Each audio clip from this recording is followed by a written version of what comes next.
Chapter 531. No matter, the emperor said without care, Xian is still young. He wouldn't argue with a child. Otherwise, he would have been angered to death by his own little fatty many times over. Not to mention, the emperor's gaze fell on Huangfu Xian's legs. His body wasn't well, so it was inevitable for him to be angry. Lian take Xian out to bask in the sun, Princess Ning and said to Lian. Yes, Lian respectfully responded. She cautiously went behind Huangfu Xian and pushed his wheelchair out. Your Majesty, Princess Ning then explained, Xian has been spoiled by me. Please forgive him. Do you still call me your Majesty? The emperor stared at her. Princess Ning and smiled bitterly and changed her words, Imperial brother. Eunuch Qin walked over and reported with a smile, Empress Dowager, Princess Ning and the young master's chambers have been prepared. Imperial mother. Princess Ning and looked at Empress Dowager Zhuang in astonishment. Empress Dowager Zhuang said, the Baixia Hall before you were married has been reserved for you. You and Xian can live there for the time being. Princess Ning An's eyes moved. She lowered her eyes and asked, Can I still live in the palace? There was no reason for a married princess to live in the palace. In fact, ordinary princesses didn't have their own chambers. They lived with their imperial mother. Princess Ning An was an exception. Empress Dowager Zhuang and the emperor doted on her too much and built a Baixia Hall just for her. She had been married to the frontier fortress for so many years, but Baixia Hall had never been used for other purposes. The emperor hurriedly said, since it's imperial mother's wish, you can live there. The emperor also hoped that Princess Ning An could live in the palace.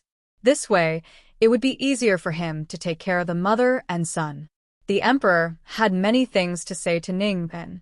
He guessed that his imperial mother did too. However, when the three of them were together, some things were difficult to say. Jean will accompany you to Baixia Hall, the emperor said. Princess Ning An nodded and bowed to Empress Dowager Zhuang. Ken will come pay respects to imperial mother later. Empress Dowager Zhuang nodded and watched as the emperor and Princess Ning An left Rinshou Palace. Eunuch Qin came over with a cup of tea. Seeing Empress Dowager Zhuang's sad face, he couldn't help but sigh and persuade, the princess has a hard life. If she had listened to your words, how could it be like this? But fortunately, she came back safe and sound. From now on, no one will make the princess suffer. Empress Dowager Zhuang closed her eyes and turned her head. A tear slid down her cheek. The emperor and Princess Ning An walked side by side towards Iridescent Cloud's hall. Lian pushed Huangfu Xian and followed behind at a distance. Princess Ning An turned to look at the indifferent Huangfu Xian and sighed helplessly. The emperor sensed her gaze and asked softly, What happened to Xian's leg? Were you injured in the war? Princess Ning An shook her head with difficulty and said, It was when I was young. When Xian was 5 years old, the frontier fortress encountered a great snowstorm. The emperor nodded thoughtfully. I have an impression of this. The court also sent disaster relief funds to the frontier fortress. Jing. Concubine Jing had personally made clothes for Princess Ning and to keep out the cold and asked the imperial envoy to bring them to the frontier fortress. The emperor didn't want to mention this name now. He hated her to the core, but she was Ning An's birth mother. It was very awkward. Princess Ning An smiled faintly. Yes, mother gave me clothes to keep out the cold. What does this have to do with Xian's leg? At that time, his father and I went to help the disaster victims. He slipped out of the princess manor alone. The child was naughty and couldn't stop for a moment. The guards couldn't keep an eye on him and successfully lost him. We found him after a day and a night. He fell down from the mountain and lay in the cold snow. His legs were frozen to death. To save his life, the doctor had to amputate his legs. Princess Ning An tried to appear calm as she said this, but her breathing and clenched fingers still revealed her emotions. The emperor's heart clenched. He couldn't say whether he cared more about Huangfu Xian or Princess Ning An, whose son had suffered such a fate. He took Princess Ning An's hand like he did when he was young. I didn't know something like this happened to you, and Xianer, why didn't you say it in the letter? Princess Ningen said in a low voice, "This kind of thing is hard to say." Every time it was mentioned, it felt like a knife was cutting into her heart. Every time she was comforted, it felt like a knife was cutting into her heart again. When a person was truly in extreme pain, it wasn't to seek comfort everywhere, but to cut oneself off from the outside world. The emperor naturally understood this, so he felt even more sorry for Princess Ningen. He secretly swore that he would never let Princess Ningen leave his side again, nor would he let her and Xian'er suffer any grievances. Princess Ningen wanted to say something but stopped. The emperor was her brother. Even though they hadn't seen each other for so many years, he could still guess what she was most worried about. He stopped and looked at her solemnly. "No matter who Xian'er's father is, he is still your child and my nephew. I will do my best to protect him." Not many people objected to Princess Ning An's return to the capital, but that might not be the case for Huang Fuxian. After all, the blood of the previous dynasty flowed through his veins. Those radical civil and military officials would probably use Huang Fuxian's bloodline as an excuse. Princess Ningen said in shame, "I'll have to trouble you, royal brother." "It's no trouble," the emperor said. If Huang Fuxian had a healthy body, perhaps it would indeed be a little troublesome. However, what was there to be afraid of with his damaged body? Those officials had nowhere to vent their anger, so they wanted to make fun of a child. Once the truth was revealed, the controversy would lessen. The emperor said, "Ningen, I still want to talk to you about concubine Jing's matter." Princess Ningen smiled faintly. "Royal brother, there's no need to say more. Ningen understands. Mother, she is a spy from the previous dynasty. From the moment she worked for the previous dynasty's imperial family, her fate was sealed." "Do you resent her?" the emperor asked. Princess Ningen said, "There's no point in talking about this now." The emperor said, "She sent the dragon shadow guard to the frontier fortress to find you. Did she want to kidnap you?" Princess Ningen shook her head. "They wanted to take me away. They came with a shadow guard. That shadow guard said that something had happened in the capital and that the frontier fortress might not be safe, so he wanted me to leave with them first. But they couldn't beat Huang Fu Zheng's men of sacrifice and were all injured in the end. That shadow guard even died." The emperor hadn't expected Du Zheng. No, Du was a fake surname. His real name was Huang Fu Zheng. He hadn't expected him to have such a powerful fighter. Fortunately, Princess Ningen was fine. Otherwise, the emperor would be filled with regret. Princess Ningen had lost count of how many times she had expressed her guilt today. "I'm sorry. I caused the Dragon Shadow Guard to be injured." "They will recover," the emperor said. The Dragon Shadow Guard had followed the army back to the capital and was recuperating in a special place. It would be a lie to say that he didn't feel pained, but this had nothing to do with Ningen. It was all concubine Jing's idea. Princess Ningen continued forward. "I think Mother must have guessed that she couldn't hide it for much longer. Prince Yi and Huang Fu Zheng's methods were outrageous. She was worried that I would be in danger if the matter was exposed, so she sent someone to save me. She used me my whole life, and only realized that she wanted to do something for me now." At this point, Princess Ningen laughed self-deprecatingly. "Why?" The emperor's expression was complicated, but he didn't say anything. The group soon arrived at Iridescent Cloud's hall. The people of the Imperial Household Department were used to bowing to the powerful and trampling on the weak. Princess Ningen might be a widow, but she was doted on by the Emperor and Empress Dowager Zhuang. Everything they bought for her was the most luxurious, exquisite, and priceless. To say nothing of other things, even the bed curtains were made of shark silk. Even Empress Xiao and Princess Xinyang didn't receive such treatment. The servants serving her were also carefully selected by the Imperial Household Department. There was a manager eunuch, a manager nanny, for senior court ladies, 10 junior court ladies, and 10 junior court eunuchs. This was no longer a standard that a princess could enjoy. "Imperial brother," a complicated look flashed through Princess Ningen's eyes. She sighed.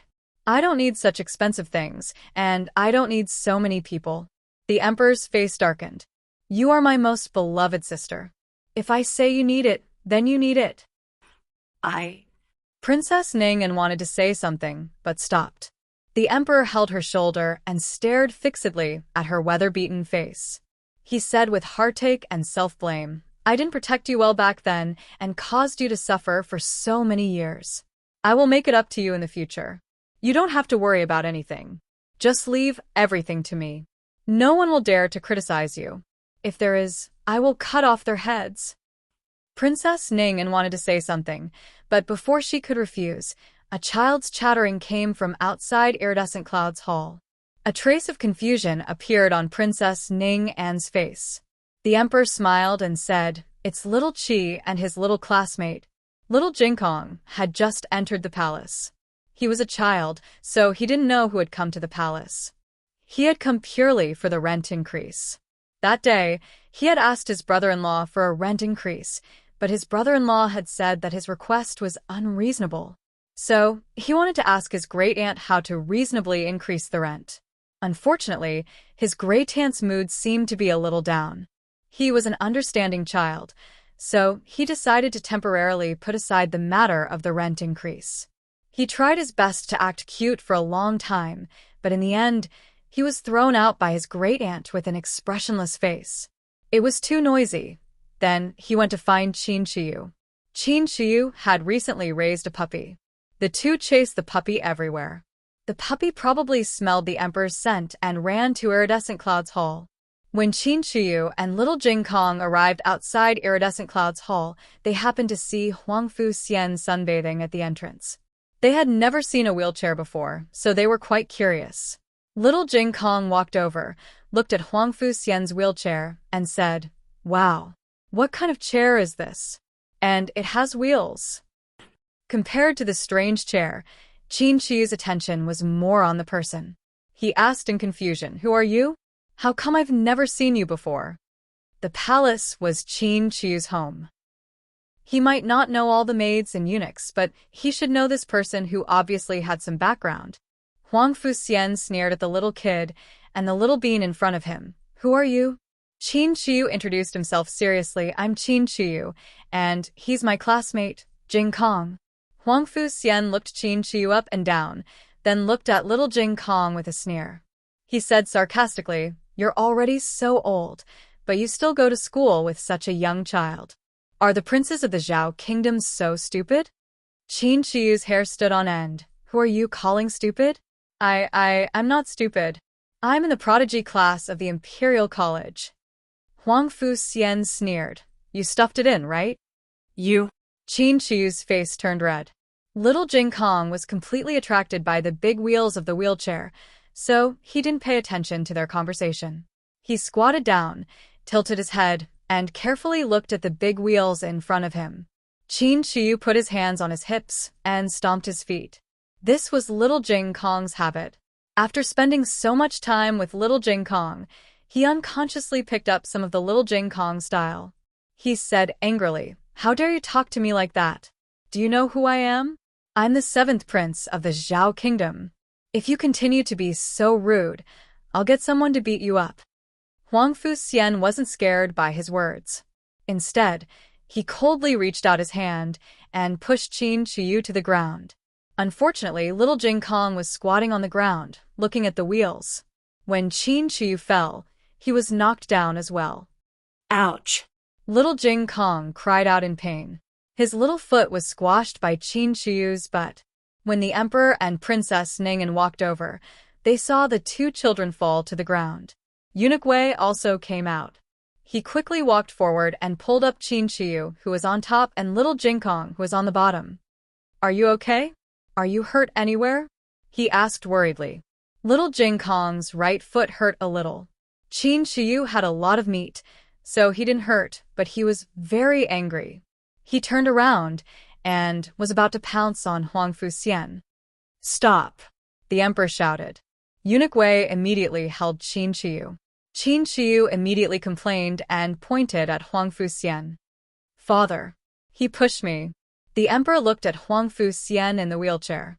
Huangfu Xian slowly leaned against the back of the wheelchair and raised his eyebrows. I didn't push you. You fell down yourself. Qin Shiyu widened his eyes. Nonsense. I wouldn't fall down myself. It was you who pushed me. Jing Kong, you saw it, didn't you? Huh. Little Jing Kong was confused when he was suddenly called out. He was too focused on studying the big wheel and didn't see anything. At this moment, Lien came back with a bouquet of flowers. She didn't know what happened and handed the peony flowers to him. Young master, here are the flowers you wanted. These flowers were planted by Princess Xingyang in the Imperial Garden, and each flower was worth 100 gold coins. Lien casually plucked out 5 flowers.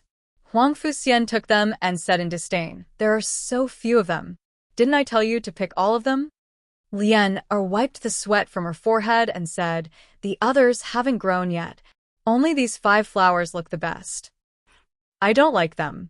After saying this, Huang Fuxian threw away the 5 peonies that Princess Xingyang had painstakingly cultivated without a second thought. The emperor could already imagine Princess Xingyang's expression when she found out that her flowers were gone. Xian Princess Ning An's face darkened. The emperor's throat was dry. He weakly took in a cold breath, coughed, and said calmly, "It's okay. It's just a few flowers. Xian likes peonies. I'll ask the greenhouse to send a few more to Iridescent Cloud's hall." As he spoke, he turned to Qin Shiyu and said in a low voice, "Why aren't you here to greet your aunt and cousin?" Qin Shiyu asked, "Who's my aunt? Who's my cousin?" Princess Ning An walked towards him and patted his head. "I'm your Aunt Ning An. He's your cousin." As she spoke, she pointed at Huang Fuxian behind her. Qin Shiyu pushed her hand away. "He's not my cousin." The emperor's eyes darkened. "How dare you?" Qin Shiyu angrily pointed at Huang Fuxian. "He pushed me." Huang Fuxian said calmly, "I didn't push you." Qin Shiyu was furious. "You pushed me. You pushed me. You pushed me." Princess Ning An looked at Huang Fuxian and asked seriously, "Did you push His Highness or not?" Huang Fuxian looked straight into Princess Ning An's eyes and said, "No, I didn't." "You did." Qin Shiyu was about to explode. "Enough." The emperor stopped Qin Shiyu and said to Eunuch Wei, "Send His Highness back to Qianquan Palace and Jing Kong back to Rinshou Palace." Eunuch Wei bit the bullet and said, "Yes. Let's go, His Highness." Jing Kong. Eunuch Wei gently led the 2 of them forward. The moment he turned around, Qin Shiyu wiped the tears from the corners of his eyes. "I'm not lying. He pushed me. Father, why don't you believe me?" Little Jing Kong held Qin Shiyu's chubby hand comfortingly and looked back at the young man in the wheelchair. At this moment, the young man also looked over. Little Jing Kong saw the young man give him a malicious and provocative smile. "Fuck off." The young man sneered and said silently. Chapter 532. Iridescent Cloud's palace was closer to Rinshou Palace, so Eunuch Wei sent little Jing Kong back to Rinshou Palace first before taking the aggrieved Qin Shiyu to Cunning Palace. As soon as Qin Shiyu saw Empress Xiao, he couldn't help but cry as a little man. Seeing his tears fall down, Empress Xiao didn't understand. She hugged her son and wiped his tears with a handkerchief while asking, "What's wrong?"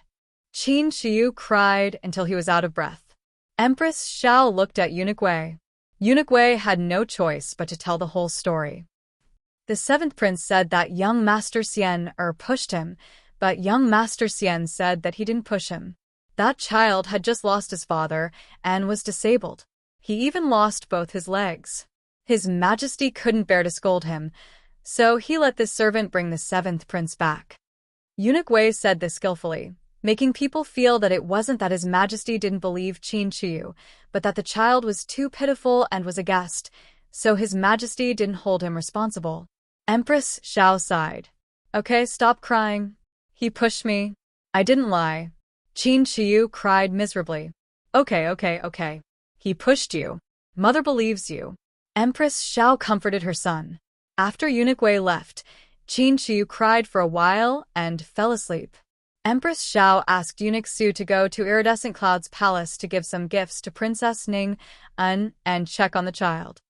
"The bottom part of his trousers is empty," Eunuch Su reported. Empress Xiao looked at her son who was sleeping soundly. touched his forehead, and slowly sighed. I know, you may withdraw. Empress Xiao had a good relationship with Princess Ning, and in the early years, even better than with Princess Xinyang. Princess Ning was innocent and lively. She was a girl whose smile warmed people's hearts. However, after not seeing each other for so many years, they had grown distant. Empress Xiao might still be Empress Xiao, but Princess Ning was no longer the naive and childish princess. Now Ning was just a poor woman who was betrayed by her husband, and her only son was a cripple. If Empress Xiao argued with them, it would be beneath her dignity, not to mention that it would make His Majesty and Empress Dowager unhappy. Empress Xiao frowned and said, "Keep a close eye on the seventh prince in the future. Don't go to the iridescent clouds hall anymore. Take the dog with you, and don't let the seventh prince see it again." Eunuch Su replied, "Yes." After little Jing Kong returned to Rinshou Palace, he said goodbye to his grandaunt and planned to go back. Because he was a year older, he firmly believed that he could come and go as freely as his bad brother-in-law, so he came here in Lu Quan's carriage. On the way back, he rode in Lu Quan's carriage. He was an independent little man now. "Great aunt, goodbye." He waved his little hand. "Hold on." Empress Dowager Zhuang grabbed the little fellow and placed him on a chair beside her. She asked, "What happened to your foot?" Little Jing Kong, "Even this has been discovered? I clearly walked very well." "It's nothing. It just hurts a little." Little Jing Kong waved his little hand and said. Empress Dowager Zhuang took off his shoes, revealing a swollen little instep. Empress Dowager Zhuang frowned and said, "What happened?" "It's all swollen." Little Jing Kong was naughty. It was common for him to bump and bruise his body, but it was rare for him to get swollen. Little Jing Kong seriously and honestly told her what happened just now. In the end, he added his own opinion. That little brother doesn't seem to like to play with others. Eunuch Qin looked at Empress Dowager Zhuang worriedly. Empress Dowager Zhuang put down little Jing Kong's trousers and put on his shoes for him. She said, "It's okay if you don't like it. You can play by yourself in the future." "But why does his chair have wheels?" Little Jing Kong was still thinking about the big wheels. Empress Dowager Zhuang felt sad when she mentioned these things. Eunuch Qin hurriedly said, "Jing Kong, I'll take you to sit on the swing outside." Okay." Little Jing Kong jumped on the ground and hopped away with one foot. A few clever maids stayed in the yard to play with him.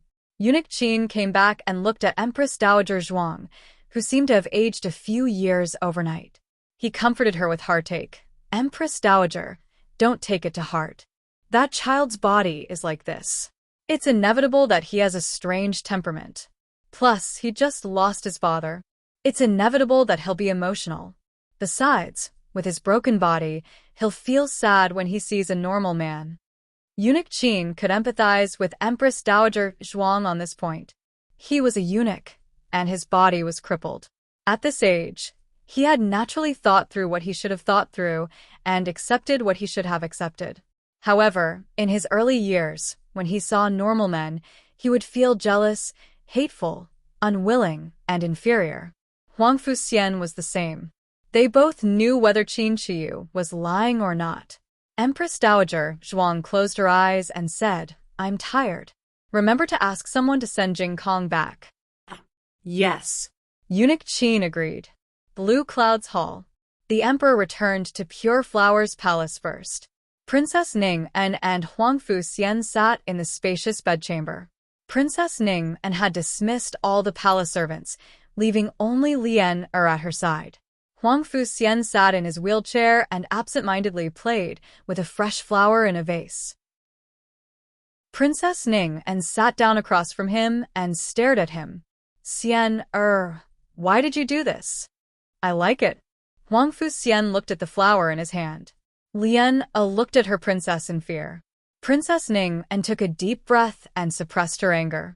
She said seriously, "Huang Fuxian, this isn't the border fortress. This is the Imperial Palace. Even the smallest thing can make you lose your head." Huang Fuxian pinched a petal. "Oh, is that so?" Who dares to go past His Majesty and the Empress Dowager to chop off my head? Princess Ning and stared at him for a long time. Huang Fuxian, no one owes you anything. His Majesty and the Empress Dowager won't always favor you. It's best if you put away your bad temper. Don't be ungrateful for your good fortune. Huang Fuxian looked at Princess Ningmen mockingly. And, if I don't, will you send me back to the border fortress? Or will you just treat me like a remnant of the previous dynasty and deal with me? I almost forgot. You are the princess of Zhao country. You can place righteousness above family and abandon your husband. What is a crippled son in your eyes? Why don't you get rid of this burden as soon as possible so that you can find a husband to marry? Slap. Princess Ning and slapped him across the face. Huang Fuxian's head turned to the side from the slap. Lian paled in fright. She rushed over to hug Huang Fuxian and said to Princess Ningmen, Princess, don't be like this. Scram. Huang Fuxian didn't appreciate her kindness and pushed Lian away.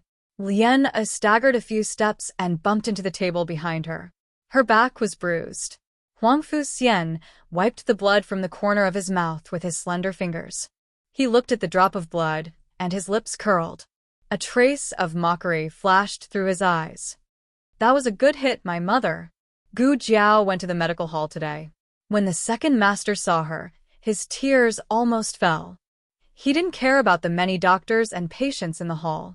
He held Gu Jiao's hand tightly and looked her up and down for a while. Little Gu, are you really okay? I'm fine, Gu Jiao said. You're lying. You didn't tell me that you had such a serious illness. You were also kidnapped by the prince consort. The people from the medical hall also went to the border fortress so they could bring back some news about Gu Jiao. For example, after Gu Jiao came back from Lingguan City, she isolated herself for 7 days. Dr. Song knew that she had contracted an epidemic. Dr. Song would not hide it from the second master. But Dr. Song didn't know that she was kidnapped by the prince consort. She didn't say anything. Gu Chongqing also didn't say anything. She didn't say anything because she was too lazy to say anything. Gu Chongqing didn't say anything because he was considering her reputation. Gu Chongqing only reported everything truthfully in a letter to the emperor. Other than her and Gu Chongqing, only Princess Ning-en and her servant, and Dr. Tong knew about this matter.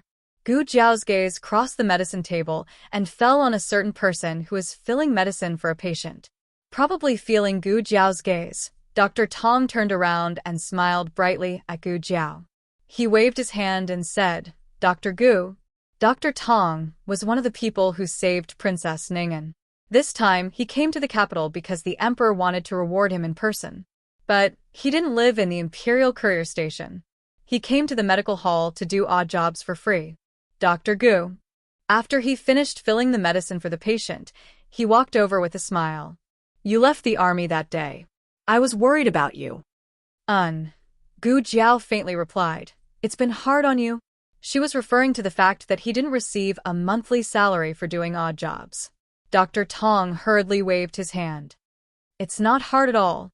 He glanced behind Gu Jiao. Gu Jiao knew what he was looking at and said, It's in the basket? Dr. Tong's eyes lit up. Gu Jiao said again, I won't let you touch it. Dr. Tong was speechless. There weren't many patients who came to see the doctor during the new year, and there weren't any difficult diseases that Gu Jiao needed to deal with. Gu Jiao went to Lu Yixing's house in the afternoon. She didn't go on New Year's Eve. She went on the first day of the new year, but Lu Yixing wasn't there. Anu and the old mama were also not there. Gu Jiao knocked on the door of the Lu family again. Surprisingly, there was still no response. No one? Did they go out again, or has no one been here these days? Gu Jiao quietly listened to the noise inside. Lu Yixing had a special identity, and too many people in the capital wanted to bully him. Gu Jiao wasn't sure if something had happened to him. She grabbed the trunk with her left hand and pulled it over the wall. The yard was covered with snow, and there were no strange footprints. The gate of the courtyard was bolted from the inside and was not locked from the outside. However, if one went through the central room to the back door, one would find that the back door was locked from the outside. So they really went out. There was a little dust in the room, but there were no traces of fighting. Gu Jiao basically ruled out the possibility that Lu Yixing was kidnapped. Gu Jiao thought for a while, took out a small notebook and left a note for him, asking him to find her in the clinic when he came back. She had something for him. After Gu Jiao left Lu Yixing's house, she went to the Qinghuan chess club. She wasn't going to play chess, but wanted to see the old beggar nearby. She left in a hurry and didn't say goodbye to the old beggar. She didn't know how he was doing recently. She looked around the street where the old beggar used to be, but didn't meet the old beggar. Suddenly, a scholar came out from the Qinghuan chess club across the street. She stopped him and said, "Brother, have you seen the old beggar playing chess across the street?" Gu Jiao was used to dressing as a man in the frontier fortress, so she also dressed as a man today. After being with Gu Qingfeng for 3 months, she had learned some skills in falsetto. It wasn't very pleasant to hear, but her juvenile voice could still fool the layman. The scholar was quite knowledgeable and wasn't scared by the young man's face. He said kindly, "Oh, you mean that person? He left." Left? Gu Jiao was slightly stunned. Yes, I haven't seen him for more than 2 months. If he didn't leave, what did he mean? It's also possible. The scholar covered his mouth. He probably realized that he shouldn't say anything inauspicious during the new year, so he skipped the last few words and said directly, "He's old, and it's snowing so heavily in the capital this year." You know. Yes. Gu Jiao understood. The weather was cold, and the ground was frozen. An old beggar who had no one to rely on might freeze to death on a cold night on the street. This was the scholar's guess. It wasn't Gu Jiao's guess. The old beggar could earn money, so he wouldn't starve or freeze to death. Of course, it didn't rule out that he was killed or accidentally. He shouldn't be so unlucky, right?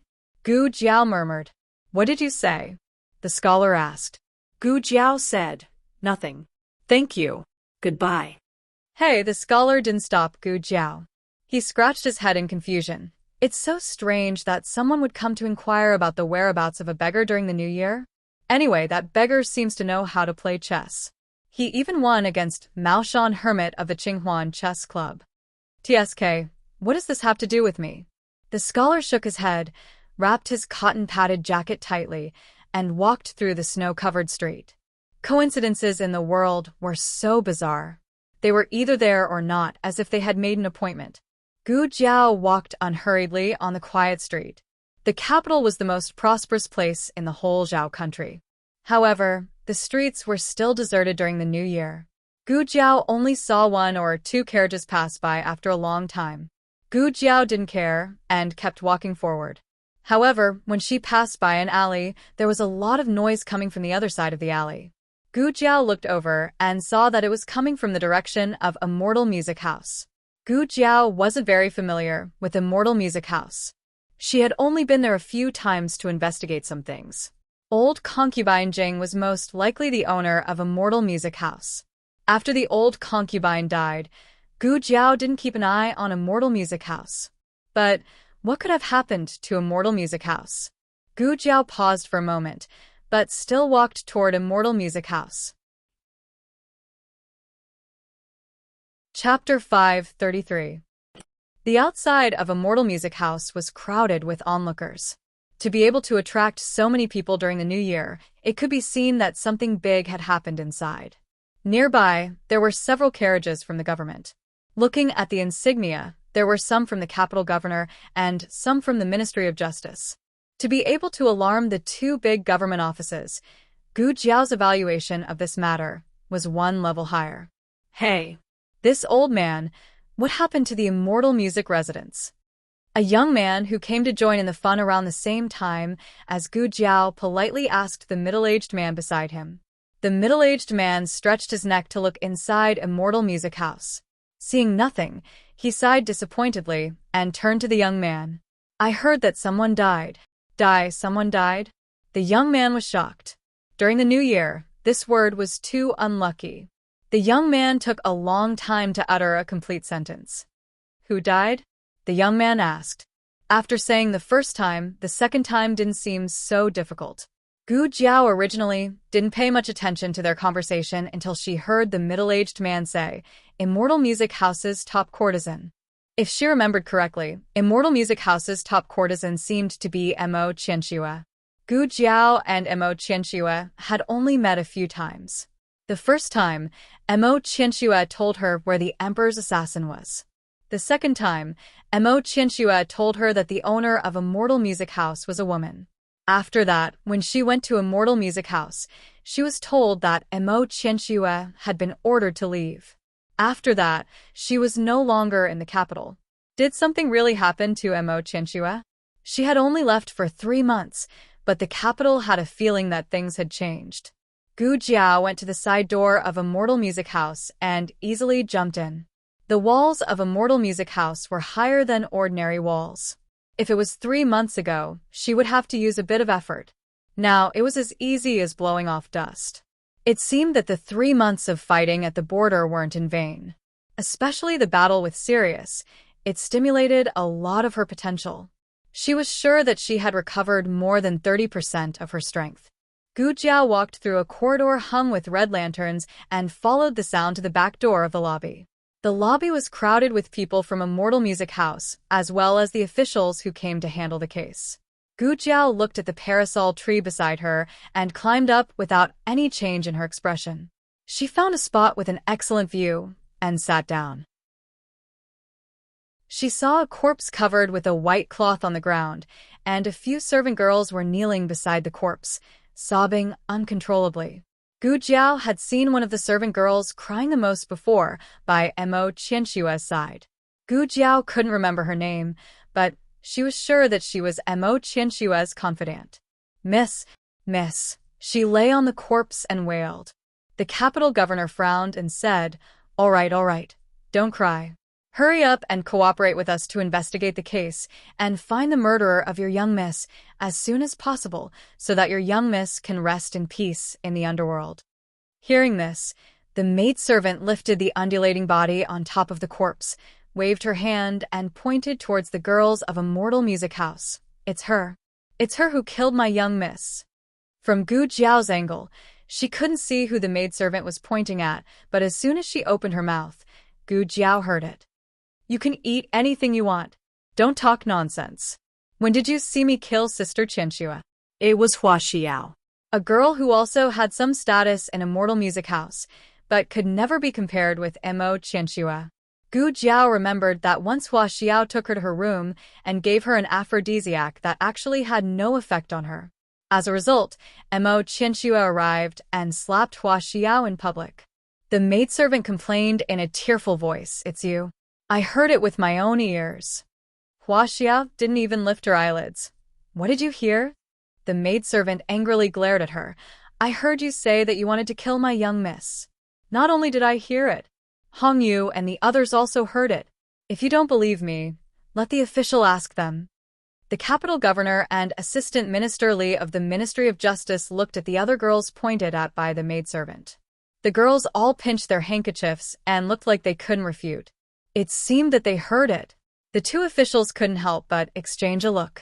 Wuxia snorted and said, I was just saying. Can I do that? The maidservant turned to look at the capital governor and assistant minister Li of the Ministry of Justice. Darren. It's really her. The capital governor asked, did you see her kill your young miss with your own eyes? No. The maidservant lowered her head. Wuxia laughed wantonly. The capital governor frowned. An official shouldn't handle a case with emotions, but this Wuxiao's attitude was really arrogant. He looked at Wuxia. When did you say that, and why did you say that? Wuxia looked at the handkerchief in her hand and said lightly, about 2 days ago, Mo Qianxue has always liked to bully people. Relying on her identity as the top girl of Immortal Music House, she was domineering in front of the sisters. The maidservant shouted, nonsense. My young miss didn't. Wuxia looked at her with a sneer. Darren is asking me a question, not you. The maidservant was so angry that her face and neck turned red. Wuxia continued, Mo Qianxue took a fancy to my rouge and asked me to give it to her. I didn't give it to her, so she snatched it. I warned her that the owner of the house was no longer here. Did she still think that someone would support her? As a result, she hurt me. If you don't believe me, you can take a look.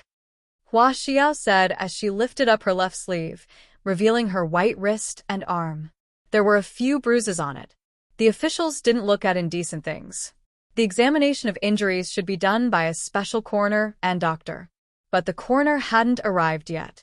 Assistant Minister Li of the Ministry of Justice and the capital governor pretended to be calm and quickly withdrew their gaze. The capital governor cleared his throat and waved his hand. Okay. Wuxia slowly put down her sleeves. She beat me like this, so I said 2 ruthless words, saying that sooner or later, I will kill her one day. But Darren, before I had time to do it, she died. The maidservant couldn't listen anymore. You are still quibbling. You have always been at odds with my young miss. Not only did you kill my young miss, but you also smeared her reputation. My young miss doesn't like your rouge. Wuxia said fearlessly, if you don't believe me, you can go and find it. Is there a box of Yulon Pavilion rouge in your young miss's makeup box? I went to Yulon Pavilion to buy it myself. The owner of Yulon Pavilion knows which color I bought. You can take the rouge and ask if it's the one I bought. Don't say that your young miss bought it herself. You know better than me whether she bought it or not. The owner of Yulon Pavilion also knows it. The maidservant couldn't refute it once. She stammered, but except for you, who would hate my family enough to destroy her body. Wuxia shook the handkerchief in her hand and said sarcastically, then how do I know who your young miss has offended outside? The maidservant was so angry that she almost rushed up and tore her apart. The governor looked at Wuxia again. You just said that the owner of Immortal U residence is gone. What's going on? Wuxia's expression paused for a moment. Our lodge master is dead. Gu Jiao came out of Immortal Music residence. It was already dark, and there were sporadic light shui floating in the sky. The bustle of Immortal Music residence didn't spread all over the streets of the capital. Gu Jiao walked in the echoing alley, thinking about Mo Qianxue's matter. She always felt that something was wrong. Oh, a suppressed cry of pain came from a dark corner. Gu Jiao's steps paused. As an assassin, her intuition told her that the other party didn't pose any threat to her. She wasn't a nosy person. If there was no threat, she was going to leave. However, she didn't take 2 steps before she came back with a frown. She walked into the dark corner and saw a thin figure curled up in the snow. Under the figure was a pool of blood that had already solidified.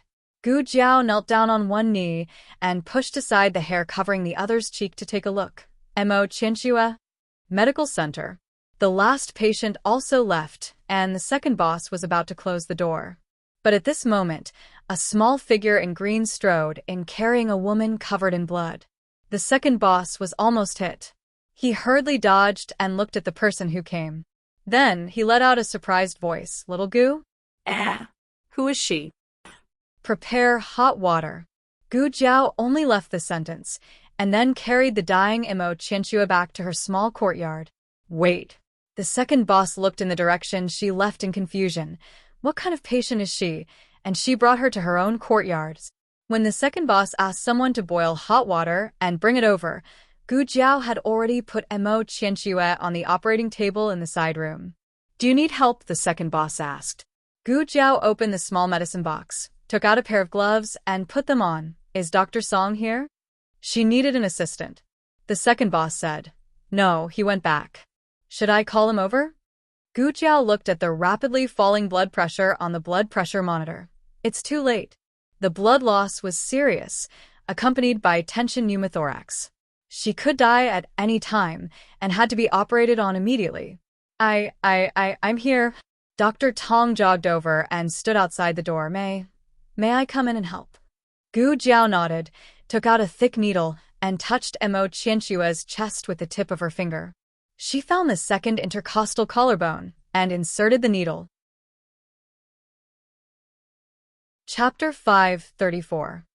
There are all kinds of novels that you can't find online. Dr. Tong was shocked. He knew that Gu Shijiao had done this for people, but she didn't do it raw. She didn't even have any drugs. However, in the next second, a stream of gas leaked out from the other end of the needle. Dr. Tong saw the patient's swollen chest slowly collapse. It wasn't appropriate to call it a collapse, but a return to normal. Then, the patient's breathing, which had been very difficult, became smooth. Dr. Tong couldn't believe it. Sure, he had seen this kind of disease when he was practicing medicine at the frontier. Some were caused by injuries, and some were caused by spontaneous causes. The doctors at the frontier were all helpless and could only watch the patient die. So, a single injection was enough? It's not a needle, it's a puncture to release the gas in the chest cavity. Gu Jiao had just finished when Mo Qianxue suddenly coughed. She was injured all over, and a small cough could be fatal. As expected, Gu Jiao heard a small crack. Her ribs were broken. Or rather, they were already broken. However, this cough affected the broken ribs and made the situation worse. Her chest swelled again, and her blood pressure continued to drop rapidly. Dr. Tong had seen Gu Jiao use a blood pressure monitor in the casualty barracks, and he knew that this was a very dangerous sign. He was stunned. What happened? Suddenly, acute hemopneumothorax.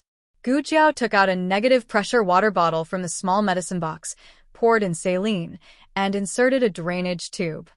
"Lower the bottle 2 feet," she said to Dr. Tong. "Okay." Dr. Tong put the bottle 2 feet below the bed and found a stool that was just right. Gu Jiao pulled out the puncture needle from Mo Qianxue's chest. After local infiltration anesthesia, Gu Jiao used a scalpel to cut a small window and inserted the other end of the drainage tube into Mo Qianxue's chest. If the drainage process didn't go well, Mo Qianxue would have to perform a thoracotomy. She had lost too much blood, and another major surgery would likely kill her. The water bottle didn't move for a full 30 seconds. Just as Gu Jiao took out the anesthetic and prepared to perform the thoracotomy, the water bottle finally began to bubble. Gu Jiao's expression was as calm as ever, but Dr. Tong still felt the change in her aura. "Is this enough?" Dr. Tong asked in a low voice. "It's a good sign." Gu Jiao looked at the wound on Mo Qianxue's thigh and said, "Prepare for the suture operation now." Dr. Tong put on the patient's chest. In addition to her broken ribs and blood pneumothorax, Mo Qianxue also had 2 fatal wounds. One was a broken artery in her thigh, and the other was a knife wound on her abdomen. She had lost too much blood. Gu Jiao didn't know how she was still alive. She needed a blood transfusion, but after testing the blood type of everyone in the clinic, only Gu Jiao's blood matched hers. "I'll leave the final suture to you," Gu Jiao said to Dr. Tong. Dr. Tong nodded solemnly. Gu Jiao sat on the chair next to Mo Qianxue, installed a white filter on the foretube, and transfused her blood into Mo Qianxue's body. Dr. Tong didn't know how much blood Gu Jiao had given to the patient. He just watched as Gu Jiao's ruddy face turned pale little by little. But he couldn't be impatient. If he was impatient, he would make mistakes, and if he made a mistake, Dr. Gu would have to give more blood. Dr. Tong forced himself to calm down. If it was Dr. Gu, how would she do it?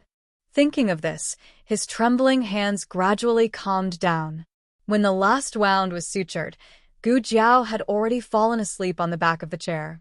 The white snow outside the room reflected a large amount of light, making it hard to tell if it was dawn.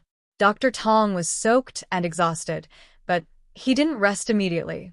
He strictly followed Gu Jiao's instructions after every operation and dealt with all the medical supplies. In fact, Gu Jiao had never taught him anything. He observed everything on his own. He was very attentive, and Gu Jiao trusted him. Otherwise, Gu Jiao wouldn't have fallen asleep.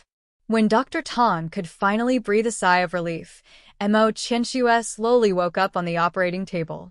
Mo Qianxue only woke up for a very short moment. She saw a young man wearing a mask and strange clothes sitting on the chair next to her. Their arms were connected to something, and the young man's blood flowed into her body. Dr. Tong didn't notice that Mo Qianxue had woken up. When he closed the small medicine box and turned to check on Mo Qianxue, she had already fallen asleep again. Dr. Tong took Mo Qianxue's blood pressure. She was in good condition. He stopped the blood transfusion. He called Gu Jiao twice. "Dr. Gu, Dr. Gu." Unfortunately, Gu Jiao didn't respond. She was probably exhausted or weak from blood loss. Dr. Tong couldn't bear to disturb her any longer, so he found a blanket and covered her. Next, he moved Mo Qianxue to the bed. Although he was a man, he was weak, so he had to call for help. As soon as he opened the door, he saw a tall and slender figure standing in the corridor. He was very tall and wore a light green cloak. The light from the snow reflected on his face, revealing his jade-like, exquisite appearance. Dr. Tong had never seen such a handsome man before. He was stunned. The man spoke first. "Is the operation done?" His voice was slightly magnetic, cool, and low. It was a voice that matched his appearance. Yes, it's done," Dr. Tong stammered. "May I go in?" the man asked again. Yes. Actually, he couldn't. Outsiders couldn't enter the operating room. Dr. Tong didn't know what he had said. He had lived for most of his life, but this was the first time he had seen a godlike person. He was allowed to be stunned. Xiao Heng stepped into the room. As he passed by, Dr. Tong noticed that his shoulders were covered with snow. It seemed that this young man had been waiting for them in the snowy night for as long as they had been in the operation. Xiao Heng came to Gu Jiao, bent his tall body, and called softly, "Jiao Jiao." Gu Jiao's breathing was even and long. Xiao Heng took off his leather gloves. One hand went around Gu Jiao's back, the other around Gu Jiao's knees, and carried her up. Gu Jiao was wrapped up tightly, and not even her small head was exposed to the wind and snow. Dr. Tong was dumbfounded as he watched the young man carry Dr. Gu out of the operating room. Dr. Gu was covered from head to toe. The only reason he could recognize her was because of the shoes on her feet. Dr. Tong couldn't believe his own eyes after witnessing God Killer Gu's massacre of the heavens and earth. Had killing God Gu ever been so obedient? Although he was asleep, his aura was not the same as usual. Xiao Heng carried Gu Jiao to the next room. He had lit the brazier early, so the room was still warm. Unfortunately, Gu Jiao had given too much blood. Her hands and feet were cold, and her body temperature was very low. Xiao Heng gently placed her on the bed, took off his cloak with snowflakes, and took off her shoes and outerwear. He pulled the quilt over her, but she was shivering from the cold. Xiao Heng covered her with 2 quilts, but it still didn't help. Xiao Heng's eyes darkened. "Why would you risk your life for anyone? Have you ever thought about your own life?" She was like this. If someone treated her well, she would treat them very well. Xiao Heng wasn't like that. When he was young, there were too many people who treated him well. He was used to it. He wouldn't let them down, but he wouldn't be too grateful either. Had she not been treated well when she was young? So much so that if someone treated her well, she would repay them many times over? Xiao Heng's heart suddenly hurt. He took off his cold outer clothes, pulled open the quilt, and lay down, wrapping his arms around her small body that was shivering from the cold. He hugged her tightly, his lips kissing her cold forehead. His body was burning hot, and Gu Jiao's body was no longer cold. She stopped trembling and laid quietly in his arms. Xiao Heng untied her hair tie and gently spread her soft hair on the pillow, not bearing to break a single strand. The room was very quiet, so quiet that only their even breathing could be heard. Xiao Heng's back was already covered in sweat. This temperature was a bit hot for him, but it was just right for Gu Jiao. Gu Jiao snuggled into his arms, finding a comfortable position. Xiao Heng was burning hot, but he couldn't bear to let go of her. He also didn't sleep all night, and now he was a little sleepy. He closed his eyes, intending to fall into a deep sleep. All of a sudden, a small, restless hand reached over. He was hugging her tightly, so it was normal for her hand to have nowhere to rest. At first, the hand was only on his waist, but after a while, it moved to his chest. Because he was hugging her, the corner of his shirt was slightly lifted, revealing his attractive abdominal muscles. The hand used 2 fingers to sneak in, and as it walked, it slipped in. Xiao Heng didn't move. The hand became bolder, touching and pinching, and after pinching his chest, it went to his abdominal muscles. Xiao Heng watched the hand slide all the way down, and his eyes narrowed. "You're awake." Gu Jiao closed her eyes. I'm not. Xiao Heng. Chapter 535. No? HM? Xiao Heng raised an eyebrow and gritted his teeth as a muffled sound came from between his teeth. However, the person who had been caught didn't seem to have a guilty conscience. Her cold fingertips continued to move downwards. Xiao Heng was so angry that he laughed. Who was the person with the thickest skin in the world? It was none other than this girl. Xiao Heng was a shy person. Normally, just holding hands would cause his face to blush and his heart to beat for a long time. However, he couldn't stand a certain someone taking advantage of him again and again. Moreover, she was taking advantage of him so confidently. Did this girl really think that he didn't dare to do anything to her? He pinched her smooth little chin and said with a hint of threat, "You don't want to sleep anymore, do you?" Gu Jiao's little hand paused. Her eyes were still closed as she said, "I want to." No, you don't want to. After Xiao Heng said this, he flipped over and put his elbows on both sides of her body, gently pressing her under his body. She was the one who teased him first, so she couldn't blame him for not letting her sleep properly. He lowered his head and covered her soft lips. From the moment she rushed back in the snow and appeared in front of him to say, "Happy birthday," official Shao to him, he had wanted to do this. He tried hard to restrain himself. This girl didn't know how hard it was for him to restrain himself, but she easily broke through all of his restraints. After resting at home for a few days, his lips that had been cracked by the wind and snow were moist and soft again. His breathing was disorderly, and his heart almost jumped out of his chest. He briefly let go of her before the last bit of him collapsed. "Your face is red," Gu Jiao said. "Don't talk." He buried his head in her neck. "Your ears are also red," Gu Jiao said again. "Gu Jiao Jiao." His voice was hoarse. Gu Jiao tilted her head slightly and whispered into his red ears, "Your voice isn't even your own." Xiao Heng's breathing stagnated. "Gu Jiao Jiao Jiao." Yes, Gu Jiao replied obediently. This answer melted Xiao Heng's heart. The flames of shame and anger were instantly extinguished by a basin of ice water. He didn't know whether to laugh or cry as he looked at the person beneath him. A certain someone was still sitting there with his eyes closed.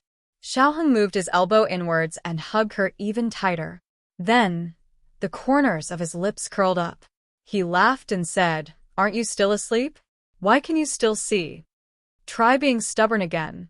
Xiao Heng saw that under her tightly shut eyelids, her eyeballs were moving. Xiao Heng couldn't help but laugh.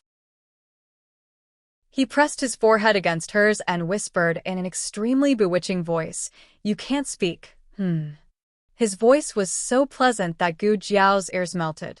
Gu Jiao paused for a moment. "You're really delicious." Xiao Heng. How did the topic change so quickly? All right, come, let's talk about a few coins today. Xiao Heng looked at a certain someone who refused to open her eyes. He was amused. Is that so? I didn't even get to eat. How can I be delicious? I ate. Gu Jiao blindly raised her hand and touched his cheek. Then, she touched his lips. Xiao Heng was convinced that she could still close her eyes and act like she hadn't woken up even in this state.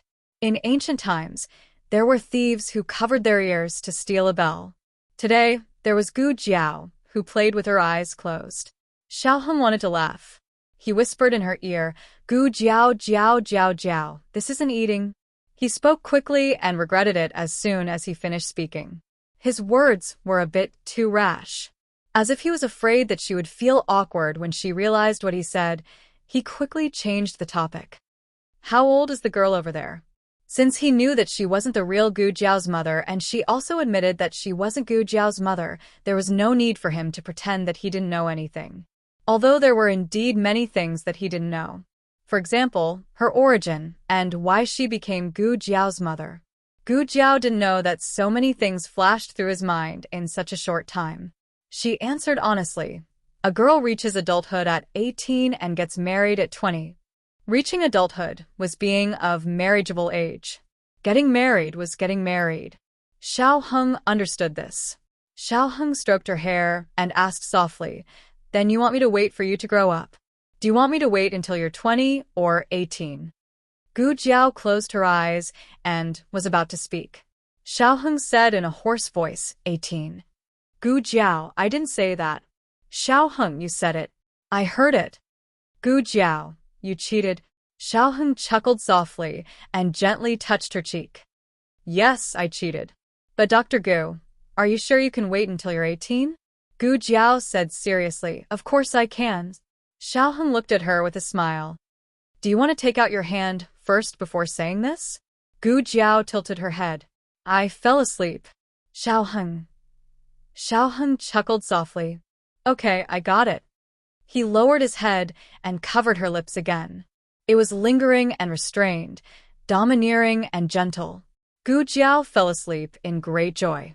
When she woke up, she felt indescribably refreshed. Xiaoheng was no longer there.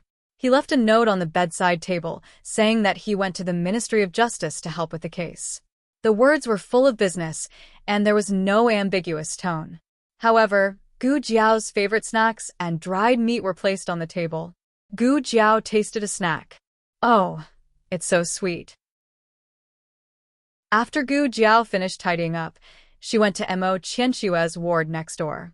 Speaking of which, the reason why this room was changed into a ward was thanks to Gu Qinglin. During the days when Gu Qinglin stayed here, Gu Jiao simply remodeled the room and added an operating bed.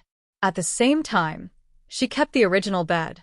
Dr. Tong stayed up all night, and Dr. Song came over to change his shift. At this moment, Dr. Song was in the room. Dr. Song was not idle while taking care of Mo Qianxua. He was looking through the medical records sorted out during this period, hoping to improve his medical skills as soon as possible. Gu Jiao entered the room. When Dr. Song heard the movement, he got up and greeted Gu Jiao. Dr. Gu, how is she? Gu Jiao asked. Dr. Song said, there is no serious problem for the time being. There is no postoperative infection.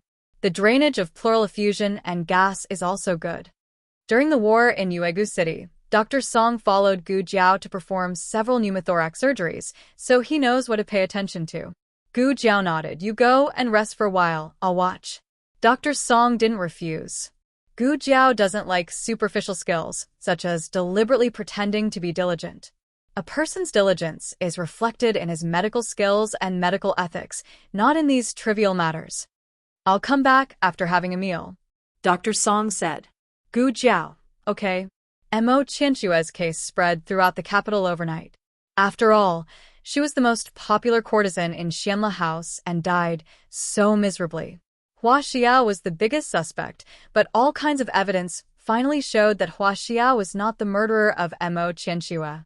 Because of Mo Qianshua's case, the tea house, which was supposed to open after the 15th day of the month, started to open in advance. There were a lot of people sitting in the tea house to listen to the gossip. Regarding Mo Qianshua's murderer, there were many different theories. Some said it was a vendetta, some said it was a crime of passion, and some said it was a competition between people of the same trade. Soft Fragrance Pavilion and Cool Breeze Brothel, whose reputation was second only to Immortal Music Abode, suddenly became the target of public criticism. It's been 3 days, but I heard that the murderer hasn't been found yet. In Gu Jiao's small courtyard, the second boss and Gu Jiao were sitting in the corridor and drinking tea. The one who spoke was the second boss. These days, the medical center was not busy, so he came to find Gu Jiao to gossip. The second boss said the murderer is too cruel. Not only did he kill, but also cut her face 17 or 18 times.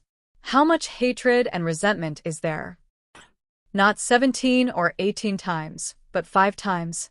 An arrogant woman's voice came from the ward. The second boss was stunned and looked back. Who's talking? Your grandaunt. The second boss. Is that girl awake? The second boss asked Gu Jiao in a low voice. Should be. Gu Jiao put down the teacup, got up, and opened the door of the ward. The drainage tube on Mo Qianshua's body had been taken off, and she was neatly dressed. Of course, they were all Gu Jiao's clothes. Gu Jiao was taller than her, but the loose clothes were just right for her to wear as a hospital gown. How do you feel? Gu Jiao came to the bed, picked up the stethoscope, and listened to her heart and lungs. Mo Qianxue blocked her hand, looked her up and down, and said angrily, "It was you, wasn't it?" This question came out of nowhere. Gu Jiao seemed to understand. She did not deny it. "Yes, it's me," Mo Qianxue said coldly. "You're a woman?" Gu Jiao answered honestly, "Yes." Mo Qianxue's tone became colder. "You're not a mute?" Gu Jiao continued to answer honestly, "Yes, I'm not." Mo Qianxue gritted her teeth. "Liar." Gu Jiao. Gu Jiao pushed away Mo Qianxue's hand. Mo Qianxue struggled, but she was seriously injured and was no match for Gu Jiao. Gu Jiao grabbed her wrist. "Listen to me. Don't move, or the wound will open again." Mo Qianxue's lips moved a few times, then she snorted coldly and turned her face away. Gu Jiao's stethoscope went into Mo Qianxue's clothes, only a thin duty between them. Gu Jiao listened carefully, without any distracting thoughts. Mo Qianxue blushed. Her eyelashes trembled and she said, "Aren't you going to ask me how I found out?" Gu Jiao listened to the first part, then put the stethoscope on Mo Qianxue's back. "Oh, how did you find out?" Mo Qianxue felt an itch on her back, and her whole body tensed up. She bit her lip. I don't want to talk about it." Gu Jiao. "Are all women so fickle?" Gu Jiao did not intend to ask further, but Mo Qianxue said, "I recognized you that night." She was referring to the night Gu Jiao picked her up. Gu Jiao was wearing a mask, but it was different from wearing a mask, but Mo Qianxue was very familiar with her green clothes. Mo Qianxue was not in a coma all the time these days. She would wake up occasionally, and when she woke up, she could hear the commotion in the yard.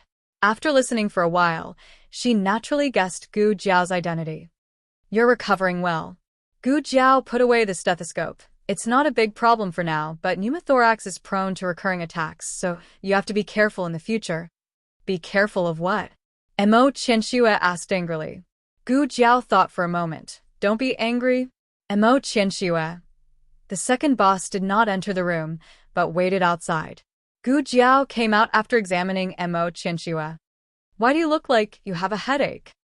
Just as the second boss finished asking, a vase smashed against the door and broke. Mo Qianxue's teeth were clenched. "You little liar. When I recover, I'll teach you a lesson." Gu Jiao sighed helplessly. "Well, that's what happened." The second boss. She looks just like my wife when she's angry." "But who is that girl?" the second boss asked in a low voice. "I'm your aunt." Mo Qianxue's voice was heard. The second boss trembled. "No." She could hear that. "Gu Jiao, do you know martial arts?" Mo Qianxue's anger flowed like the Yellow River. "Also, didn't you want to know who the murderer of Immortal Music House is? Why can't the authorities catch the murderer?" It's me. That person wanted to kill me, but I killed her in the end. Then, I ruined her face and escaped like a cicada." The second boss looked like he was struck by lightning. "You ruined her face and she escaped." "Wait, you are, Mo Qianxue smiled coldly. "Yes, I'm the dead courtesan of Immortal Music House, Mo Qianxue." The second boss pinched his philtrum and fainted again. Mo Qianxue's situation was a bit special. Gu Jiao told her family that she would be staying at the clinic for the next few days. Xiao Heng came over for the first 2 nights. On the third night, there was a murder case in the capital. The suspect was Assistant Minister Li of the Ministry of Justice. Assistant Minister Li was one of the officials in charge of Mo Qianxue's case. His character was trusted by the Ministry of Justice. In order to get first-hand evidence, the Ministry of Justice took Xiao Heng out of the capital to investigate the case. In the clinic, Mo Qianxue's anger had not subsided. She wanted to quarrel with Gu Jiao, but Gu Jiao was not someone who could quarrel with people.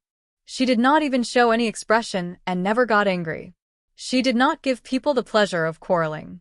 Therefore, Mo Qianxue grabbed the second boss and gave him a good beating. The second boss was bald. When women quarreled, they could be compared to thousands of soldiers and horses. That night, after Mo Qianxue gave the second boss a good beating as usual, she closed her eyes and snorted coldly. In the middle of the night, several black shadows quietly sneaked into the small courtyard of the medical center. Chapter 536. There were no patients left in the clinic, except for Mo Qianxue. The doctors and staff on duty were all asleep, and Mo Qianxue was no exception. The entire clinic was quiet, and only the sound of the wind could be heard. The sound of the wind perfectly concealed the movements of the men in black. Of course, their original movements were very light, which was enough to show the depth of their skills. The group of people jumped over the tall wall and landed silently. Only when their clothes rubbed against each other did they make a small noise. But that was all. A gust of wind was enough to cover it up. When they reached the stairs, the leader stopped and raised his hand to signal for everyone to stop.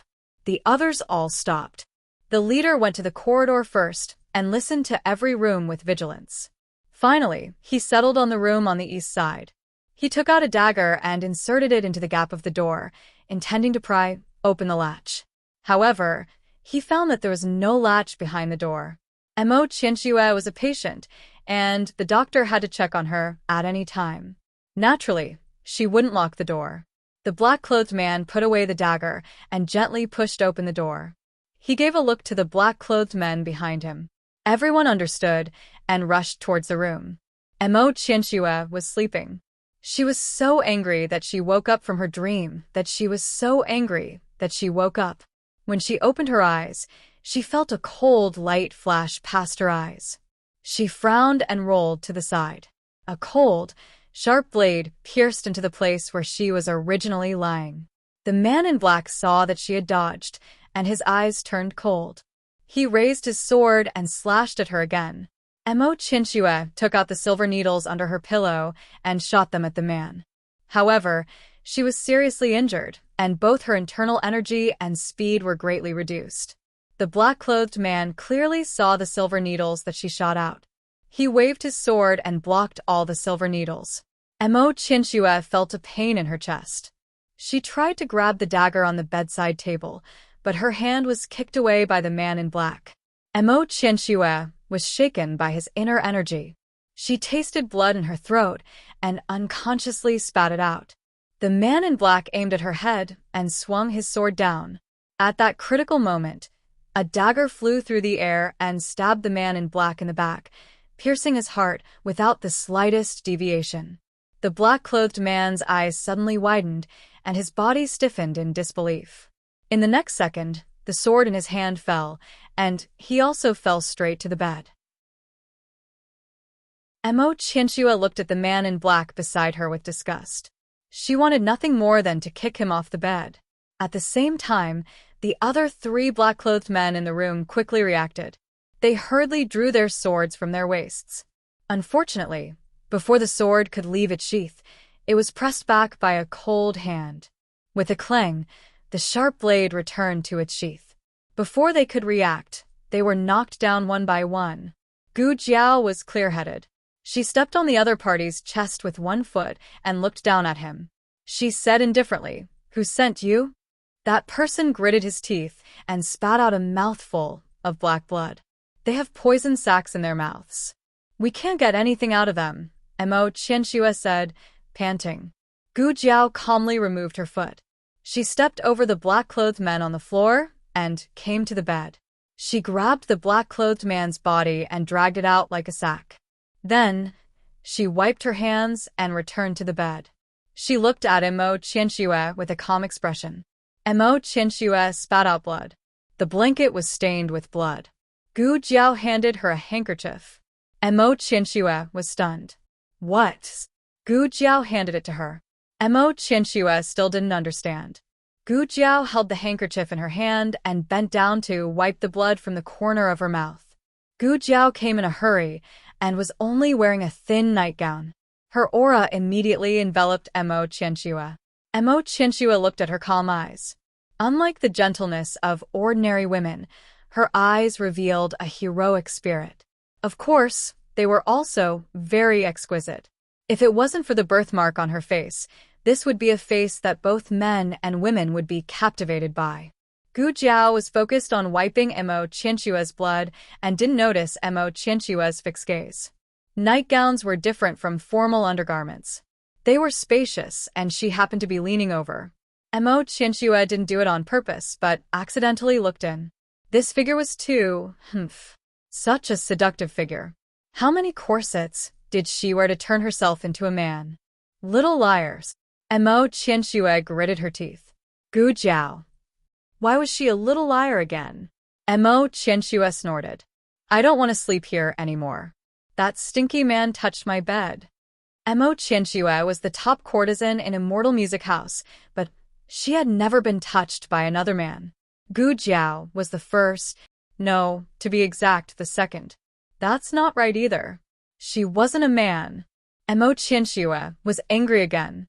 She glared at Gu Jiao angrily. Gu Jiao was confused. This room was indeed unsuitable for people to live in. Gu Jiao decided to bring Mo Qianxue to the next room. Since Mo Qianxue couldn't walk, Gu Jiao could only carry her over. There was still Gu Jiao's scent and warmth in the quilt. Mo Qianxue didn't feel cold after lying down. She even felt a little warm. Gu Jiao went to call the servants and asked them to throw the men in black out of the courtyard. There was no need to report it to the authorities. They wouldn't be able to find anything. Gu Jiao went back to the room, closed the door, and lay down next to Mo Qianxue. Mo Qianxue couldn't sleep. She stared at the top of the bed for a while and then suddenly turned to look at Gu Jiao. Gu Jiao's eyes were slightly closed and her breathing was calm. Mo Qianxue opened her mouth to speak, but stopped. Gu Jiao opened her mouth. Who are they? Mo Qianxue knew that the moment she said that they had poison sacs in their mouths, she had exposed the fact that she recognized them. Mo Qianxue lowered her eyes and said in a low voice, people from Immortal Music House. Gu Jiao wasn't surprised by this answer. She still asked in confusion. Why did they want to kill you?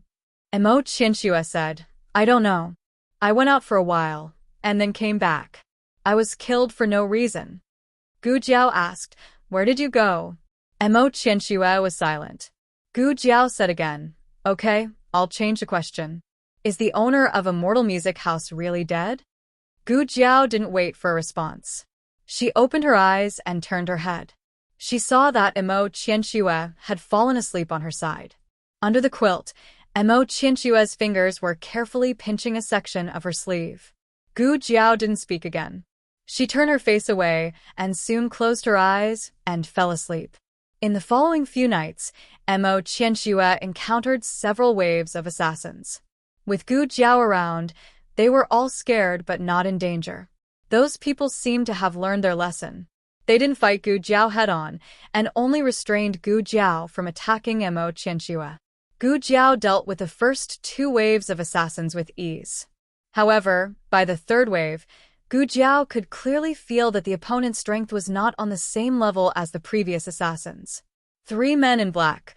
All of them were men of sacrifice. Are they also from Immortal Music House? Gu Jiao asked while holding Mo Qianxue in her arms to avoid the ambush. Mo Qianxue shook her head. I don't know. I don't know them. She really didn't know them and had never seen them before. Mo Qianxue's expression was complicated as she watched Gu Jiao fight with the 3 men of sacrifice. These 3 men of sacrifice were slightly weaker than the Dragon Shadow Guards. With Gu Jiao's current strength, she could deal with them. However, the prerequisite was that they had to fight Gu Jiao properly. However, their target was Mo Qianxue. This made the battle even more difficult. When the 3 men of sacrifice were finally dealt with, Gu Jiao's arm hurt a little. Mo Qianxue sat in the snow, her ankle swollen and painful. Gu Jiao knelt down on one knee and checked her ankle. Mo Qianxue's gaze fell on the bloodstains on her sleeve. Her expression changed. Your hand is bleeding. And Gu Jiao didn't mind. She lifted Mo Qianxue's swollen ankle. It's not dislocated. It's just sprained. It'll heal in a few days. As soon as she finished speaking, a cold arrow shot out from the darkness. In fact, Gu Jiao could have dodged it herself. That would have been much safer. However, Gu Jiao didn't do so. She suddenly turned around and blocked Mo Qianxue with one hand. With the other hand, she grabbed the dagger on the ground and shot it at the arrow. The arrow was unbelievably fast. It met the arrow almost at the same time the dagger was shot out. If she had been a little slower, she wouldn't have been able to block the arrow.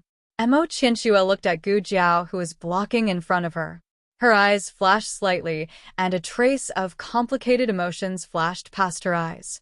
The archer didn't stop there. He shot another arrow at Gu Jiao. This time, Gu Jiao caught it directly. Gu Jiao had to deal with the assassin in the dark, so her back was completely exposed to Mo Qianxue. Mo Qianxue stared at Gu Jiao's defenseless back. She silently took out the silver needle hidden in her sleeve. The needle was dipped in poison. The tip of the needle was black. A single needle could kill a person instantly. Mo Qianxue clenched her fists. Her eyes flashed with hesitation, confusion, and struggle. Then, she gritted her teeth. Her eyes turned cold, as if she had finally made a decision. She suddenly shot all the silver needles in her hand in the direction of Gu Jiao. The silver needles carried all her internal energy. They brushed past Gu Jiao's neck. A few muffled groans came from the dark night, and 3 black-clothed men fell from different directions with a clatter. Chapter 537. The novel will be updated faster. Gu Jiao thought there was only one man in black. Who would have thought there were 2 more hiding in the dark? Mo Qianxue was already severely injured, and this attack with all her strength had almost drained her of all her energy. The moment the 3 men in black fell from above, she couldn't hold on any longer. She spat out a mouthful of blood and fainted. Gu Jiao bent down and carried Mo Qianxue back to the room. The clinic's manservant would clean up the place. Mo Qianxue was covered in snow. The wound on her leg was slightly torn. Blood seeped out and dyed her nightgown red. Gu Jiao took off her clothes and stuffed them under the blanket. Then, she opened the closet door and found a clean set of nightgown for her to change into. In a daze, Mo Qianxue felt someone touch her body. Her face turned pale, and she grabbed the other person's hand. "It's me," Gu Jiao said. Mo Qianxue let go of her hand. She leaned her head against Gu Jiao's chest and fell into a deep sleep. In fact, several groups of people had already come to the clinic. However, Gu Jiao clearly felt that Mo Qianxue's mood had changed. Maybe it was because tonight was especially serious. In the latter half of the night, Mo Qianxue even had nightmares. She was afraid. Her face was pale, and her body trembled slightly. It was as if she had fallen into an endless nightmare. Mo Qianxue, Mo Qianxue. Gu Jiao tried to wake her up.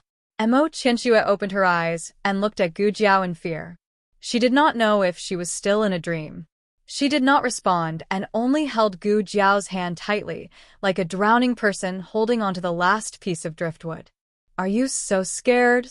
Gu Jiao murmured. She didn't pull her hand back. Gu Jiao took the time to go back to Clearwater Alley. Little Jing Kong hadn't seen Gu Jiao for a few days. He felt wronged and teared up. "Jiao Jiao." He rushed over and hugged Gu Jiao. Although he was 5 years old, he looked just 1 year younger than his peers. Gu Jiao easily lifted him up. Little Jing Kong sat in Gu Jiao's arms and shook his little head. "Jiao Jiao, is the medical center done?" Little Jing Kong asked. Not yet. Gu Jiao entered the room and greeted Yao Shi. Yao Shi had just finished bathing Gu Xiaobao. "You're back. There's no need to go to the clinic, right?" Yao Shi warmly asked. "We still have to go over tonight," Gu Jiao said. Little Jing Kong thought for a while and got down from Gu Jiao's arms. He moved a chair for Gu Jiao and said, "Jiao Jiao is tired. Jiao Jiao, take a seat." Gu Xiaobao, wow. Yao Shi heard her son's voice and laughed. Did Xiaobao speak? Does Xiaobao want sister to sit down? Gu Xiaobao widened his big round eyes and looked at Gu Jiao. Gu Jiao walked over and poked Gu Xiaobao's face.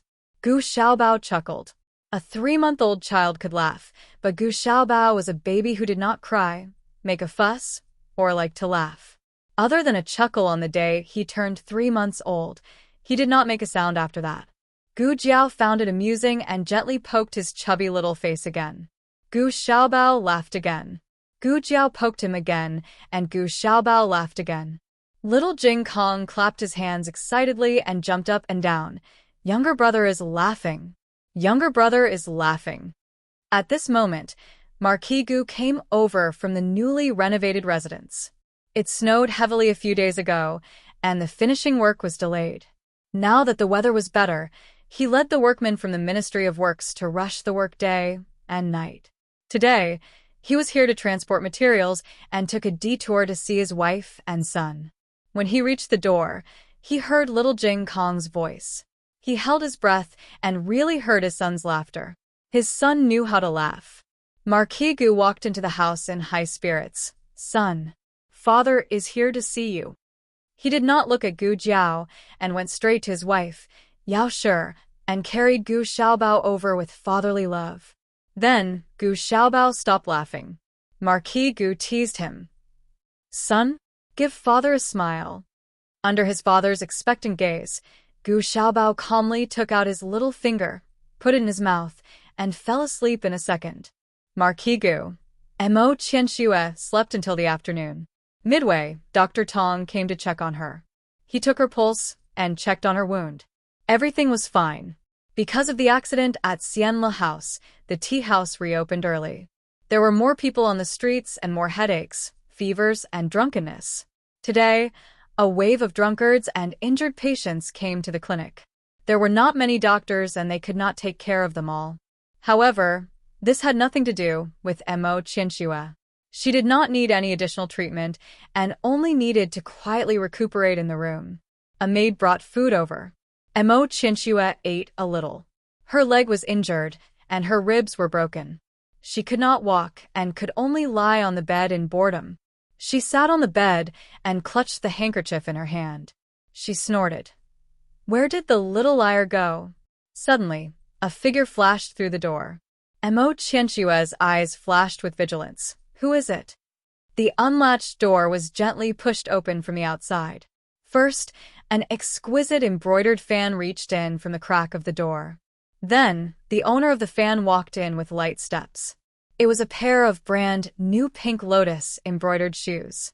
They were made of real gold and were extremely expensive. In the whole capital, only the courtesans of Xianle House could afford to wear such shoes. The vigilance in Mo Qianxue's eyes dissipated and was replaced by a faint disgust. What are you doing here? Mo Qianxue asked coldly. Hua Xiao smiled brightly. I'm here to see my elder sister. Hua Xiao closed the door behind her and walked toward Mo Qianxue's bedside. Mo Qianxue said with disdain, Who is your elder sister? Don't randomly recognize relatives here. Oh. Hua Xiao covered half of her face with the fan and laughed. We are all girls in the brothel. Who is more noble than who? Don't make it sound like your elder sister is a daughter of a good family. Mo Qianxue impatiently said, If you have something to say it quickly. Hua Xiao laughed. I haven't seen you for a few days, but you are still so vulgar. Does that little Gongzi also know your character? Is it hard for you to pretend in front of him? I forgot he is not a little Gongzi but a little girl. Elder sister, your infatuation has been misplaced. Mo Qianxue looked at her coldly. Hua Xiao, do you have nothing to do, so you came to tell me this? Hua Xiao removed the round fan in front of her face, revealing an innocent look. Of course not. I came to remind elder sister, don't forget your identity. Don't be a traitor of a mortal music house. Mo Qianxue turned her face and said lightly, I didn't.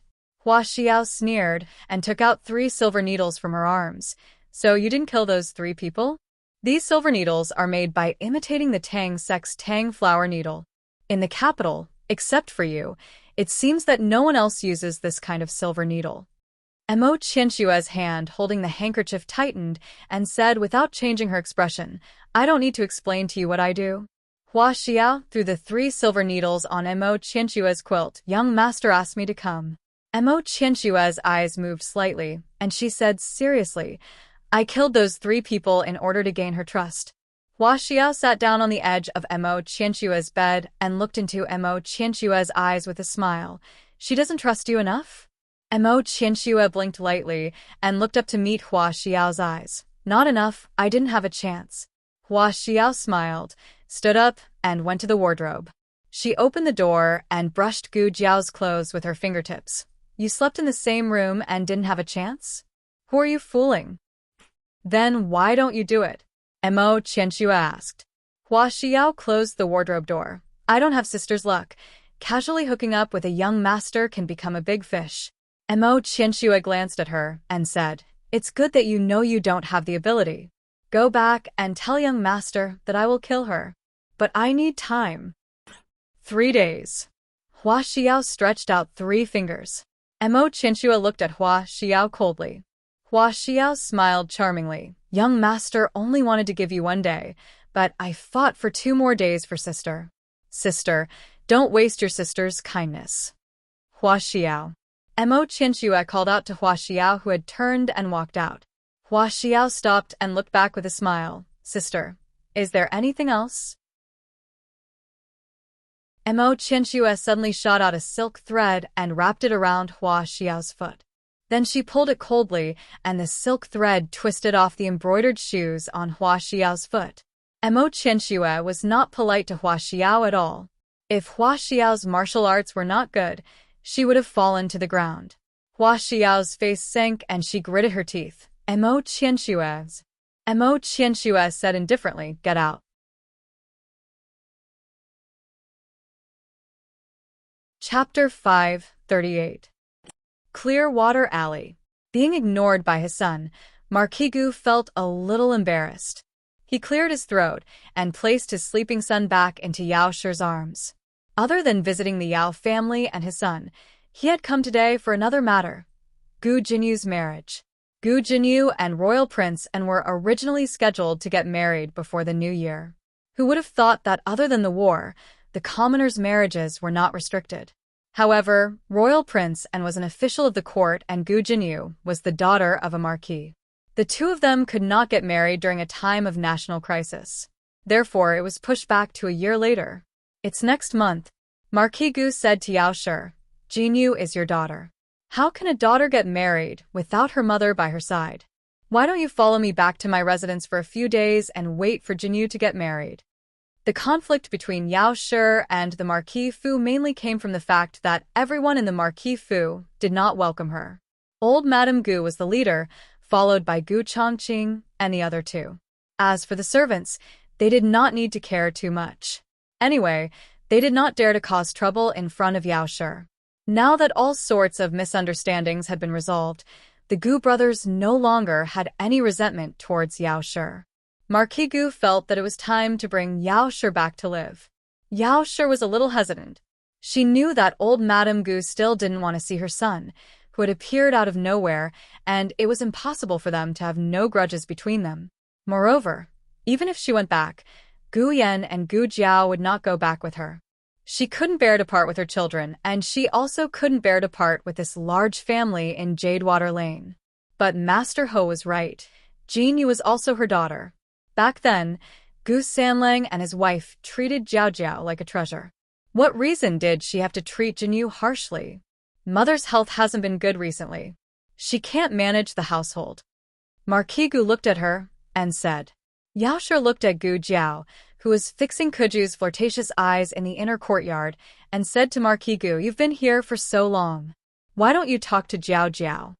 Marquis Gu scoffed. She's the one who doesn't want to talk to me. I've been here for so long. Have you heard her call me father? Yao Shi said, Jiao Jiao is just not used to it. Moreover, do you treat Jiao Jiao like a father? Marquis Gu hesitated. Yao Shi continued, You even used a whip to hit her. That's... Marquis Gu coughed guiltily. How long has it been? Do you still remember? I didn't know that she was our daughter, and thought that she wanted to harm you. At the mention of this matter, Marquis Gu became angry. He had only whipped that girl once, and that girl bore a grudge to such an extent, opposing him at every turn. He even kidnapped his wife and son. 2 sons. Was it because he didn't act like a father? She was clearly the one who didn't act like a daughter. Can't she learn from Jinyu? Gentle and generous, delicate and cute? That's how the daughter of a marquis should be. Marquis Gu rolled his eyes and said, if that girl was half as sensible as Jin Yu, I wouldn't have doted on her so much. Yao Shi carried the sleeping Gu Xiaobao and stood up, looking at him with a frown. You admit that you don't dote on Jiao Jiao? No, Marquis Gu was dazed. How could he speak so quickly? Also, how could Madame's angle be so tricky? Yao Shi trembled with anger. So when you said that you dote on Jiao Jiao, you were lying to me. Marquis Gu panicked and quickly said, I didn't lie to you. I'm telling the truth. I dote on Jiao Jiao.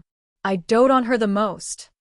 Yao Shi did not want to wake up her sleeping son, so she suppressed her anger and asked, then let me ask you, what does Jiao Jiao like to eat the most? Marquis Gu opened his mouth. How could he know what that girl liked to eat the most? You can't even answer this, yet you say that you dote on Jiao Jiao. Yao Shi said this and carried Gu Xiaobao away, without looking back. Marquis Gu. Sigh. Gu Yan and Gu Xiaoshan had gone to Master Lu's place in the southern wing and were not at home. Yao Shi also ignored him. Marquis Gu rubbed his nose resentfully. Every strand of hair on his body spoke of the awkwardness in his heart. He was hesitating whether he should go back first. At this moment, little Jing Kong walked over. Little Jing Kong was Gu Jiao Jiao's little tail. Wherever Gu Jiao went, he would go. But now he did not stick to Gu Jiao. Marquis Gu was quite surprised. He looked at this little kid who seemed to still be so small. For once, he asked in a pleasant tone, why are you here? Little Jing Kong did not say anything. He walked to the front door cutely and stood on the doorstep. With his hands behind his back, he blinked and looked at Marquis Gu. Marquis Gu's mouth twitched. Are you chasing me away? Little Jing Kong shook his head. Jiao Jiao said that we must be polite children. Those who come are guests. We can't chase them away just because they don't welcome them. That's the adults' business. We just need to be obedient as children. Marquis Gu, who was rejected everywhere, finally left with his head covered in dirt. Gu Jiao fixed little Jing Kong's romantic eyes. Little Jing Kong could play Kuju happily again. Thank you, Jiao Jiao. Little Jing Kong stood under the romantic eyes and said cutely. Gu Jiao curved her lips and handed him the kuju on the stone table. Do you want to finish? Jiao Jiao, will you play with me? Little Jing Kong asked. Okay. Gu Jiao nodded. Gu Jiao played with little Jing Kong for a while. When the old chancellor came back to check on little Jing Kong's homework, he left reluctantly. Gu Jiao went to the clinic. She brought some candied fruits and hawthorn cakes made by the young master. When she entered the room, Mo Qianxue was leaning against the bed and sulking. When she saw her, she snorted coldly and rolled her eyes. She turned her body sideways and showed Gu Jiao the back of her head. Gu Jiao had always been right about people and not about things. She could indulge the people she accepted to do anything. Mo Qianxue's little temper was like a drizzle in her eyes, the kind that wouldn't even get her clothes wet. How do you feel today? Do you feel uncomfortable anywhere? Dr. Gu asked routinely. Mo Qianxue grabbed the handkerchief and said angrily, not good. I feel uncomfortable everywhere. Gu Jiao put the snacks on the bedside table and reached out to check her pulse. Really? Let me see. Mo Qianxue pulled back her hand. I won't show you, you little liar. She was so lively. It seemed that she had nothing to do in the afternoon. Gu Jiao was a doctor, so she naturally had to care about the patient's diet. She asked the maid and found that Mo Qianxue didn't eat much. There were 2 dishes and 1 soup, and she only ate 1 or 2 mouthfuls. Gu Jiao opened the food box and took out a stack of glittering hawthorn cakes, saying, This is my granduncle's hawthorn cake. Try it. When one person cared about another, the focus would become very strange. Mo Qianxue sneered, Your grandfather doesn't have a sister. How can you have a young master? Gu Jiao paused and looked at her. You investigated me? Mo Qianxue's eyes flashed. Oh no. She spilled the beans. Mo Qianxue was saved by Gu Jiao and brought back to Immortal Music House. Only then did she recognize Gu Jiao as the mute youth who had taken liberties with her. Moreover, Gu Jiao had never said who she was or who her grandfather was. In other words, before she recognized Gu Jiao. She, Mo Qianxue, had investigated the daughter of Marquis Ding and Fu. This was very thought-provoking. Why did Mo Qianxue investigate her? Mo Qianxue composed herself and said in a normal tone, "Is there a need to investigate this? The fact that the daughter of Marquis Ding and Fu works as a doctor in the medical hall has long been known by everyone." Gu Jiao looked at her without blinking. "So, you're so sure that I am that doctor?" Mo Qianxue almost couldn't stand her seemingly casual but hidden sharp gaze. "Isn't your surname Gu?"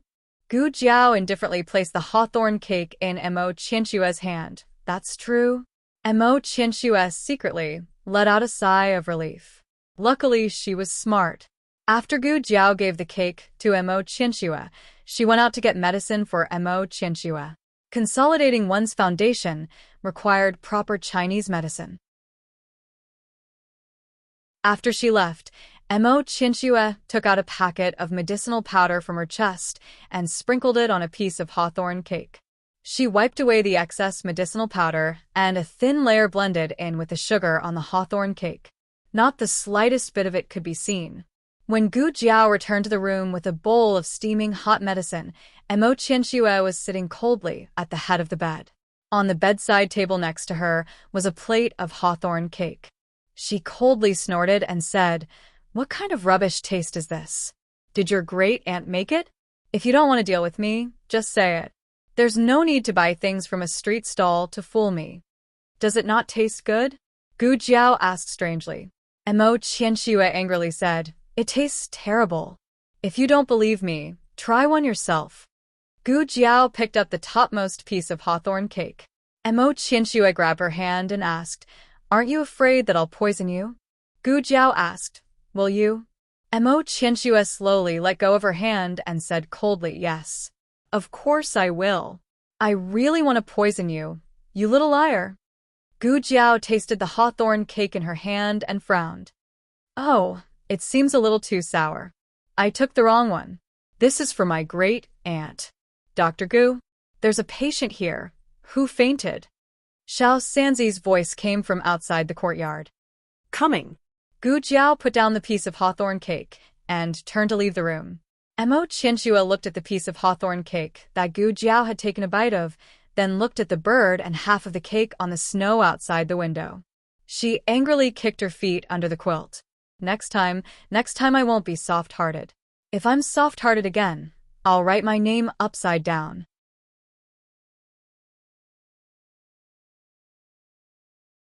Chapter 539. Novels with a deeper meaning that cannot be found online are all available here.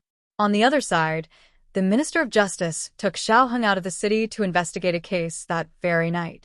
Xiao Heng was only a scribe in the Ministry of Justice. Logically speaking, he should not be involved in the investigation, but Minister Xing had originally wanted him because of his ability to handle cases. The scribe position was just a cover. The Minister of Justice was surnamed Xing, and his name was Shuwen. This name did not sound like someone who could be a minister, but Xing Shuwen had done it. Xing Shuwen was one of the few ministers of the 6 ministries who had come from a humble background. At the beginning, he had suffered a lot before finally entering the Ministry of Justice. Because he did not have the support of his family, it was much more difficult for him to rise up the ranks than for those nobles and officials. He had been sent out twice. The first time was because he had offended someone, and the second time was because he had offended someone he should not have offended. But perhaps his life was really tough, for he had managed to survive. His character was upright, and his family style was also upright. He met the emperor's standards for using people. Of course, the prerequisite was that he could be noticed by the emperor. Speaking of which, it was actually a coincidence. The second time I was sent out was in a small county near Fengdu Mountain. I handled a case, and the victim was someone from the princess's estate, Minister Xing said to Xiao Heng in the carriage. Xiao Heng did not know about this. Before he left the capital, he had not thought that he would enter the 6 ministries, so he had not paid special attention to the movements of the 6 ministries. Princess Xinyang had monitored the movements of the court, so he had occasionally heard of some officials' weakness. For example, the account book of the imperial colleges, accepting bribes. But it was clear that Minister of Justice was not in the list of weaknesses. He was an honest and upright official. As the carriage bumped along the rugged path, the two of them couldn't help but sway a little. Minister Xing swayed as he continued. To be honest, he was just an insignificant servant who was humiliated by a local squire. That squire had a bit of a relationship with the capital. Do you know what someone else would have done? Xiaoheng understood that he was not asking him a question. As expected, Minister Xing continued, sometimes, the lives of the common people are worthless, and the lives of the servants are worthless as well. At that time, Princess Xinyang asked me, County Magistrate Xing, do you dare to investigate this case? Xiaoheng could almost imagine Princess Xinyang's expression at that time. I asked the princess, I've checked and something happened. Can the princess protect my family? The princess said, I can't. Your case isn't for me to investigate. That's your duty. You can choose to be a good official or a corrupt official. You'll have to bear the consequences. So unreasonable. I thought.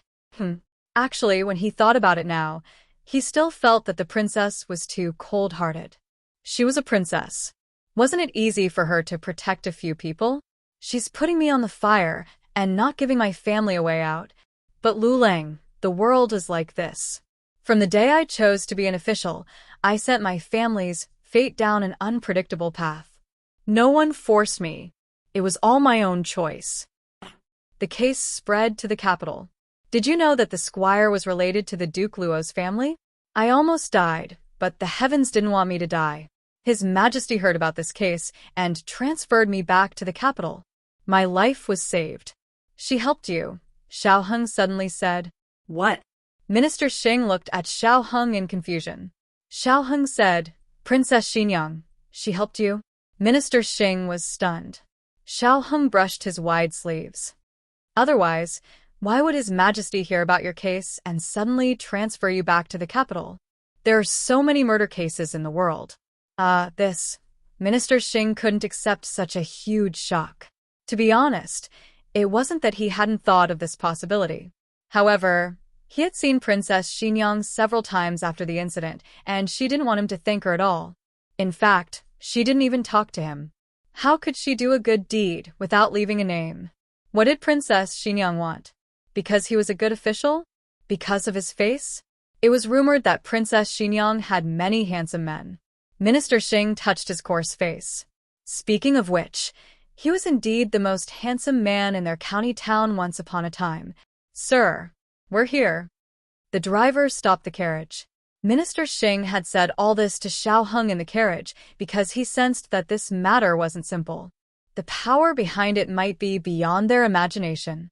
He was worried that Xiaoheng wouldn't dare to investigate further, so he wanted to use his own deeds to influence Xiaoheng and make him determined to be a good official who didn't fear power. Even if he didn't have anyone to protect him, he would definitely be able to soar to a high position. However, it seemed that he had failed. Cough, cough.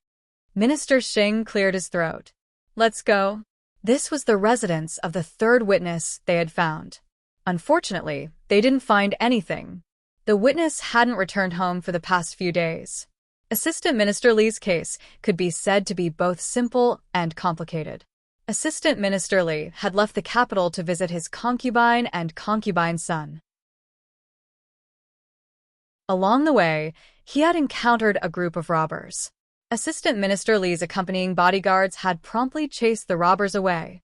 Two of the robbers had seriously resisted and injured Assistant Minister Li. The bodyguards had no choice but to kill them. However, who would have thought that when they were sent to the local yamen, one of the victims turned out to be a good citizen? The family of the good citizen came to the door and said that Assistant Minister Li had killed their son. The identities of the rest of the robbers were also ascertained. Their eyewitnesses at the time were not at home. Based on Minister Xing's many years of experience in handling cases, this was a premeditated framing. The goal wasn't Assistant Minister Li, but the case in his hands. Xiaoheng was a trustworthy person. Minister Xing didn't beat around the bush in front of him. The Xianle House case is of great importance. The capital government and the Ministry of Justice are investigating this case. Xiaoheng nodded and said, Then why are the people from the capital government fine? Minister Xing thoughtfully said, there's only one possibility. The capital government had already been bribed. Xiao Heng also guessed this possibility. He sternly said if Assistant Minister Li continues to investigate, there will be danger. It's your danger, Darren. Assistant Minister Li was only following orders. The decision was in Minister Xing's hands. Therefore, the other party was actually targeting Minister Xing. The above was a guess based on the clues they currently had. Whether this was the case or not still needed to be confirmed later. Since they couldn't find a witness, Minister Xing took Xiao Heng to the carriage to return to the capital. The carriage hadn't gone far when an arrow shot into their carriage and nailed itself to the wall of the carriage between Xiao Heng and Minister Xing. Because the force was too great, the arrow had already pierced into the wall. The tail of the arrow was still shaking violently. It could be seen that if this arrow had shot into either of them, it would have killed them instantly. Minister Xing's eyes turned cold. Assassinate an official of the imperial court? Fortunately, I was already prepared. After he finished speaking, he took out a bone whistle and blew it forcefully. 1 ring, 2 rings, 3 rings passed. The expert who should have appeared didn't appear. Minister Xing was stunned. What's going on? This official spent a lot of money to buy an expert from the Jianghu. He's gone. Xiao Heng lightly said, It can't be? Minister Xing's eyes widened. Another arrow shot in. This time it hit Minister Xing's crotch. Minister Xing only felt that his little minister was a bit cold. Get out of the carriage, Xiao Heng said. Minister Xing lifted the curtain and grabbed Xiao Heng's hand before jumping out of the carriage with him. Just as the two of them fell to the ground, a whole row of arrows covered the sky and covered the earth and shot the carriage into a sieve. Minister Xing held his breath. If he and Xiao Luling hadn't jumped out of the carriage in time, they would have become sieves by now. Too hateful. Who did this? Don't let this official find out. Otherwise, this official will definitely find out who did this. Whoosh. Another arrow was shot, and it almost hit Minister Xing's butt. Ah! Minister Xing suddenly jumped, grabbed Xiao Heng's hand, and ran.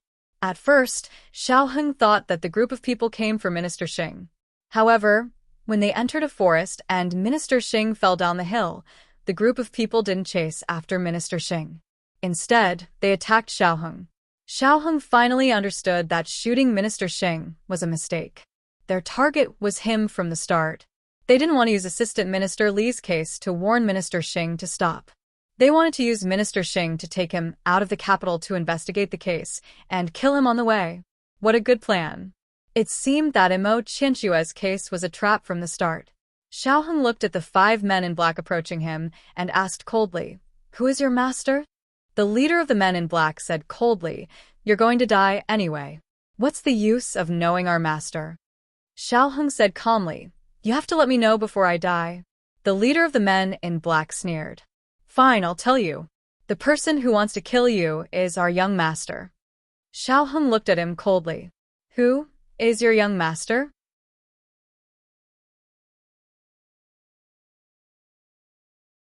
Chapter 540. Big brother, don't talk nonsense with him.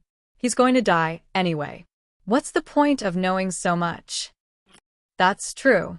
This guy doesn't deserve to know young master's name. The leader of the black-clothed men smiled and said to the black-clothed men beside him, Kill this brat. Do it cleanly. Big brother, don't worry. We know what to do. This brat doesn't know martial arts. We have the final say on how to kill him. Several people roared with laughter as they disdainfully pressed toward Xiao Heng. In front of Xiao Heng were the black-clothed men, and behind him was a huge slope. He had 2 choices. One was to be killed by them, and the other was to jump down the slope and die. Jump. One of the black-clothed men smiled provocatively. This height was nothing to martial artists, but it was a death sentence for a Hanlin official. They didn't believe that Xiao Heng would jump. In fact, Xiao Heng didn't jump. The few of them sneered as they approached Xiao Heng. When they were about 10 steps away, Xiao Heng suddenly fished out something from his money pouch and threw it at the few people's feet. They thought it was a hidden weapon and hurriedly took a step back. Unfortunately, it was useless to take a step back. The black thing exploded after it landed on the ground. Several people were blasted into a sorry state. The leader of the black-clothed men was startled. When he reacted and was about to attack Xiao Heng was one step faster and took out the remaining black fire pearls. Not good. Bang! He didn't have time to escape and was knocked out by a series of black fire pearls. Gu Jiao mixed a small amount of knockout drug into Xiao Heng's black fire pearls. The power of the explosion was not as strong as the pure black fire pearls, but it could quickly knock out the opponent. After knocking out the group of people, Xiao Heng quickly left and went down the small path to find Xing Shongshu. Minister Xing had just fallen down the hill. The place where he fell was not so high. If he was lucky, he would not die. When Xiao Heng found him, his arm was dislocated, but he could still walk. Xiao Heng helped him up, looked around, found a direction, and said, "Let's go." Minister Xing covered his dislocated arm and cursed in pain. "What kind of people are they?" "I'm not sure," Xiao Heng said. Xing Shongshu said angrily, Good. How dare he set his sights on this official? When we return to the capital, this official will investigate his background. His courage was commendable. Minister Xing said earnestly, "Lu Leng, don't be scared. As officials of the imperial court, how can we not encounter any problems? Don't back out just because of this little disturbance." Xiao Heng supported him and accurately identified the direction of the capital. Yes, he won't. What was this little disturbance? What's more, they were targeting him. It had nothing to do with him being an official of the imperial court. They had set up such a situation to deal with him.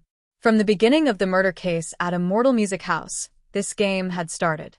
All of them were chess pieces on the chessboard. He just didn't know who the young master was and what relationship did he have with Immortal Music House. Xiao Heng said, "Darren, after returning to the capital, I want to go to Immortal Music House again." "Okay, I'll listen to you." "I also feel that there's something wrong with this Immortal Music House." Minister Xing was so angry that he cursed. Regarding the background of Immortal Music House, the people in the capital had many guesses. Unfortunately, no one had gotten a handle on Immortal Music House. It was not good to close it down or destroy it. Moreover, so, what if they destroyed Immortal Music House? Was the main point Immortal Music House? It was the people behind Immortal Music House. Minister Xing had a toothache. After the two walked for a while, Minister Xing suddenly asked, "That's right, I seem to have heard a strange sound. Are you okay?" After Minister Xing fell down, he was dizzy for a while. In addition, he was far away, so he couldn't hear clearly. He didn't know if he had misheard or what happened. "I'm fine." Xiao Heng didn't mention the gunpowder. Only Yan country had gunpowder. God knows how Gu Jiao had it. It was better to have less trouble. Since Minister Xing wasn't sure, then he must have misheard. "That's right. What about that group of people?" Minister Xing asked again. Xiao Heng said, "We've shaken them off for the time being, but they may catch up in a while. We have to leave as soon as possible." But where is this?" Minister Xing was completely lost. Xiao Heng pointed to the front and said, "Go east for another li, and you'll reach Xiao He village. After passing through the village, there'll be a relay station. We'll hire a carriage there." Oh. Minister Xing nodded blankly. He vaguely felt that something was wrong, but he couldn't figure out what it was. That group of people still caught up with them, but Xiao Heng was too familiar with the terrain around the capital. He was able to shake them off no matter what. After the carriage passed through the city gates, Minister Xing suddenly realized something. Aren't you from Yuzhou? How come you're more familiar with the capital than me? Those who didn't know would think that you grew up in the capital." That group of people didn't seem to want to make a move in the capital. After entering the capital, the two's journey was much smoother. They didn't have to hide anymore and walked faster. Minister Xing was injured, so Xiao Heng sent him to the Miracle Hall. "Lu Ling is here." The second master smiled and greeted him. "You're here to look for Xiao Gu, right? She's treating a patient. She'll be fine in a while." Xiao Heng nodded and turned to introduce him to the second master. "This is Lord Xing." His arm is injured. I'll have to trouble you to find a doctor to treat him. Minister Xing was wearing an official's robe. Although the second master didn't recognize which yamen he was from, he could tell that he was a third-rank official. The second master hurriedly cupped his hands. My apologies, my lord. Please come this way. I'll go get a doctor for you. The second master invited Minister Xing to a room upstairs. Xiao Heng went to Gu Jiao's courtyard. Xiao Heng knew that there was a female patient living in the courtyard. He never interfered with Gu Jiao's medical practice, but he didn't know that the patient had moved into Gu Jiao's room. He pushed the door open and entered. He was caught off guard and bumped into the other party. After Gu Jiao left, Mo Qianxue tried to sneak off the bed. She had just walked to the table when Xiao Heng came in. Xiao Heng saw her, and she saw Xiao Heng. She was wearing Gu Jiao's clothes. She was dressed neatly, without any disrespect or inconvenience. However, she still caught him off guard. Her walking posture was different from normal people. Xiao Heng quickly realized that she was a patient. He quickly looked away, nodded slightly, and turned to leave. At that moment, Mo Qianxue called out to him. Stop. Xiao Heng paused. He hesitated and looked at Mo Qianxue. In all fairness, Mo Qianxue was beautiful. It was hard to find a woman in the capital who was more beautiful than her. Even the second master and the doctors in the clinic were shocked speechless when they saw Mo Qianxue's clean face for the first time. Xiao Heng was very calm. There was no surprise or admiration in his eyes. It was purely the look of someone looking at a stranger. It was no different from looking at a commoner on the street. Mo Qianxue frowned. Is this your reaction when you see me? Xiao Heng was confused. What was wrong with his reaction? What kind of reaction did she think he would have when he saw her? Xiao Heng looked at Mo Qianxue, puzzled. Mo Qianxue endured the pain of her wound and moved step by step toward Xiao Heng. When she was 3 steps away from Xiao Heng, he unconsciously took a step back. It was obvious that he wanted to avoid suspicion. Mo Qianxue frowned even more. What's wrong with you? If the first sentence made Xiao Heng confused, the second sentence made Xiao Heng realize that something was wrong. She didn't sound like a stranger to him. You recognize me? Xiao Heng looked at her suspiciously. Mo Qianxue pointed at his right eye. Do you think I won't recognize you just because you don't have that mole? Although your appearance has changed a little from a few years ago, I can still recognize you. Xiao Heng frowned slightly. He did have a mole under his right eye. Had she really seen him before? Mo Qianxue saw that he was silent, and her face darkened. Don't tell me you don't remember me? Xiao Heng didn't say anything. Mo Qianxue's almond eyes widened. You really don't remember? I was wondering, when I saw you near the Hanlin Academy, I asked my maid to look for you, but you didn't pay any attention to her. Near the Hanlin Academy, maid Xiao Heng remembered. There was indeed such a thing. It was even seen by Cin Xiu, who spread rumors in the Hanlin Academy that he had an affair with a brothel girl. Xiao Heng stared at her. You were the one that day? Mo Qianxue nodded. Yes. It was me. I purposely dropped a token on the ground. Who knew that you didn't pick it up, but it was picked up by a random person. After that, that person dared to go to the Immortal Music House to look for me. Xiao Heng's eyes flickered. Immortal Music House? Cin Xiu had indeed met with an accident near the Immortal Music House.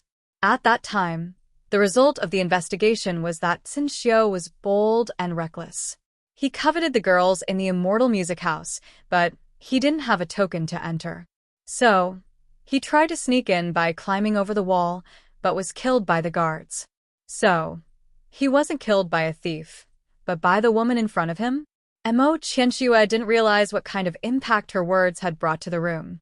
She said calmly, Didn't I tell you before that if I saw you again, I would tell you who I was? Xiao Heng looked at her, his eyes cold and probing. Is that so? Then who are you? Mo Qianxue raised her eyebrows and smiled. I am the top courtesan of the Immortal Music House, Mo Qianxue.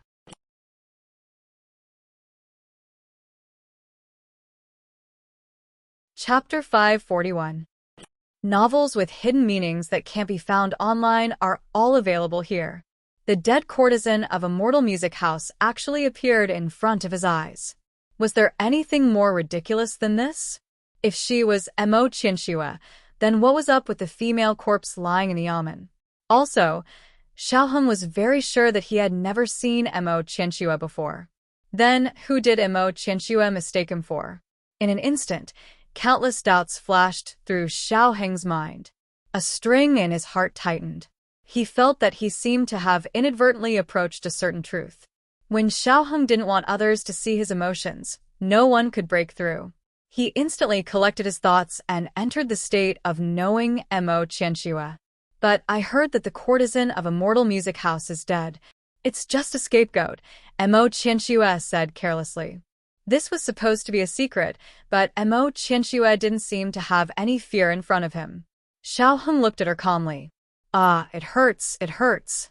Help me. Mo Qianxue gasped and reached out her hand. Xiaoheng didn't move, but Mo Qianxue thought of something and quickly pulled her hand back. I'll do it myself. She endured the pain and moved to a stool by the table. She sat down and said to Xiaoheng, "Oh, right? Why are you here? Last time I saw you, weren't you an official of the Hanlin Academy? You're not wearing the uniform of the Hanlin Academy today." Xiaoheng said, "I'm on duty at the Ministry of Justice today." Mo Qianxue snorted. "Ministry of Justice?" Xiaoheng said calmly, "And I'm investigating your case today. If I knew that you faked your death, I wouldn't have bothered." Mo Qianxue waved her hand. "Just investigate casually. Don't be too serious. Otherwise, I'm afraid you'll get into trouble." Xiaoheng seemed to ask casually, "What kind of trouble will I get into?" Mo Qianxue sighed. "This is a long story. Even I don't know much about it. I don't know how to explain it to you." Xiaoheng's eyes moved. "Is it the young master behind you?" Mo Qianxue looked at him in shock. "You know our young master?" Xiaoheng said calmly. "Today, the Minister of Justice and I went to investigate a case. On the way, we encountered a group of people who wanted to kill us. That group of people accidentally mentioned something about the young master." Xiaoheng didn't lie, but he didn't tell the whole truth. For example, those people were actually targeting him, and it had nothing to do with him investigating the case. Xiaoheng was testing Mo Qianxue. He wanted to know what role she played in this case, and how much she knew. "Are you hurt?" This was Mo Qianxue's reaction. Xiaoheng's eyelashes drooped as he faintly said, "I'm fine. Minister Xing suffered some minor injuries." This sentence easily made people think that the group of people were targeting Minister Xing. Mo Qianxue pursed her lips and said, "It must be because you investigated the case too closely. They wanted to give you a warning. Otherwise, you wouldn't have come back alive. I know the young master's methods." It seemed that Mo Qianxue didn't know that those people actually wanted his life. In Mo Qianxue's eyes, why did her young master cause a murder case? Xiaoheng temporarily suppressed the urge to ask who the young master was. He poured a cup of tea for Mo Qianxue and asked, "Why did you fake your death?" "To kill someone." Mo Qianxue's mood fell. Xiaoheng was about to put the teapot back when his eyelashes trembled. He took the teapot back and poured himself a cup of tea. "Kill who?" Mo Qianxue said in a low voice, "The owner of this clinic." Xiaoheng clenched his fist and spilled 2 drops of tea on the table. He covered it with the teacup and said in a calm voice, "You deliberately got injured to get close to her." Yes. Mo Qianxue nodded gloomily. Xiaoheng said indifferently, "You're injured so badly. Aren't you afraid of dying?" Mo Qianxue thought that Xiaoheng guessed her injury from the gauze on her body. She didn't think that Xiaoheng already knew that she almost died that night. She said, "If I wasn't injured so badly, how could I win her trust?" Xiaoheng put the teapot back and suppressed the murderous aura that wanted to kill Mo Qianxue on the spot. He asked indifferently, "You've already won her trust. Why haven't you made a move yet?" Mo Qianxue was silent. "Do you still want to make a move?" Xiaoheng asked. "I don't know," Mo Qianxue said. Xiaoheng took a sip of tea and said, "You said that your young master's methods are impressive. Aren't you afraid that you'll be punished by him if you don't listen to him?" Mo Qianxue sighed incomparably. "Forget it, let's not talk about me. Let's talk about you." What's your current identity? Hamlin Academy attendant, Ministry of Justice secretary. What's your name? Xiao Luling. Oh. Mo Qianxue responded. She obviously felt that this name wasn't very good. Then, have you done what you said you were going to do here? Xiao Heng's expression didn't change as he said, I'm still doing it. What exactly is it? Mo Qianxue asked nosily. Xiao Heng's eyelashes fluttered slightly. He said seriously, I'll tell you when it's done. Mo Qianxue snorted. Boring. Xiao Heng could only drink tea to hide the fluctuations in his heart. Thinking of something, Mo Qianxue said, All right, are you feeling better? Xiao Heng's expression froze. If he wasn't sure that she had mistaken him for someone else, he would almost think that she was asking about his leg. It's done, Xiao Heng said. Mo Qianxue said in surprise, It can be cured? Then why did you choose to commit suicide? Xiao Heng almost couldn't continue. You believed me when I lied to you. Mo Qianxue nodded thoughtfully. I knew it. You didn't look like you were trying to commit suicide. From the lobby came a few shouts from the second boss. Mo Qianxue hurriedly said, Hurry up and leave. The owner of this clinic will be back soon. It'll be bad if she finds out about you. Xiao Heng. She's my wife. Thank you. Mo Qianxue continued. Also, you can't tell anyone that you know me. If word gets out and reaches our young master's ears, I'm afraid you'll be killed. Xiao Heng was thinking about how to bring the topic back to this mysterious young master. He didn't expect Mo Qianxue to bring it up herself. He didn't ask before because he felt that it was too sudden and suspicious. Now he could push the boat with the current. Xiao Heng looked at her with a trace of curiosity. You keep mentioning your young master. I'm very curious. Who is he? A trace of fear flashed through Mo Qianxue's eyes. He's someone we can't afford to offend in Zhao country. Let's hear it, Xiao Heng said in an unconvinced tone. Mo Qianxue thought for a while and waved her hand. Forget it. It's not good for you to know too much. Xiao Heng said seriously, If you don't tell me who he is, how will I know how powerful he is? Is he worth the risk of being expelled from the Ministry of Justice to dissuade the Minister of Justice from suppressing this case? Mo Qianxue wanted to say something, but stopped. She hesitated for a while. Suddenly, she dipped her finger into the teacup and slowly wrote 3 words on the table. This is the young master's name, she said. Xiao Heng's gaze fell on the name that was not unfamiliar, and his eyes were cold. The Imperial College hadn't started yet. Little Jing Kong had a lot of free time every day. The number of times he went out for a chicken walk had also increased. He went out once in the morning and again in the afternoon. When he brought 7 chickens, an eagle, and a dog back to the house, he saw his bad brother-in-law standing motionlessly at the door. He stuck his head out and looked into the house. Jiao Jiao wasn't there. In a second, he turned into a street bully in Qingshui Alley. He ordered arrogantly, What are you doing? Xiao Heng was both angry and amused. He patted his little mushroom head and said, Do you want to enter the palace? Little Jing Kong, I don't want to. Xiao Heng, no, you want to. Then, little Jing Kong was taken away with a confused look on his face. Little Jing Kong, who was once again a tool, was dragged into the carriage by his bad brother-in-law. They arrived at the palace with great resentment. The guard stopped the carriage. Xiao Heng lifted the curtain and lifted little Jing Kong up. The guard saw a familiar expressionless face and smiled. So, it's the young master of Jing Kong. Sorry for the disrespect. The guards let him go. Sure enough, the little monk's face was more useful than the token. The carriage stopped after entering the palace. Xiao Heng held little Jing Kong's hand and walked forward. Little Jing Kong once again returned to the state of being abducted by the human merchant. He drooped his little head and walked unwillingly like a soulless puppet. However, when he passed by the imperial garden and saw beautiful flowers, he quickly picked one. Xiao Heng turned around. He quickly hid the flower behind him and continued to walk forward with his head lowered. Xiao Heng wanted to laugh. Do you know whose flower you picked? Little Jing Kong said, I didn't pick the flower. Oh, he still knew that he was being tricked. Xiao Heng said, That's the flower planted by Princess Xinyang. It's poisonous. Little Jing Kong threw the flower away. Xiao Heng almost laughed out loud.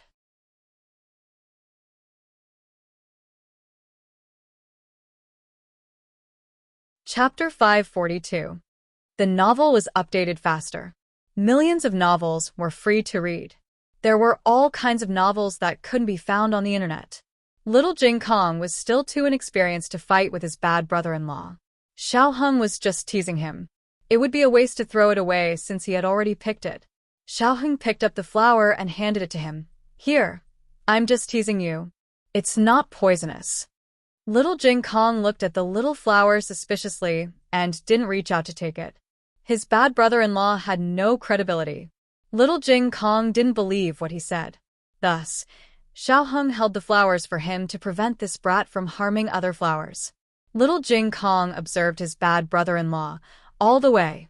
He looked at his hand holding the flower and then at his face. Why do you keep looking at me? Xiao Heng asked. I want to see if your glabella is black. Little Jing Kong said honestly. Xiao Heng was speechless. Little Jing Kong didn't take the flower until they entered Rinshou Palace and found that his bad brother-in-law still didn't show any signs of being poisoned. Xiao Heng was now an official in the Hanlin Academy and also worked in the Ministry of Justice.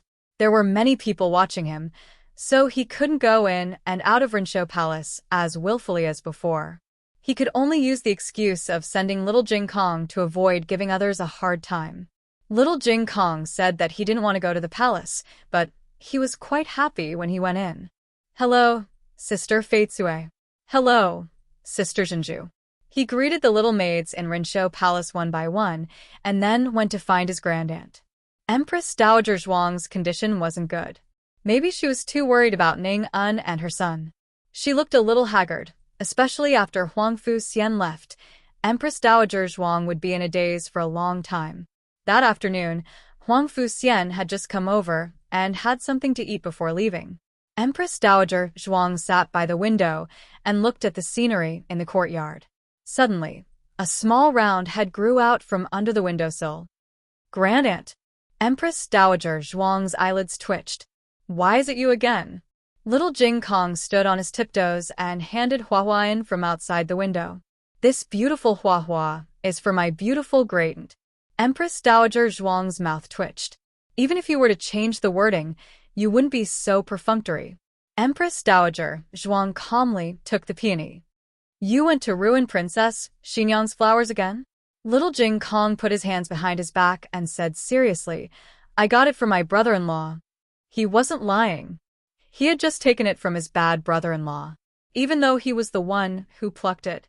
How could Empress Dowager Zhuang not understand him? Empress Dowager Zhuang snorted. Looking at the delicate peony, she said, Why are you suddenly so kind to send me flowers? Little Jing Kong sighed. Sigh, no. My bad brother-in-law said that this flower is poisonous, so I can't give it to Jiao Jiao. Empress Dowager Zhuang was speechless. After Xiao Heng entered Rinshou Palace, he didn't hurry to find great-aunt. Instead, he went to see Eunuch Qin first. The Empress Dowager's condition. Eunuch Qin heard Xiao Heng asking about the Empress Dowager, so he didn't hide anything. It's not good to tell the truth. Princess Ning En suffered so much in the frontier fortress for so many years. After she came back, she looked so pitiful. The most pitiful is young Master Xian. He suffered so much at such a young age. The more unreasonable he is, the more upset the Empress Dowager will be. After Huang Fu Xian moved into the palace, he caused a lot of trouble. On the first day, he bullied Qin Shiyu. Not long after, he scared the two little commandery princesses raised by noble consort Zhuang in the palace. As for not showing respect to the empress and the imperial concubines, it was a light punishment. The point was that as long as someone complained to His Majesty, he wouldn't admit it. How did a good child become like this?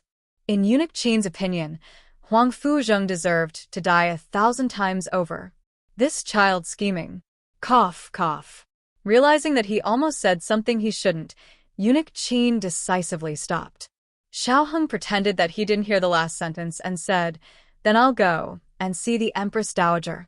Xiao Hong went to Empress Dowager Zhuang's study and patted little Jing Kong's shoulder. Go and play. I'll talk to Grand Aunt for a while. Oh, Grand Aunt, I'm leaving. Little Jing Kong waved his little hand and turned to leave. Xiao Hong stayed in the study to talk with Empress Dowager Zhuang, while little Jing Kong went to Qinquan Palace to find Qin Shiyu. Because of the lesson last time, the two didn't go to Bixia Hall this time. Let's go and feed the fish, little Jing Kong said. There was a tay pond in the palace and there were many koi fish in it. Each of them was fat and cute. Qin Shiyu was not in high spirits. What's wrong? Are you unhappy? Little Jing Kong asked with concern. Qin Shiyu sighed as he walked on the path full of flowers. My puppy is gone. Why is it gone? Little Jing Kong was confused. Qin Shiyu said sadly, my mother said it ran around last time and caused me to run into Huang Fuxian. Huang Fuxian bullied me, so my mother won't let me keep it anymore. Little Jing Kong thought about his pets and said, actually my chickens and birds also get into trouble. Didn't Little Nine almost peck you last time? But Jiao Jiao didn't forbid him from keeping it. Jiao Jiao was great. Qin Shiyu was so pitiful. He comforted Qin Shiyu, if you like puppies, you can come to my house next time. I'll lend you little 8. I just want my dog, Qin Shiyu said sullenly. Huh? Listen. Little Jing Kong suddenly pulled him to a stop. Listen to what? Qin Shiyu asked strangely. Your dog. Little Jing Kong said crisply. Qin Shiyu looked around. Where? I heard it. Little Jing Kong pointed. Over there. The two children ran in the direction pointed out by Little Jing Kong. Behind a rockery, the two of them really saw Qin Shiyu's dog. However, the scene was different from what they had imagined. Huang Fuxian was here too. Huang Fuxian sat alone in a cold wheelchair without any servants around him. His legs were covered with a thick blanket as usual, and Qin Shiyu's dog was lying on the blanket. Its entire body was covered in blood. It was obvious that it had either been thrown to the ground or abused by someone. Huang Fuxian was choking it with one hand and forcing something into its mouth with the other. The puppy whimpered in pain, but Huang Fuxian didn't show any mercy. He forced the dog's mouth open.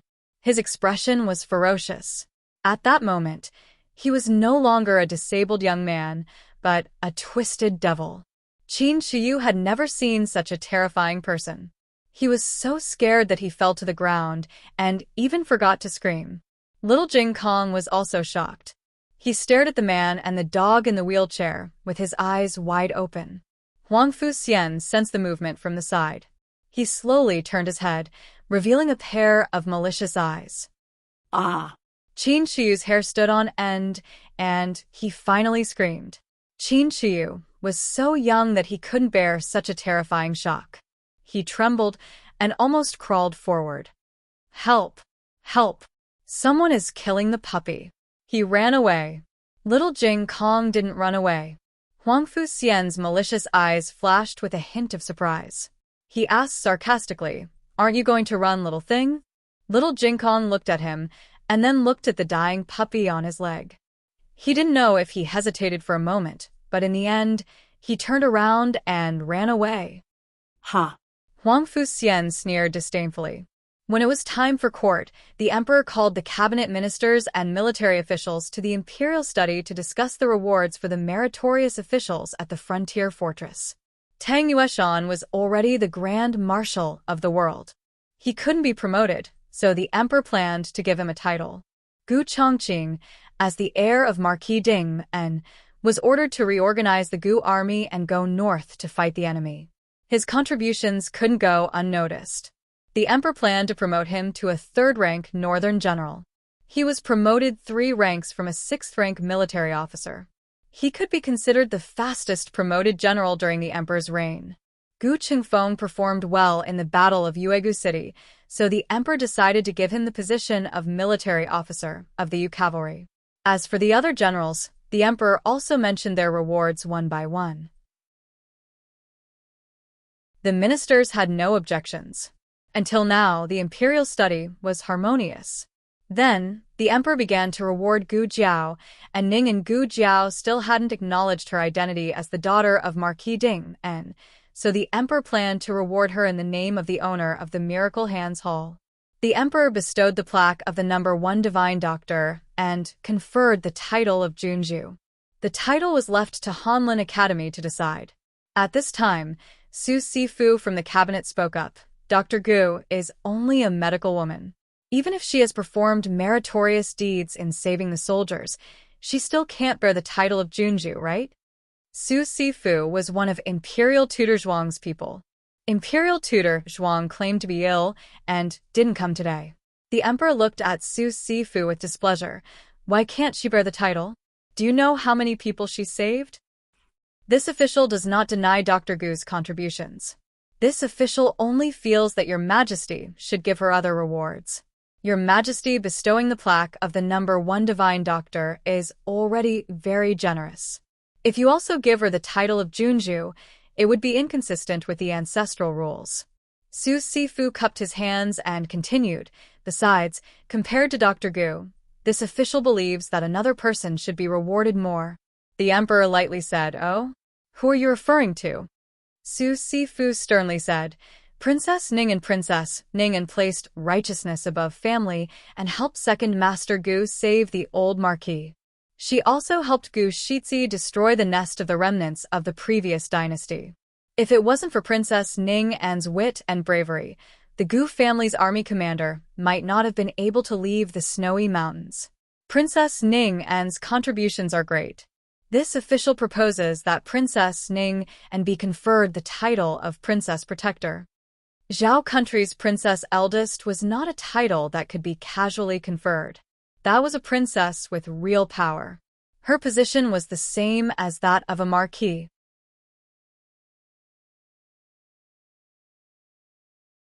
Chapter 543. Princess Ning An was very popular among the people.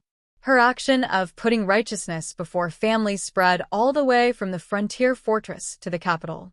The people all praised her for her loyalty and patriotism. Moreover, she had a son who had lost his legs. People couldn't help but feel pity for her under the praise.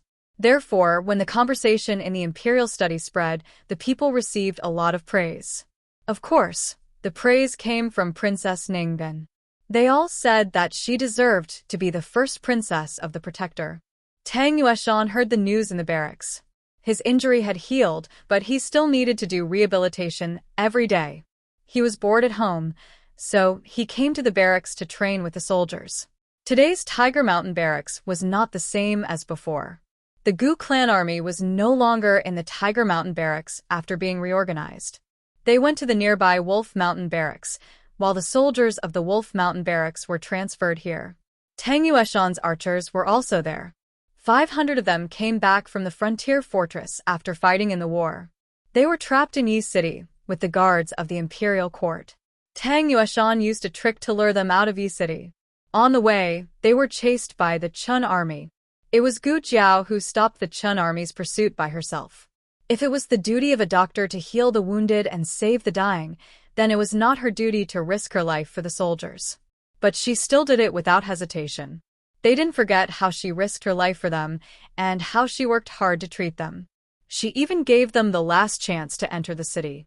Now that they suddenly heard that she was going to be conferred the title of princess, the soldiers were quite happy for her. Then they heard that Princess Ning An was going to be the first princess of the Protector. The soldiers were a little confused, but they could accept it. After all, she was a princess of the imperial family. The emperor and the empress dowager wanted to spoil her. They just needed to watch. But someone asked, how did she become the protector of the Protector? A soldier told him the news he heard. Tang Yueshan's archers grew anxious. An archer asked, when did she work with Second Young Master Gu to save the old duke? It was clearly Dr. Gu and Second Young Master Gu who had rescued the old duke. On the way, they met the Grand Marshal and worked together with him to deal with the prince consort. After that, Dr. Gu and Second Young Master Gu brought the seriously injured old duke to Yuegu City, while the Grand Marshal went to Yi City. Save us. The soldier analyzed for him. The old marquis was locked up in the governor's manor. The governor's manor was heavily guarded and filled with experts. Without Princess Ning and holding back the prince consort and diverting their attention, how could that doctor and second young Master Gu succeed? The archer said angrily, "Why can't we succeed? You don't know how amazing Dr. Gu is." Back then, she alone scared off 5,000 Qin cavalrymen. The soldier waved his hand. "Keep bragging. Do you think the Qin state's cavalry is made of paper?" The archer was furious. "You've never been there. How do you know I'm just bluffing?" The soldier chuckled. "Is there a need to go? Just think about it, and you know it's impossible. Even if that Dr. Gu is extremely capable, it can't be as exaggerated as you say, right?" In fact, everyone only had a little doubt about whether Princess Ning and was qualified to be conferred the title of First Princess Protector. They had no right to comment on it. Now that the conflict had arisen, it immediately aroused everyone's desire to win. Just like that, the two sides began to argue. As they argued, they began to fight. At first, it was just two people fighting, but as they fought, it became two rows of people fighting. One row was made up of archers who had been to the frontier fortress, while the other row was made up of soldiers who had just come from the Wolf Mountain barracks. The commotion alerted Tang Yueshan, who also found out about Princess Ning An's conferment. Tang Yueshan was the Grand Marshal. At his current height, he naturally saw the problem from a different perspective than the soldiers below. He knew very well why things would change when they reached the capital. It was because this was the officialdom. It didn't matter whether Princess Ning An had really made those contributions. She was the favorite of the Emperor and Empress Dowager Zhuang, so there would be people rushing to flatter her. Wasn't that what the civil officials were best at? They talked as if they knew more about all the things that had happened in the war than the soldiers on the battlefield. Compared with a little female doctor, it was obvious that the spirit of sacrifice and national integrity of a princess was more convincing. But then again, if Tang Yueshan hadn't experienced it himself, he wouldn't have believed that Gu Jiao had risked her life like that. How could anyone fight to that extent? She fought on the city tower for an entire night with her own strength, just to keep the flag of the Zhao kingdom from falling, just to protect the border fortress from being broken. Just this alone made Tang Yueshan's chest surge when he thought of it. This didn't mean that the other soldiers didn't contribute, or that whoever contributed more or less had contributed less. Every soldier had done a good job. But the claims about Princess Ning An's contributions were indeed exaggerated. Tang Yueshan wouldn't be so surprised if Gu Chongqing had destroyed the nest of the remnants of the previous dynasty. Forget it. He was an old general. This kind of thing was commonplace. The merits of the subordinates were meant to be taken by the superiors. Besides, Gu Jiao wasn't anyone to him. He wouldn't admit that she was a henchman. He wasn't angry. He didn't care. He wouldn't stand up for her. In the afternoon, Tang Yueshan received a summons from the emperor, ordering him to go to the palace immediately. Tang Yueshan guessed that the emperor wanted to confer the title of Princess Ning An. He was the Grand Marshal of all the troops and an important minister in the war at the frontier fortress. If he came forward to ask for the title of Princess Ning An, he believed that the title of Protector Princess would be more justified. But the emperor also asked him to bring his Tang Bao. He couldn't figure out what the emperor wanted to do. He followed the eunuch to the palace and found that the emperor didn't summon him to the imperial study, but to a meadow near the imperial garden. Princess Ning An was there. "Your Majesty, Princess Ning An," he carried the Tang Bao on his back and saluted. There were tables and chairs in the meadow. The emperor and Princess Ning An had already sat down. The emperor pointed to a chair and said to Tang Yueshan, "Minister Tang, sit down." Tang Yueshan sat down in confusion. About 5 feet in front of him, Eunuch Wei and a few guards set up 10 targets. Did the emperor want to see him shoot? "How is Minister Tang's injury?" the emperor asked in an amiable manner. Tang Yueshan belatedly realized that the emperor had changed his title to minister. She was really overwhelmed by this favor. A few months ago, he was still a thorn in the emperor's side. He said respectfully, "I'm fine. Thank you for your concern, Your Majesty." What was the emperor trying to do? Just then, Eunuch Wei strode over. He greeted Tang Yueshan with a smile. Lord Tang, you're here? Eunuch Wei. Tang Yueshan saluted back. Eunuch Wei smiled and turned to the Emperor and Princess Ning. And Your Majesty, Your Highness, the targets are ready. Bring the bow, the Emperor said. Yes. Eunuch Wei walked to the side, took a heavy bow from a guard, and personally handed it to Princess Ningmen. Tang Yueshan raised his eyebrows.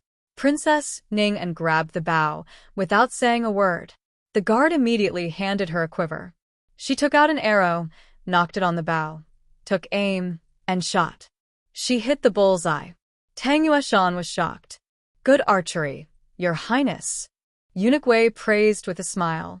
The Emperor looked at Princess Ning and lovingly. You haven't lost your archery skills. In fact, you've improved a little. Tang Yueshan remembered that Princess Ning and had learned archery from him years ago. Otherwise, why would Empress Dowager Zhuang want to marry Princess Ning and to him? It was just his father's voice that broke the silence. He went to tell the Empress Dowager that he and Princess Ning and seemed to be in love with each other. To be honest, he didn't have that kind of feeling for Princess Ningen.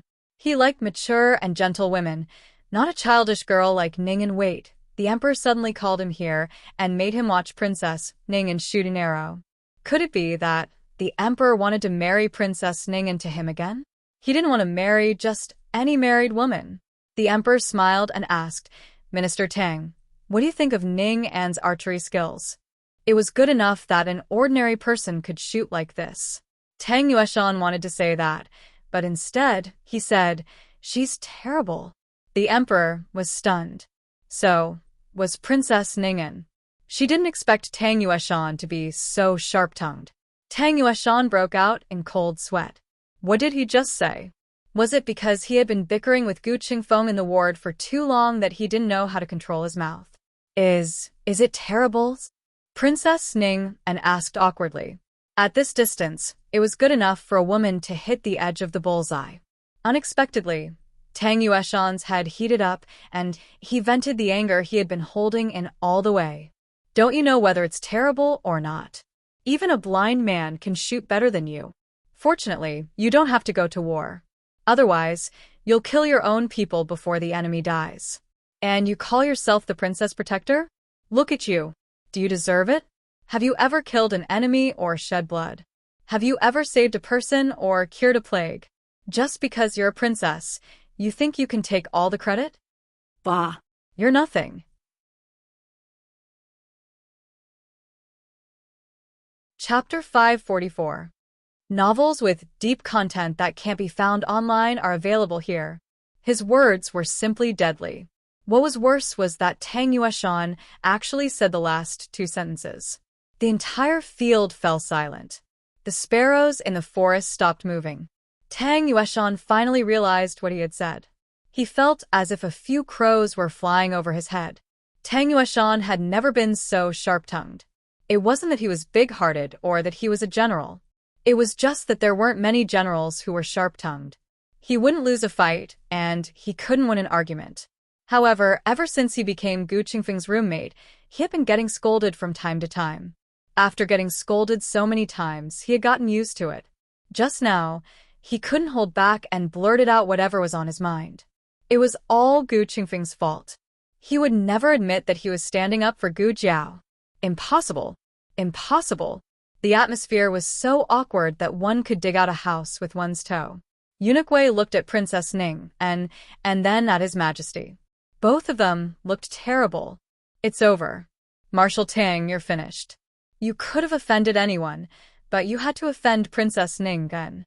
Don't you know that Princess Ning is His Majesty's favorite? Tang Yueshan wanted to cry, but had no tears. He was telling the truth, but was it too late to regret? What's going on? A cold voice came from behind them. Eunuch Wei turned around in surprise. He bowed to the newcomer and said, Miss Gu? Why are you in the palace today? I'm here to see my grandaunt, said Gu Jiao. She had been so busy taking care of Mo Qianxue that she hadn't been in the palace to see how her grandaunt was doing.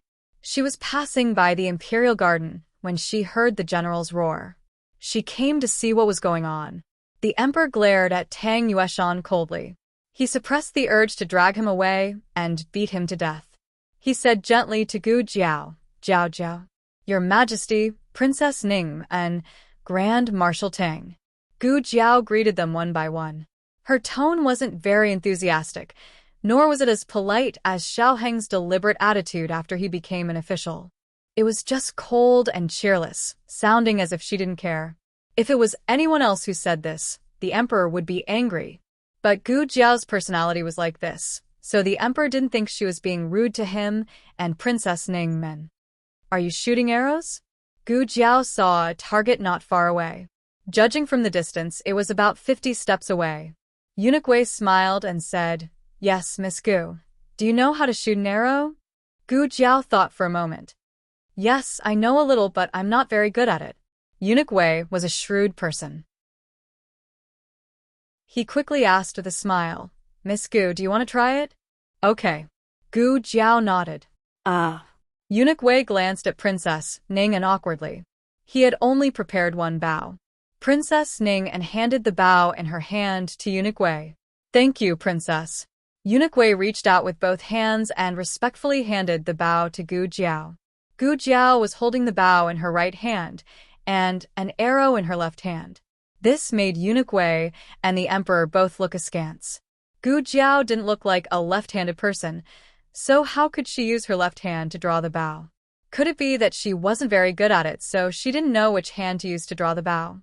Gu Jiao, who wasn't very good at it, took 3 arrows from the guard's quiver, knocked them on the bowstring, took aim, and shot. 3 arrows were shot at the same time. Each arrow hit the center of the target and went through the center, directly piercing through the bullseye. The emperor was so shocked that he held onto the armrest of his chair and sat up straight. This is called not very good at it?" "Yes." Gu Jiao nodded and said seriously, "The Tang family's archers can shoot 4 arrows at the same time, and each arrow can hit a willow tree from 100 paces away. This bullseye is so big and only 50 paces away. A Tang family archer can hit it with his eyes closed." But she still had to open her eyes. If it were 100 paces away, she wouldn't be able to hit it with such accuracy even with her eyes open. The emperor looked at the target that had been shot through by Gu Jiao, and then looked at Princess Ning An's arrow that had only hit the edge of the bullseye. In a trance, he felt that Tang Yueshan's words, "Even a blind man can shoot better than you," were not offensive words, but an incomparably cruel truth. "Is it really that good?" The emperor asked Tang Yueshan seriously. I wouldn't dare. Although Tang Yueshan said that he didn't dare, he drew his Tang bow, knocked 4 arrows, and shot them out. He didn't seem to have hit anything. However, when Eunuch Wei brought the guards to retrieve the arrows he had shot, they found that each arrow had hit the root of a flower and nailed it firmly to the branch. This was much more difficult than shooting a willow tree from 100 paces away. At least the leaves of the willow tree were not so thin. Eunuch Wei took the flowers back. The emperor was completely speechless. Princess Ning said, "Miss Gu and Marshal Tang look very similar when it comes to drawing a bow. Did Miss Gu learn archery from Marshal Tang?" No. Gu Jiao and Tang Yueshan denied it in unison. In the next second, the emperor and the others saw the two of them take out handkerchiefs to wipe the bows in their hands. Their movements were so synchronized that they even habitually flicked the handkerchiefs on the bowstrings. The emperor was speechless. Everyone was speechless. The emperor was so angry at Tang Yueshan that he almost forgot about the important matter. He only remembered it now when he saw him wiping the bow. The emperor said, "Princess Ning admires Minister Tang's archery very much. If Minister Tang has the time, please give Princess Ning some pointers." Generally speaking, the emperor was a benevolent ruler. This benevolence was a double-edged sword. It allowed him to be loyal to those around him, but it also allowed him to be merciful to those who offended him verbally. If the late emperor were here today, Tang Yueshan would have been skinned alive, no matter how useful he was to the emperor. When Tang Yueshan heard the emperor's words, he knew that his life was saved. He secretly sighed in relief and wiped the cold sweat from his forehead. He cupped his hands and said, "In response to your Majesty's words, this humble subject is a boor and doesn't know any etiquette. I'm afraid I've offended Princess Ningen. If Princess Ningen really wants to learn archery, this humble subject can recommend 1 or 2 candidates. The emperor had just experienced Tang Yueshan's sharp tongue and was worried that Tang Yueshan would offend Princess Ningen again. He looked at Princess Ningen unexpectedly. Princess Ningen didn't mind at all. She said, "It's fine. Marshal Tang is straightforward and outspoken.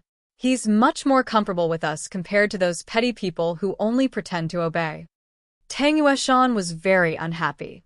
The Tang family's archery skills couldn't be taught casually. Years ago, Princess Ningen went to the Tang family to learn some archery skills because her father drank too much. He was too embarrassed to go back on his word, but he didn't teach her for too long. A few months later, Princess Ningen finished her apprenticeship. "Is Marshal Tang not happy?" Princess Ningen asked. This was a fatal question. Tang Yueshan coughed and said, "This humble subject just thinks he can't teach." Gu Jiao said, "He was injured at the frontier fortress and needs to go back to the capital for rehabilitation. Archery will affect the results of his rehabilitation."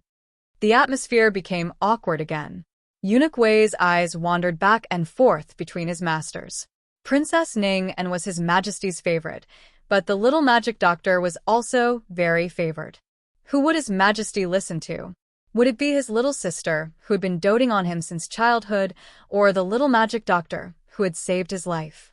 Just as the atmosphere was about to freeze, little fatty Qin Shiyu rushed over, wailing like a ghost.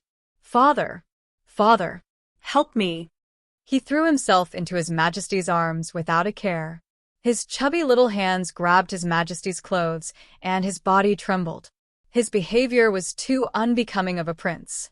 His Majesty frowned, but he also felt sorry for his chubby little son. "What's wrong?" His Majesty asked in a deep voice. Qin Shiyu cried until he was out of breath. My dog, my dog." His Majesty frowned. "Speak properly. What happened to your dog?"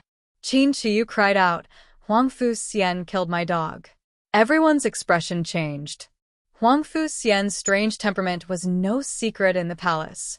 But killing a dog, especially a prince's dog, was too much. His Majesty frowned and tried to help the chubby little fatty up from his arms. "Are you mistaken? Why would your cousin kill your dog?" Qin Shiyu didn't get up from his father's arms. He buried his head in his father's arms. "I saw it with my own eyes. I saw it in Jing Kong too. He's right there. He's right by the supreme liquid pool. If you don't believe me, you can go and see for yourself." Ningen stood up and said, "Your Majesty, I'll go and see." His Majesty said, "I'll go with you." Qin Shiyu grabbed His Majesty's clothes. "Father, don't go." His Majesty said, "Didn't you ask me to go?" Qin Shiyu cried, "What will happen to me if you go?" "I'm scared." His Majesty sighed and said, "Let Eunuch Wei send you back to the palace of earthly tranquility." Because of this sudden change, His Majesty didn't have time to deal with Tang Yueshan teaching archery to Princess Ningen. He went to the supreme liquid pool with Princess Ning, and Tang Yueshan watched them leave and muttered, "These delicate princesses can't be beaten or scolded when they practice archery. Whoever teaches them will be unlucky." After he said that, he suddenly saw Gu Jiao staring at the Tang bao in his hand. Her eyes were shining. Tang Yueshan's heart skipped a beat. He quickly held the Tang bao in his arms. "Don't even think about it. I won't let you touch it. If you touch it, I'll be a donkey."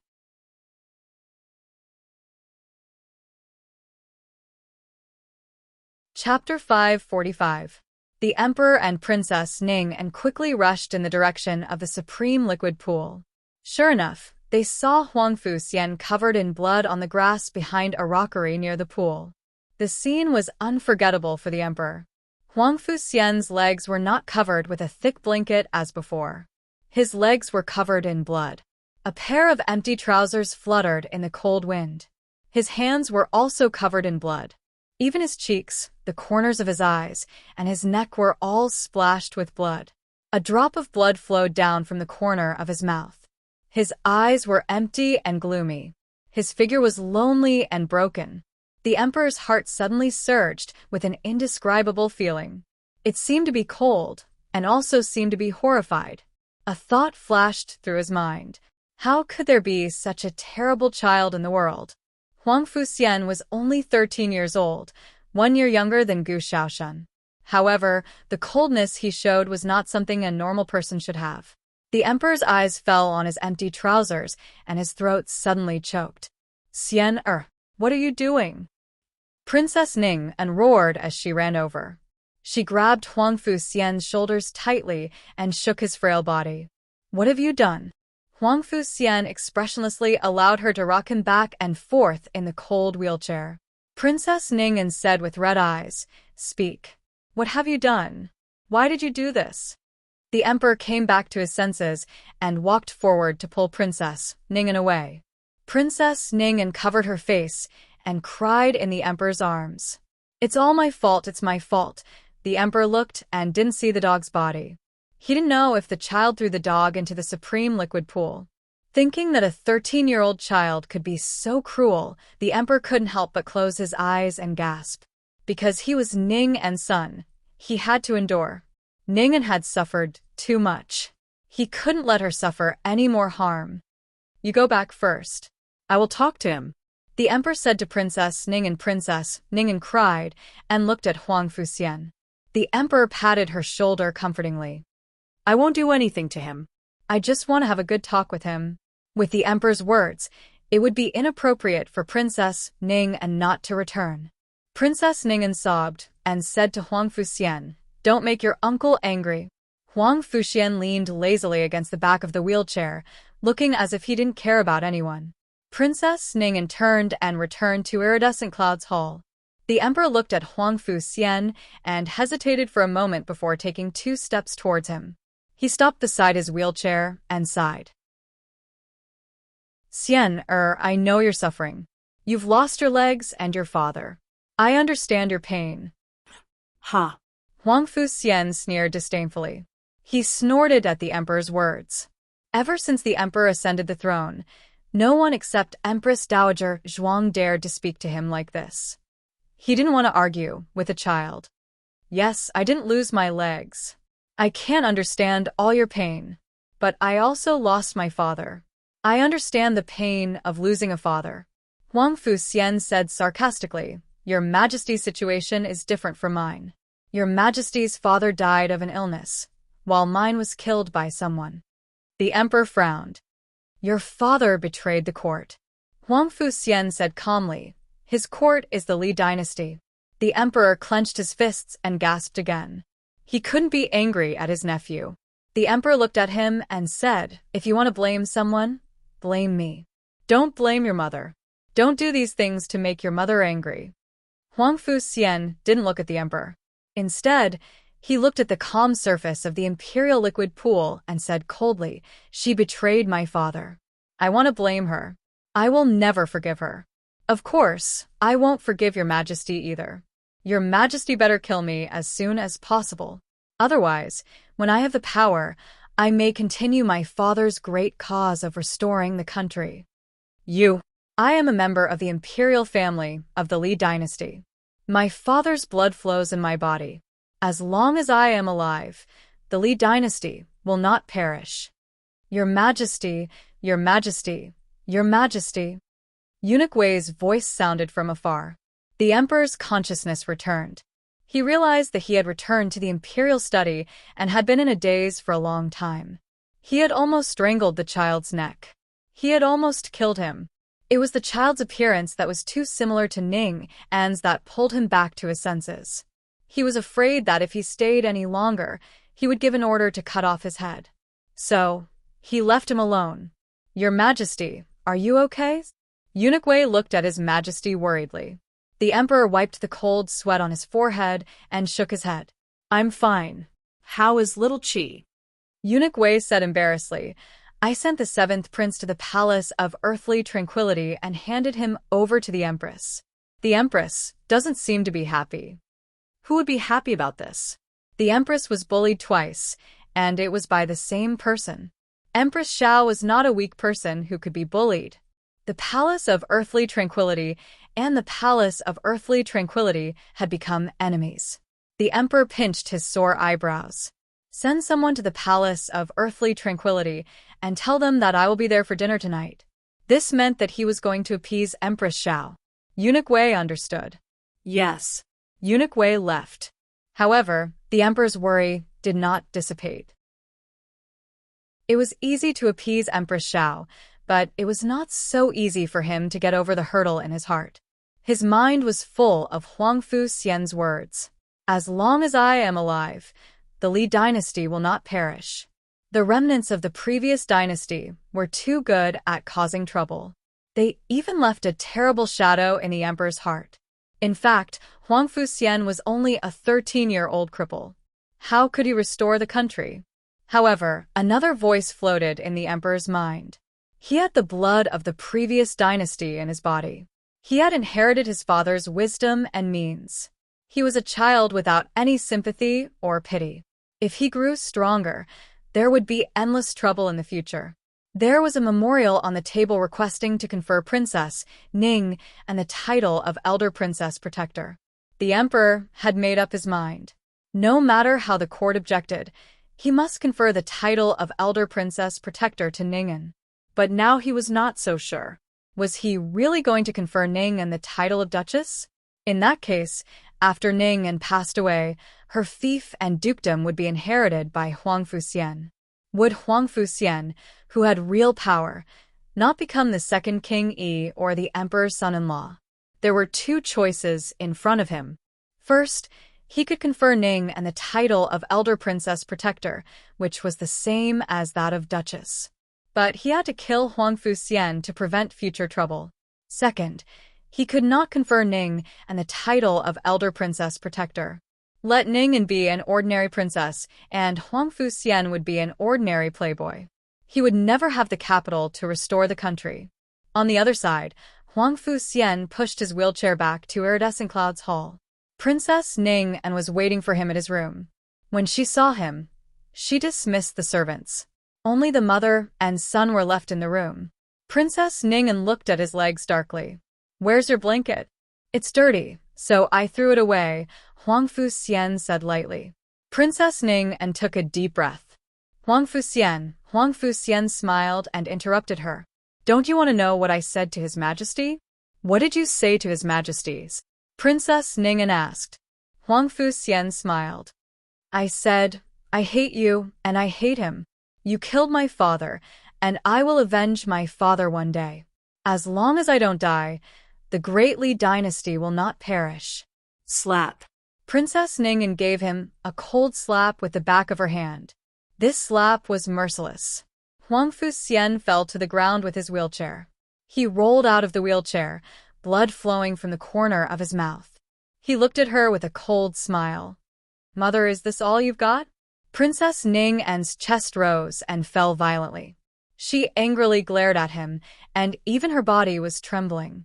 Huangfu Xian laughed so hard that he was shaking. The dried blood on his cheeks and the fresh blood on the corner of his mouth merged into one, making him look very strange. "Mother, take a guess. With a son who wants to rebel, will His Majesty still let you be the elder princess?" Princess Ningen's nails dug into her flesh. "From today onwards, you're not allowed to take a step out of your room." After saying this, Princess Ningen turned and left. No one went into the room to help them up.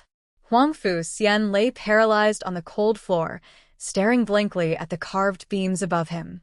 The world seemed to be silent. Cold wind poured in through the cracks in the window. Huangfu Xian was so cold that he lost all feeling in his legs. He didn't move or make a sound. Suddenly, there was a squeak on the windowsill, as if a large bird had landed. Huangfu Xian didn't care. He just lay there like he was waiting for death. Then, a cute little figure climbed in from the windowsill and fell to the ground with a thud. Huangfu Xian raised his eyes. Unfortunately, he was frozen and couldn't move his eyes, so he couldn't see anything. Until that small figure ran over and came face to face with him on top of his head. "Little brother." Little Jing Kong greeted him. "What are you doing here?" Huangfu Xian closed his eyes and asked angrily, "Is this a place where you can come?" Little Jing Kong ignored his coldness and went to him. He asked curiously, Why are you lying on the ground? Huang Fu Xian said sarcastically. Ha.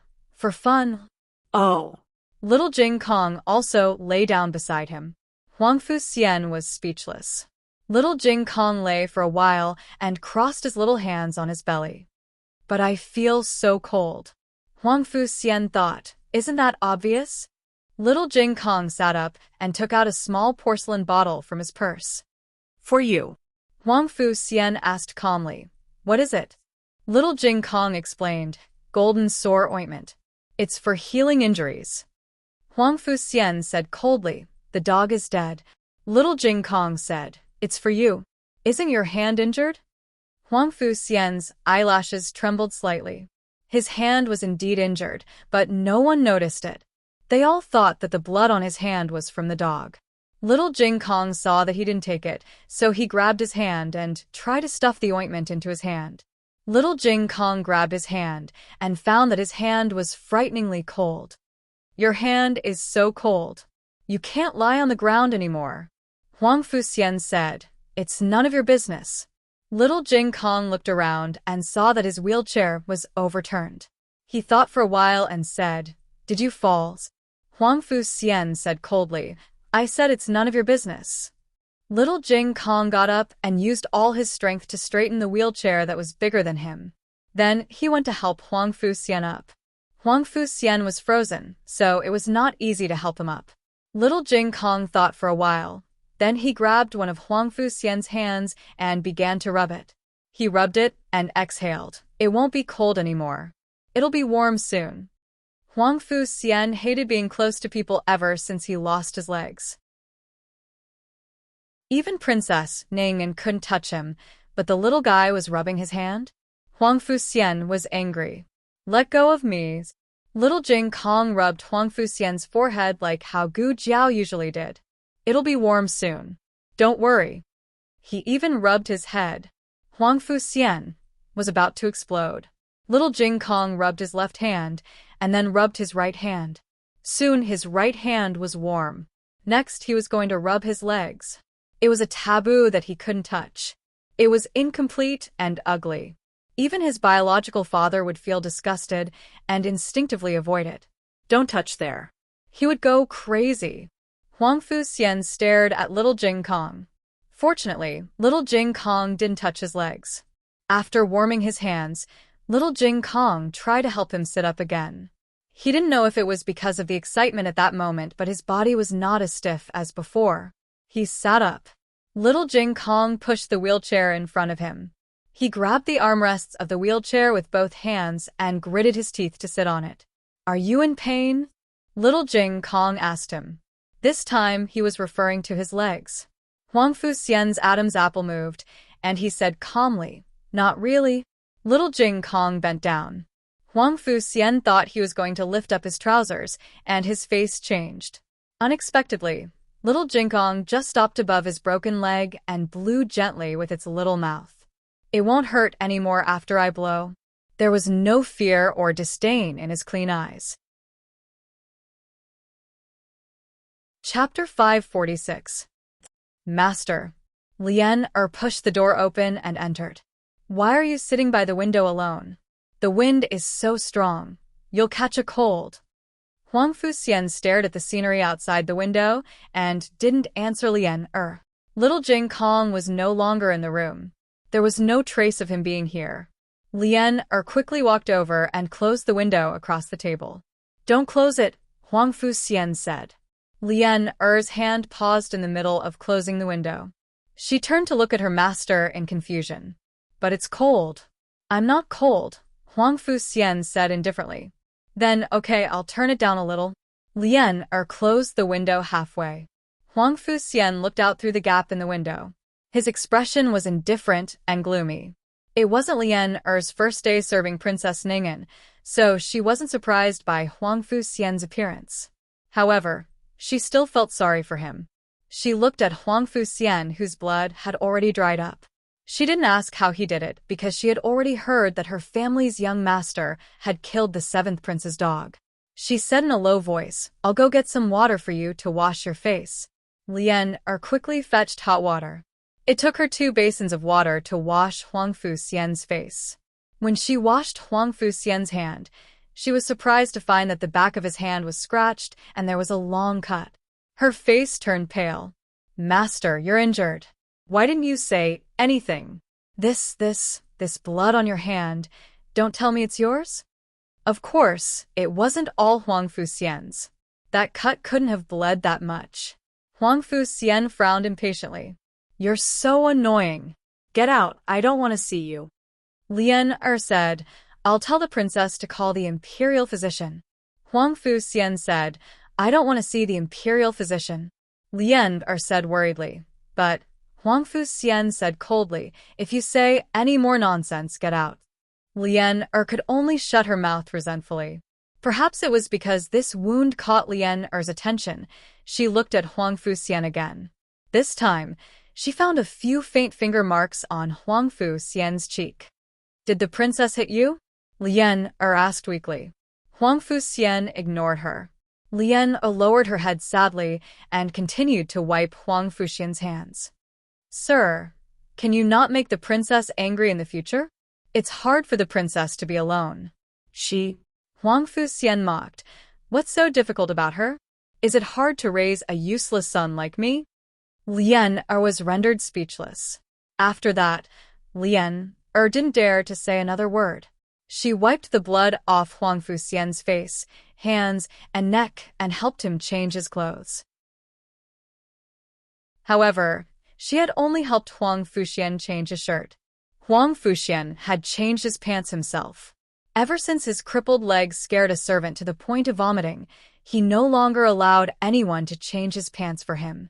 When Princess Ningmen arrived, Huang Fuxian was already dressed and sitting quietly in the wheelchair by the window. I heard that your hand was injured. Princess Ningmen walked over and closed the window. She wasn't Lian who had to listen to Huang Fuxian's orders. On the contrary, Huang Fuxian was her son. He should listen to her. Let me see, she said to Huang Fuxian. Huang Fuxian didn't move. Princess Ningmen picked up his left hand. Why didn't you say so earlier? It's such a long cut. Huang Fuxian turned his face away and ignored her. Princess Ningmen opened the wound medicine she had brought. She dabbed a little with her fingertip and applied it to the wound. After that, she applied it to his swollen cheek. Huang Fuxian tilted his head slightly and avoided her hand. You still don't like others touching you? Princess Ningmen's fingertips still landed on his cheek. After applying the medicine to Huang Fuxian, Princess Ningmen said, I'll come and apply it again before bed. I'm going to pay my respects to the Empress Dowager. Do you want to come with me? Huang Fuxian's lips curved, and he sneered. Are you sure you want the Empress Dowager to see my swollen face? Princess Ningmen pinched her fingers and took a deep breath. She placed the wound medicine on the table and turned to leave. Renshou Palace. Xiao Heng had official business to attend to.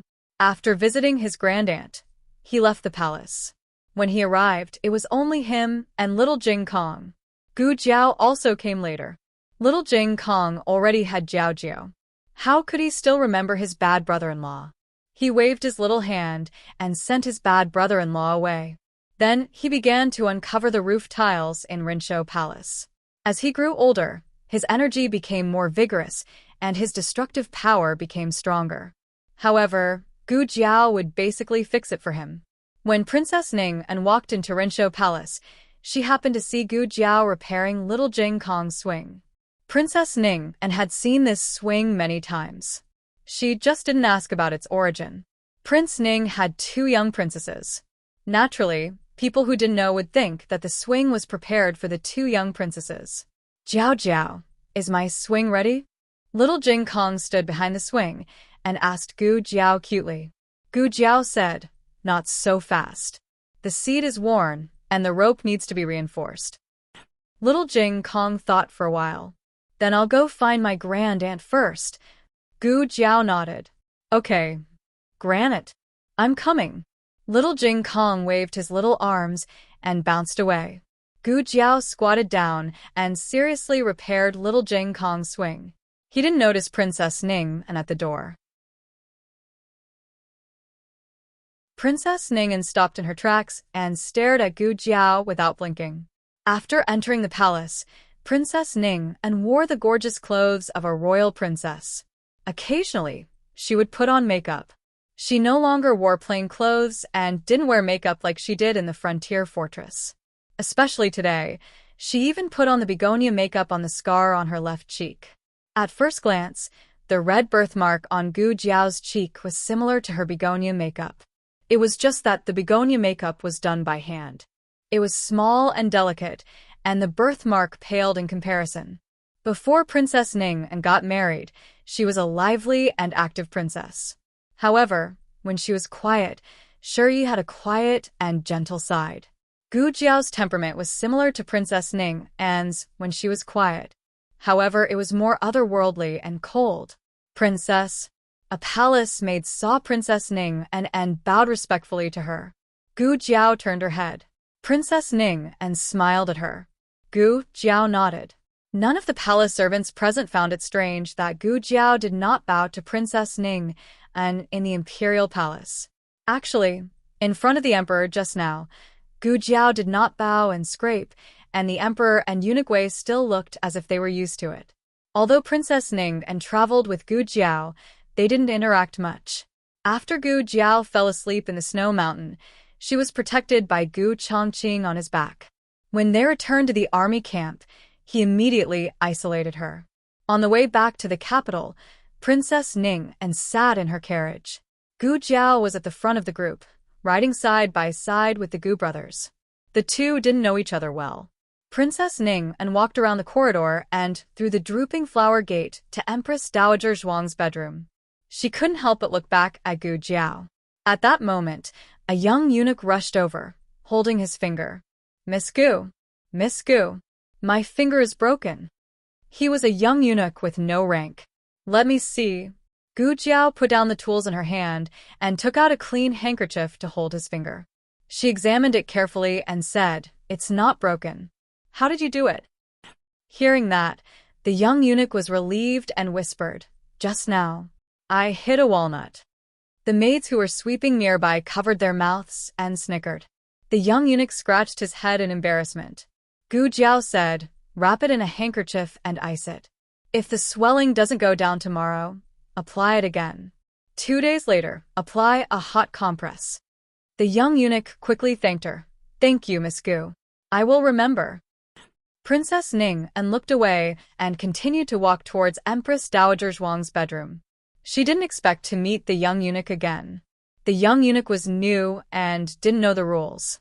He rushed out from behind the corridor and almost bumped into Princess Ning.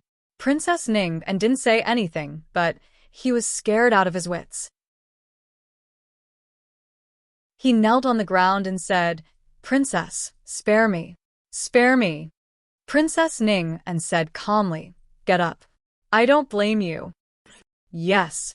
Thank you, Princess Ning." The young eunuch stood up, trembling. He didn't dare to look up to peek at his master's face. Princess Ning said slowly, "I don't remember you being so scared in front of Dr. Gu. I don't eat people." The young eunuch said respectfully, "You are a princess. You are the Empress Dowager's favorite princess. I dare not offend you." Princess Ning said, "Isn't Dr. Gu the favorite of my mother?" The young eunuch said, "Of course Miss Gu is, but what?" Princess Ning looked at him and asked, "Miss Gu, she." The young eunuch stuttered and didn't know if he should say it. Princess Ning smiled faintly. "She is more approachable than me. You like her more than me." The young eunuch trembled in fear. "I didn't mean that."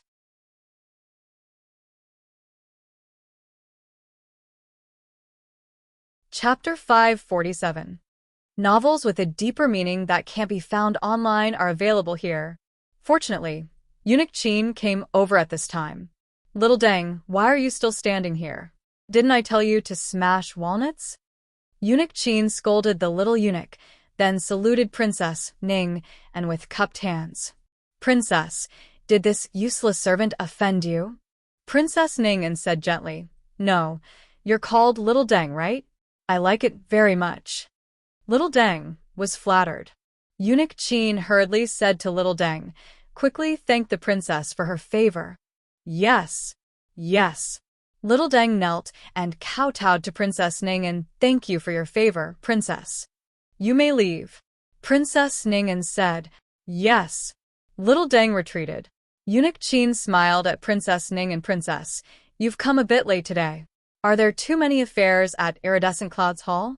If there aren't enough people to serve you, this servant can send you a few capable servants. Princess Ning'an said politely, no need. We don't need that many servants. Eunuch Qin said, this servant watched the princess grow up. If the princess needs anything, there's no need to be polite with the servant. Princess Ning'an faintly tugged at the corner of her lips.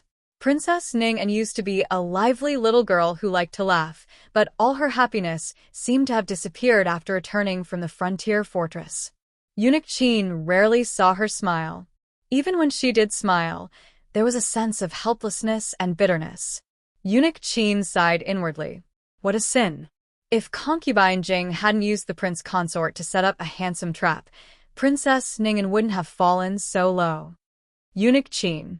Princess Ning'an suddenly spoke. Princess, please give me your orders. Eunuch Qin said respectfully. Princess Ning'an said bluntly, did you notice that Dr. Gu resembles me? I did. Their backs are very similar. Their temperaments are also somewhat similar. Then, Eunuch Qin smiled awkwardly. Princess Ning'an finished for him. Then I have a scar on my face, and I always wear begonia makeup. She has a birthmark on her face, and it's very similar to my begonia makeup. Eunuch Qin laughed dryly. That's how it is. Actually, Eunuch Qin didn't think it was very similar. It was just that at first glance, there was something on the left side of her face. Princess Ning'an walked forward.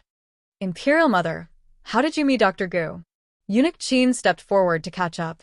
When the Empress Dowager and Miss Gu met, this old servant was in the palace and was not by the Empress Dowager's side.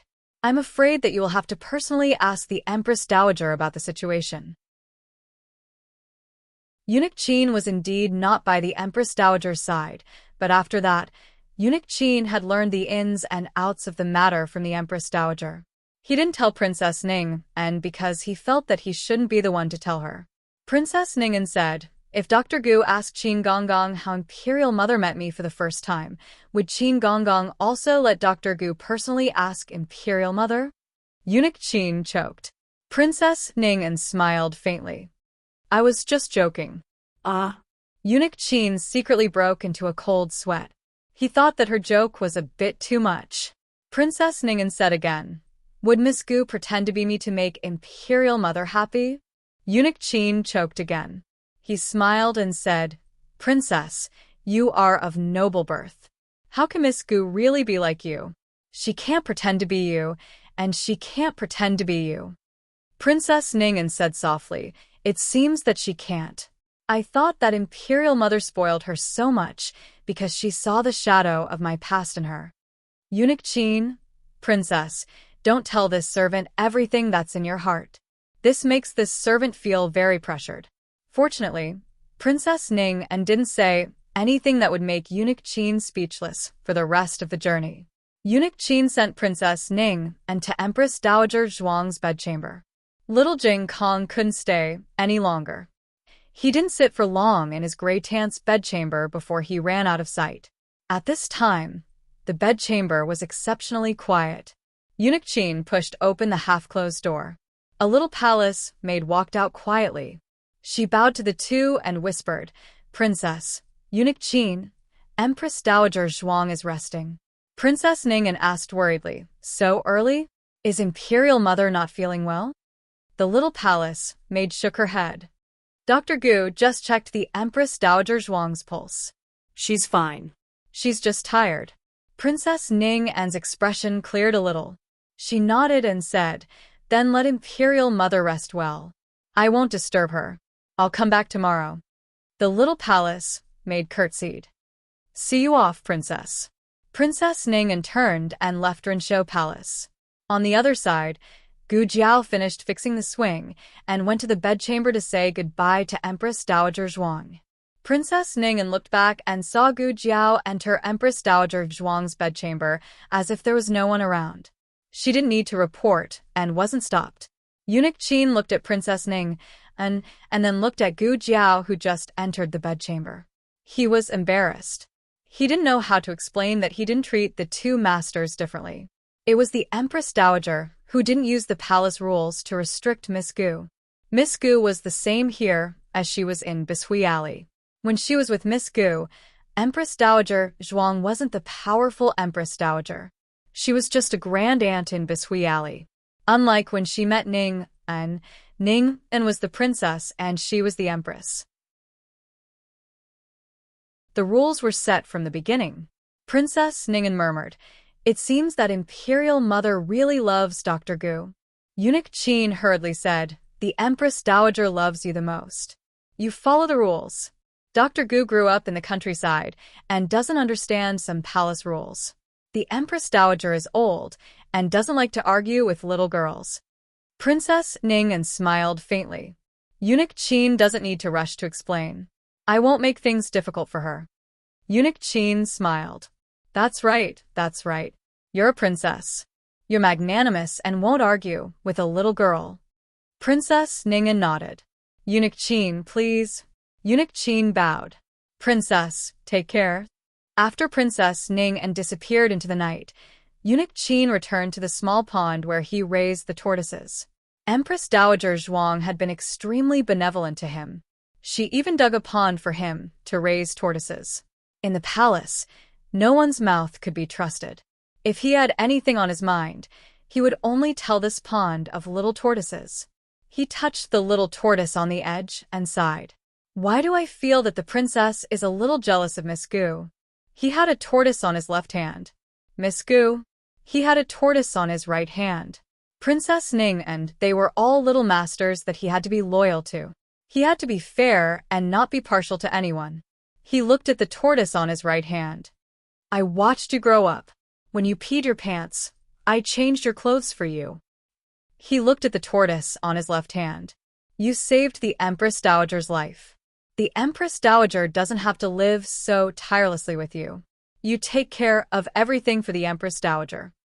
He looked at the tortoise on his right hand. Since you were young, the Empress Dowager loved you the most. She didn't let you suffer any grievances. He looked at the tortoise on his left hand. Thank you for protecting the Empress Dowager so well. You let the old lady have someone to rely on. Alas, as a loyal servant, he should be more loyal to Princess Ning, who he had brought up single-handedly. But why did he like the tortoise on his left hand more? Jiao Jiao. On the carriage back, little Jing Kong sat beside Gu Jiao obediently and pulled Gu Jiao's hand. Aren't you sleepy? Gu Jiao held his little hand. Little Jing Kong shook his head. Gu Jiao said, That's strange. You didn't take a nap today, but you aren't sleepy. Are you scared by the little dog? No. The little dog was very pitiful, but little Jing Kong was not a child who was easily frightened. He opened his dark eyes wide, and his long eyelashes flickered. He pointed at the big trees by the roadside and said, Jiao Jiao, the branches of those trees are broken. Are they in pain? Gu Jiao thought for a while. Maybe, but their branches will grow back in spring. Then, what about Hua Hua? Little Jing Kong asked again. Can Hua Hua grow back even if it's cut off? Yes. Gu Jiao nodded. Little Jing Kong stretched out his little head and shook it. What about my little head? Can it grow back too? Gu Jiao's delicate body trembled. That's not possible. Oh. Little Jing Kong sat upright again. He shook his pair of short legs. What about legs? Jiao Jiao? If there are no legs, can they grow back like branches? Gu Jiao touched his little head. It was a pity, but she had to tell him cruelly, they can't grow back. Little Jing Kong lowered his head. Oh. He had just met Huang Fuxian, and he asked such a question. Of course, he was not speaking without thinking. Her Jing Kong was the warmest child in the world. Gu Jiao rubbed his little head.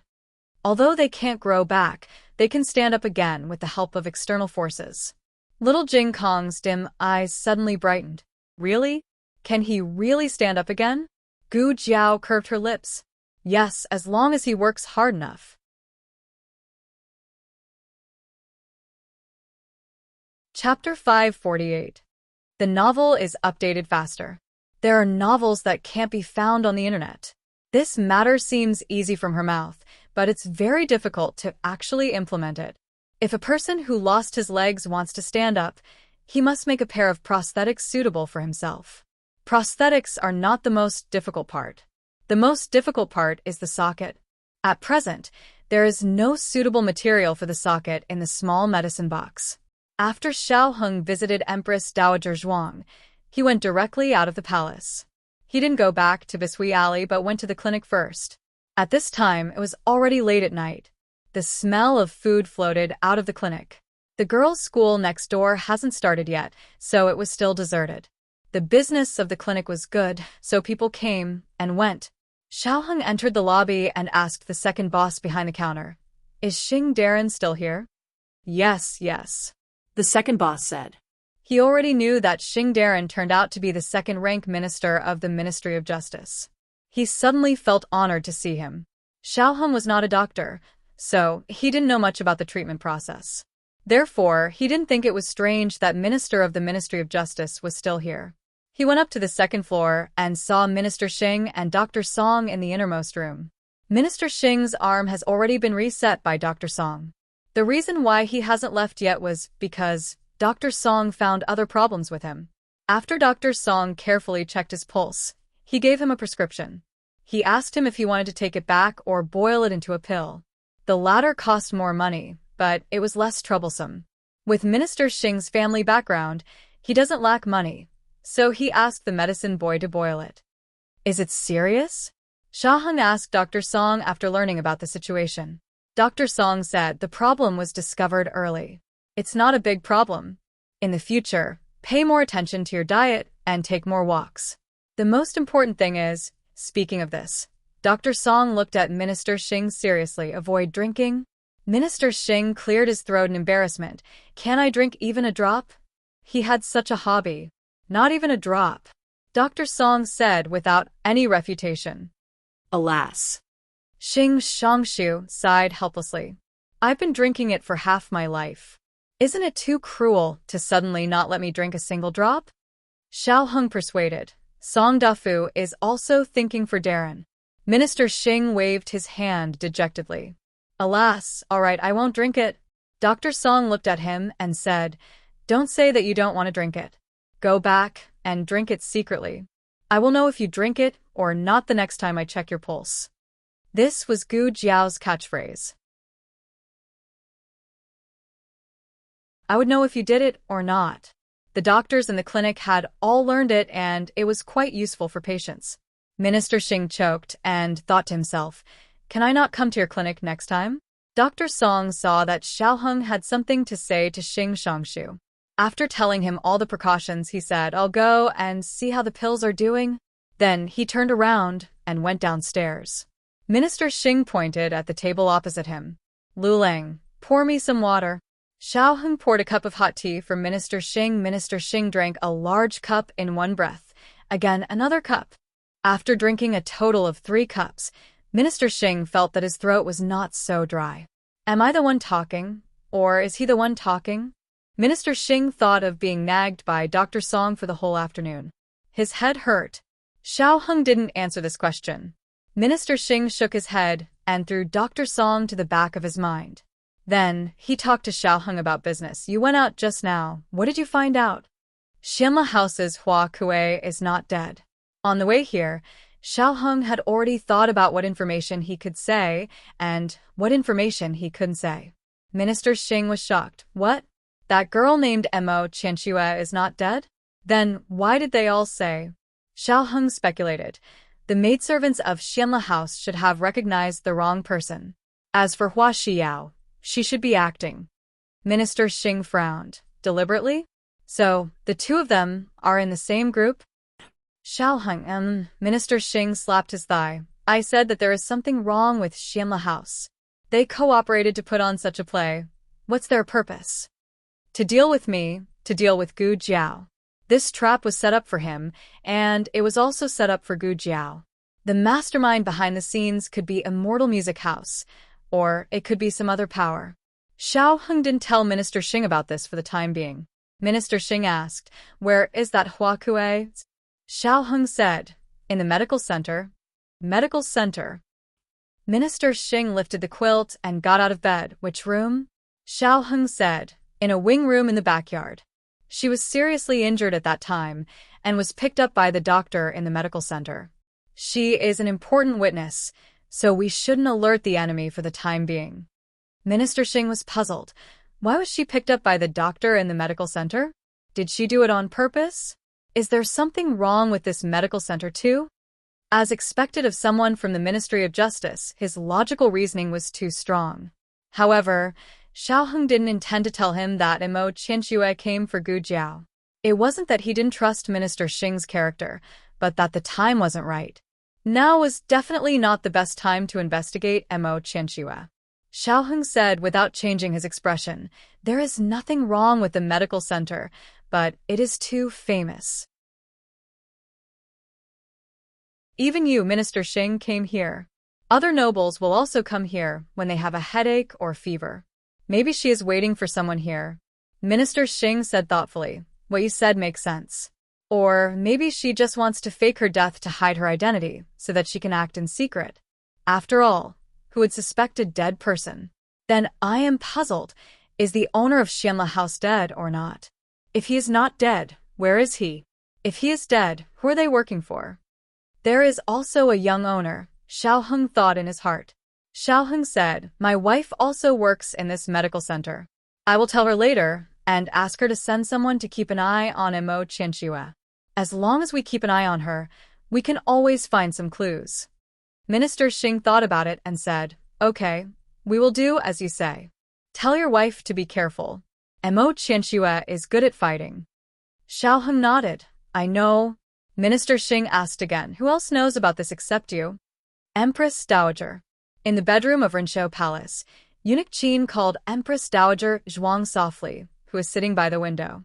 Empress Dowager Zhuang came back to herself and lightly pinched the 2 candied fruits on the plate. "What's the matter?"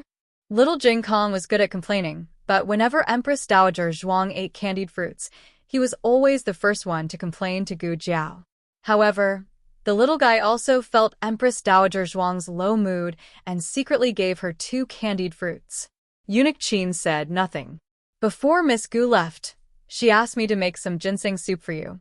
When the soup is ready, I will serve it to you." "Bring it up," Empress Dowager Zhuang said indifferently. Eunuch Qin turned around and took the ginseng soup from the tray carried by the little eunuch. He walked over and gently put it on Empress Dowager Zhuang's table. Empress Dowager Zhuang did not move. Eunuch Qin smiled. "It is not hot. Drink it while it is hot. It will be cold soon."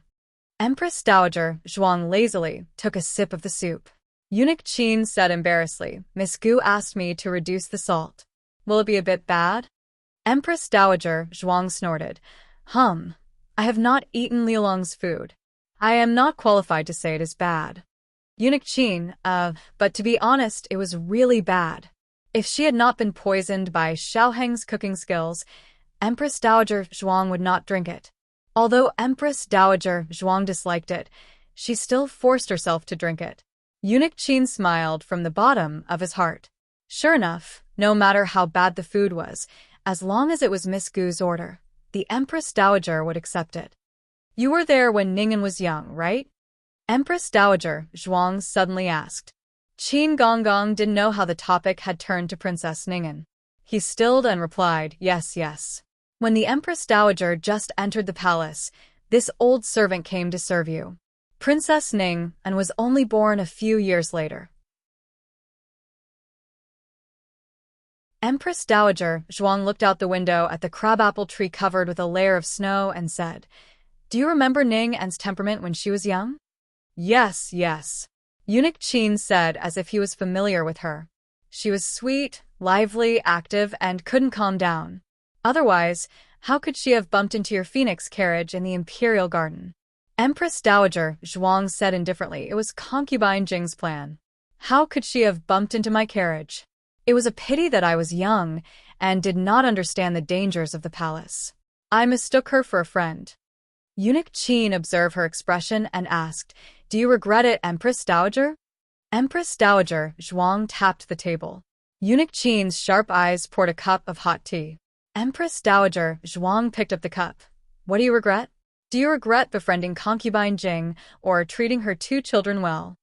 His Majesty was not concubine Jing's flesh and blood, but since he was under her name, he was indeed her child. Empress Dowager Zhuang continued, There is nothing to regret. The Emperor and Ning were indeed doted on when they were young. I lost my son, and it was thanks to them that I was able to walk out of the shadows. Rather than saying that it was concubine Jing's plan, it was better to say that we each took what we needed. Then now you. What did she mean by saying all this? Eunuch Qin was a bit confused about what Empress Dowager Zhuang was doing. He felt that something was strange. First, Princess Ning was strange. Now the Empress Dowager was strange as well. Empress Dowager Zhuang took a sip of tea and said, Ning is a paper tiger. Usually, she relies on me to support her and is fearless. But in reality, she is very timid. She is afraid of the dark, of thunder, of pain, and of death. At the mention of this, Eunuch Qin seemed to see little Ning crying in front of him. He smiled and said, Princess Ning has to light a lamp when she sleeps. This habit is the same as His Majesty. Both siblings are afraid of the dark. Empress Dowager Zhuang looked at little Jiao, who was flapping her wings and sweeping away the snow on the crabapple tree. She said, But one night, she suddenly became fearless. I remember very clearly that it was when I was banished to the cold palace by the late emperor. You were punished to do hard labor in the dungeon and weren't by my side. I was sick for a few days. That night, there was a thunderstorm, and Ningen came to the cold palace alone to see me. There was such a thing? Eunuch Qin was surprised. Empress Dowager Zhuang continued to drink the tea in her hand and said what was in her heart. Usually, it is the 2 siblings together. If only one person came, it would be Hong Er. So I was very surprised at the time. I asked her why she came. She said, Mother, I came to see you. You're sick. I didn't tell anyone that I was sick. I didn't know how this child knew, so I asked her, Are you not afraid of the dark? She said no. Eunuch Qin smiled and said, The princess is sincere to you. For you, she doesn't even care about being afraid. Little Jiao accidentally fell down while sweeping the snow. It flapped twice in the snow, as if it was wronged. It flew over and squatted down by Empress Dowager Zhuang's hand. It seemed to be waiting for Empress Dowager Zhuang to touch its feathers. Empress Dowager Zhuang pushed little Jiao away with a cup with a look of disgust. Little Jiao, who was rejected. Empress Dowager Zhuang said lightly, I also think so. So I was really moved. I swore in my heart that I would love this child for the rest of my life. The more Eunuch Qin listened, the more confused he became. There was nothing wrong with the Empress Dowager's words, but the Empress Dowager's expression didn't seem right. Did Xiao Darren come over today and say something to the Empress Dowager? Xiao Heng sent Minister Xing to the carriage to return to the residence before heading back to Jishui Alley. The alley was filled with the sounds of little Jing Kong. Are you that excited? Xiao Heng shook his head and stepped over the threshold. When he entered the room, he found that Gu Chongqing and Gu Qingfeng had come over. Gu Chongqing came to buy hair growth medicine, and Gu Qingfeng came to see his younger brother and sister. Gu Chongqing and Gu Jiao went to the frontier fortress, leaving Gu Yan alone here. Baby Yan expressed that he was very angry, but he couldn't bear to be angry at Gu Jiao. So Gu Chongqing endured all of his little temper. Gu Chongqing took Gu Yan to ride a horse and accompanied Gu Yan to shoot arrows. Finally, he managed to coax Gu Yan. Then came Gu Xiaobao. When Gu Xiaobao was born, Gu Chongqing wasn't in the capital. After the war broke out, he rushed to the frontier without stopping. So today was the first time he met Gu Xiaobao. However, Gu Xiaobao seemed to be very afraid of him. His little body trembled in his arms. Gu Qingfeng rarely saw his big brother in a good show. He laughed mockingly. Big brother, you can't do it. Xiaobao doesn't like you. Gu Chongqing said coldly, if you can do it, then do it. I'll do it. Gu Qingfeng took Gu Xiaobao without any pressure. As expected, Gu Xiaobao stopped trembling. Gu Chongqing's face darkened. I knew it. Gu Qingfeng laughed loudly. The next second, he couldn't laugh anymore. Because Gu Xiaobao suddenly burrowed into his arms and opened his mouth to suck on his, Gu Qingfeng shuddered. I'm not a nanny.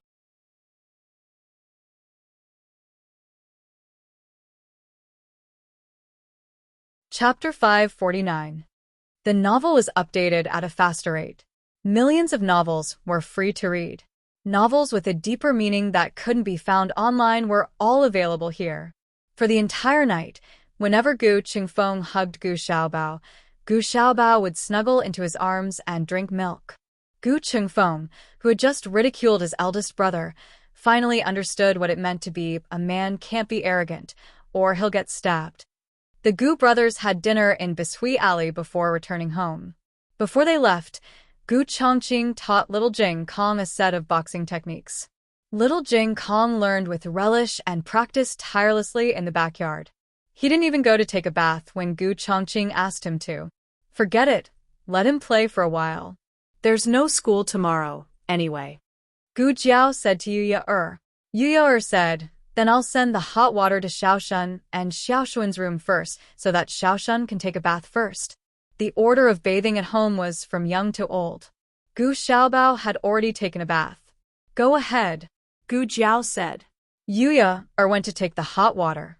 Gu Jiao went to the kitchen to help Nanny Fong tidy up, but Nanny Fong didn't let her do it. I'm not so old that I can't move. I'm doing this and that all day long. I'm just doing nothing. This wasn't an exaggeration. Everyone in the family was lazy. Even Gu Yan, who was the laziest, knew to peel corn and water the vegetable fields. Most of the chores at home had been shared, so Nanny Fong really wasn't tired at all. Gu Jiao didn't insist on going to the kitchen. She went back to the east room to pack up. She still had to go to the medical center later, so she wanted to say goodbye to her family before she left. Everyone else saw Xiao Heng, but he was neither in the study nor in the west room. Gu Jiao said, that's strange. Where did he go? Xiao Heng went next door. In fact, Gu Chongqing was there as well. It was impossible for Gu Chongqing to not be alarmed when such a big thing happened at Immortal Music House. After Gu Qingfeng got on the carriage to return to the residence, he lied to Gu Qingfeng that he was going to the military camp, but in fact, he was going next door. Lu Quan, go and guard outside. Don't let anyone hear you. The old chancellor said to Lu Quan. Yes, master. Lu Quan stood guard at the door. The three of them sat down in the study. The old chancellor said, speak, what is it? Gu Chongqing glanced at Xiao Heng and said, something happened at Immortal Music House. Is there any news from the Ministry of Justice? Yes. Xiao Heng was even more honest with Gu Chongqing than Xing Shangshu. Other than the fact that Mo Qianxue mistook him for someone else, he almost told Gu Chongqing everything, including the young master of Immortal Music House. He didn't say that Mo Qianxue was the one who told him about young master. Gu Chongqing thought that he found out through the means of the Ministry of Justice. Gu Chongqing was silent. He really didn't expect there to be such a shocking thing. I thought it was just a rumor. What is the purpose of Immortal Music House? Xiao Heng thought seriously and said, the ultimate purpose is not clear, but Jiao Jiao seems to be blocking the path of young master of Immortal Music House. Immortal Music House made a move on Jiao Jiao. Gu Chongqing's face suddenly became cold. Xiao Heng said, however, Immortal Music House made a mistake this time. The people they sent can't make a move on Jiao Jiao. For the time being, there is no need to worry about Jiao Jiao. Gu Chongqing's eyes were still cold. Is there anything I can help with? Xiao Heng said, investigate the background of young master of Immortal Music House. All of her past, all of the people she knows, all of the things she has done. The more detailed, the better. Also, investigate in secret. Don't let anyone find out. Gu Chongqing pondered for a moment and said, I will tell His Majesty that I will leave the capital to comfort the families of the soldiers who died in the line of duty in the Gu army.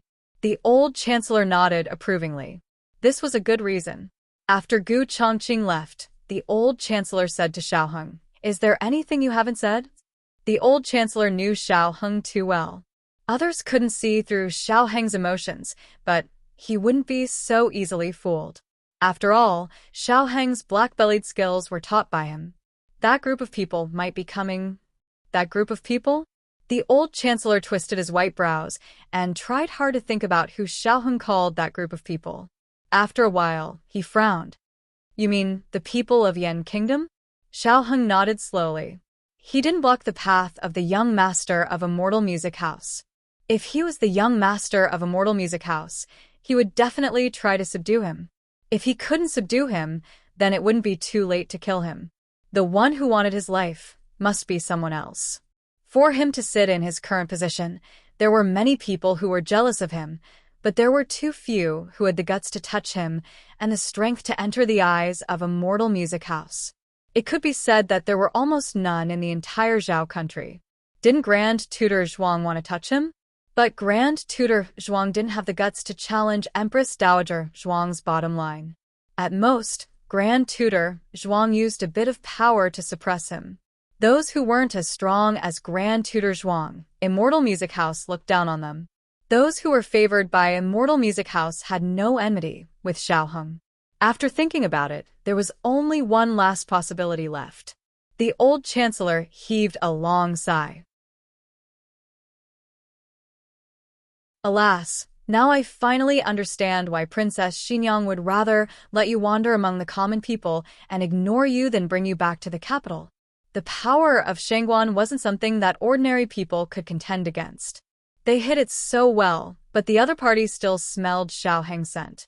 The old chancellor said earnestly, Princess Xinyang isn't in the capital these days, so you have to be more careful.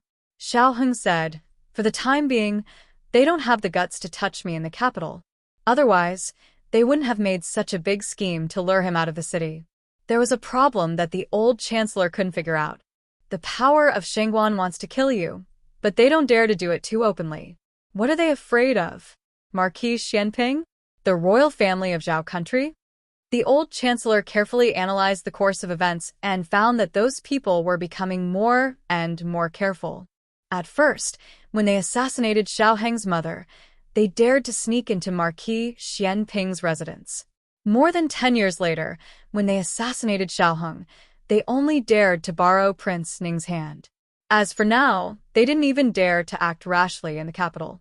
There must be some reason behind this.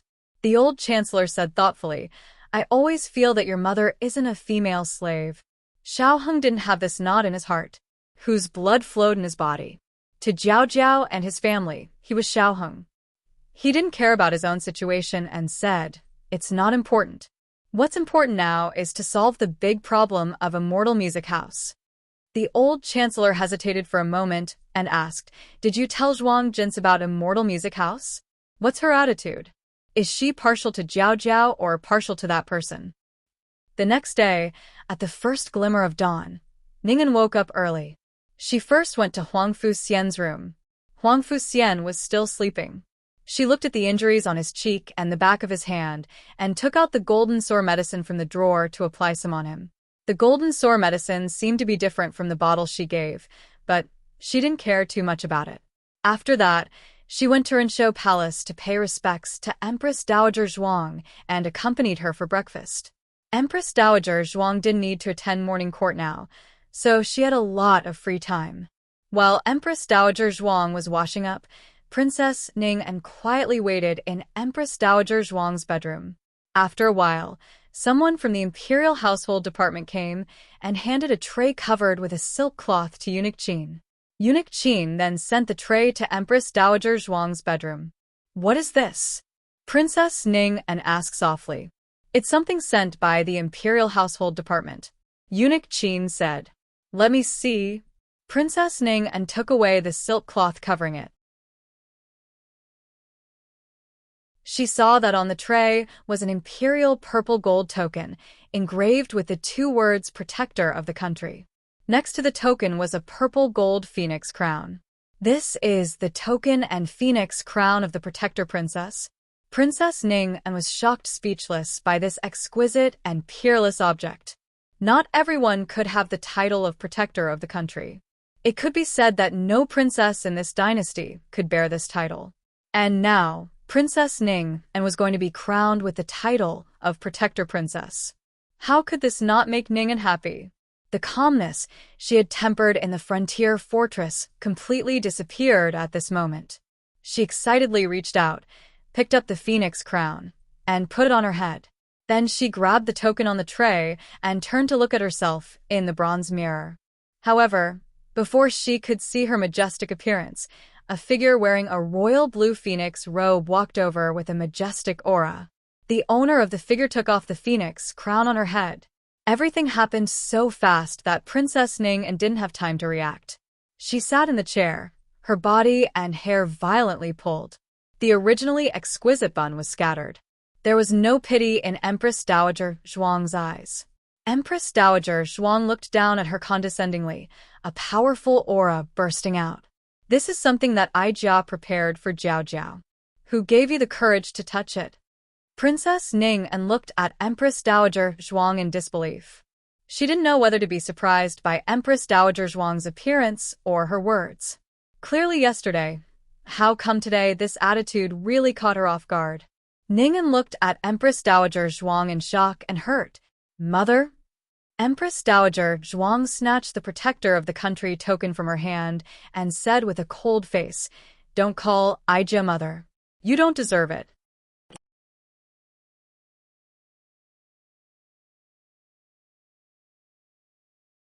Chapter 550.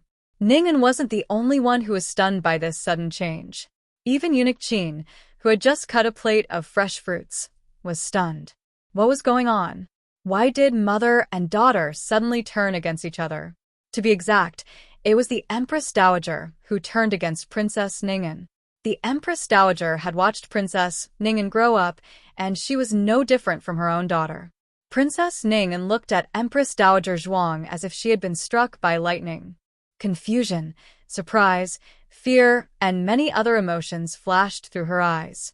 Just as her emotions gradually gathered and something seemed to be about to come out of her mind, her tears fell first. Imperial Mother, this son doesn't know what wrong this son has done to make Imperial Mother so angry?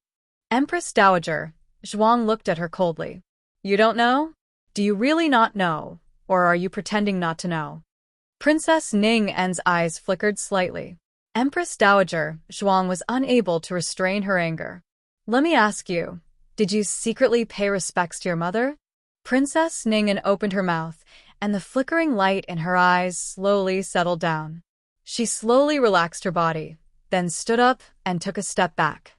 Kneeling in front of Empress Dowager Zhuang, she lowered her head and said, "Please forgive me, mother." Empress Dowager Zhuang clenched her fingers and looked at her with disappointment. So you admit it? Princess Ning admitted in a low voice, I did go to the nunnery, and I did remember mother there. Eunuch Qin sighed inwardly. He knew about this as well. It was the night Princess Ning returned to the palace. She secretly went to the nunnery where old concubine Jing used to live and stayed there for an hour before coming out. No matter what, concubine Jing was Princess Ning's birth mother. It was reasonable for Princess Ning to remember her. Didn't the Empress Dowager know about it early on? Didn't she say anything? Why did she suddenly bring up old scores today? Empress Dowager Zhuang's body seemed to tremble slightly from her suppressed anger. If I hadn't heard someone mention it last night, I wouldn't have known that you were constantly thinking about concubine Jing while calling her mother. Do you really not know how much I hate her? Ning kowtowed and placed his hands on the cold ground, his forehead pressed against the back of his hands. This son knows his mistake. Mother, please calm down. Eunuch Qin was even more confused. Did the Empress Dowager know the night Princess Ning went to the nunnery? How could he tell Princess Ning that he had just heard about it? Empress Dowager Zhuang's tone was cold. Since you want to recognize that poisonous woman as your mother, then don't recognize me as your mother. After saying that, she flicked her sleeves and left. Eunuch Qin didn't dare to stop her. It wasn't until she was far away that Eunuch Qin stepped into the bedchamber. He placed the fruit platter on the table and helped Princess Ningen up with his other hand. Princess Ningen looked at Eunuch Qin, her eyes full of hesitation and guilt. Eunuch Qin. Alas. Eunuch Qin sighed again. So many things have happened. Can't the princess see how deeply concubine Jing hurt the Empress Dowager?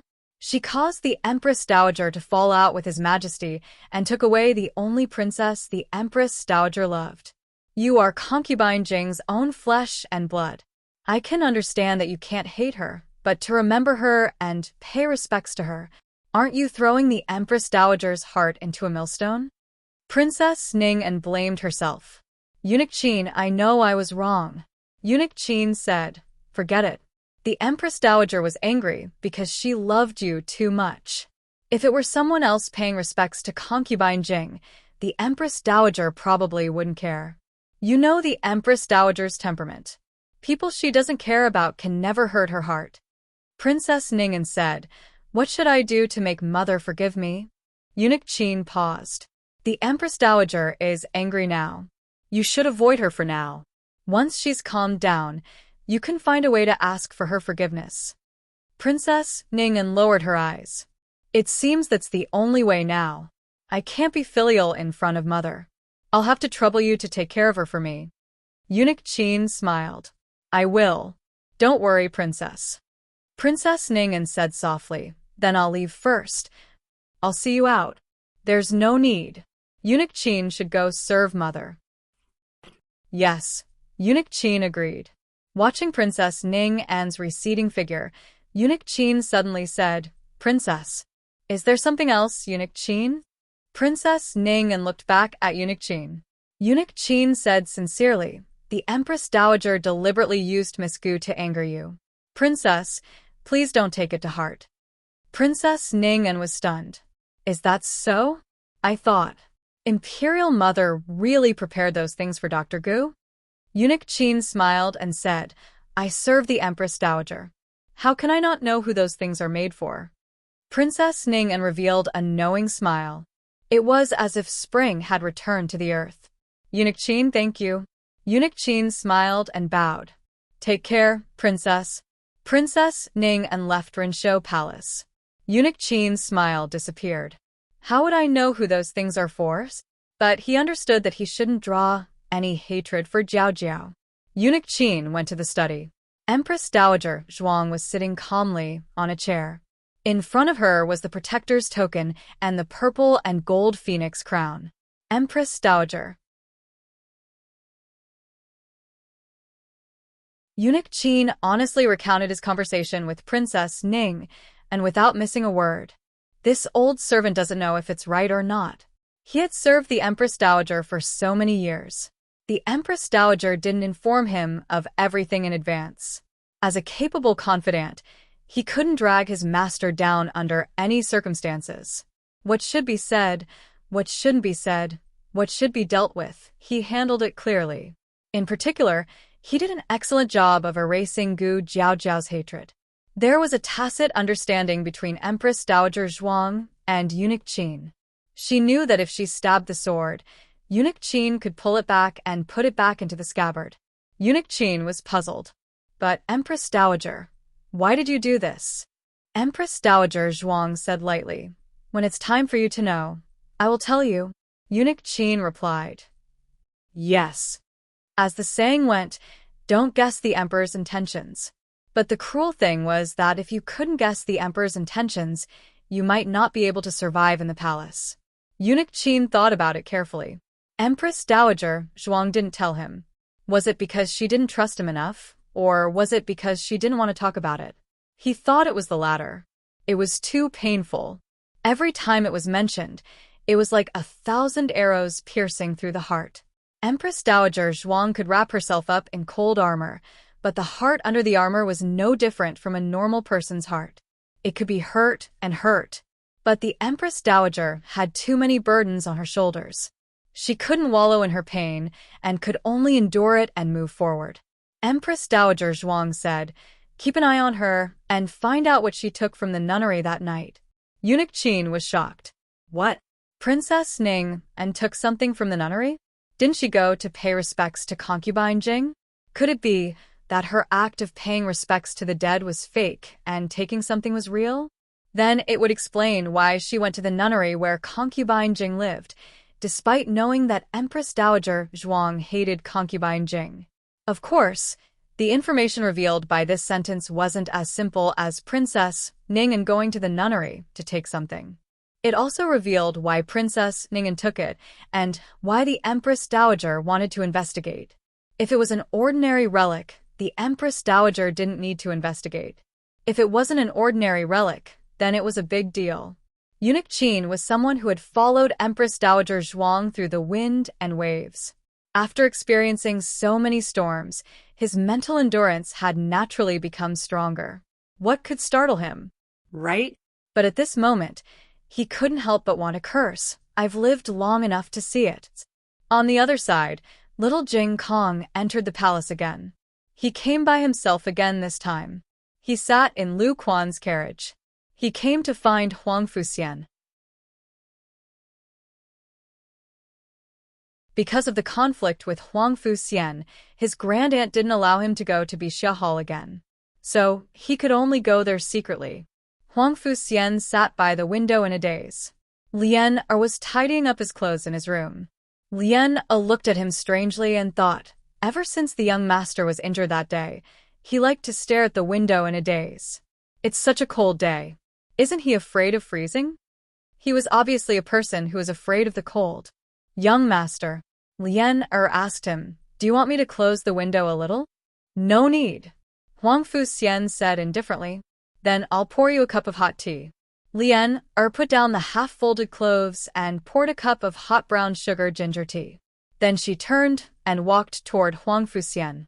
At this moment, a small round had suddenly popped out of the window. Huang Fuxian's eyes trembled. He reached out his hand and pressed the little round head down. Lian, what's wrong, young masters? Huang Fuxian said calmly, I'm hungry. Hurry up and get me something to eat. Lian looked at the cup in her hand. Then this tea, Huang Fuxian said impatiently, I don't want to drink it. Pour it out. Huang Fuxian was always so temperamental.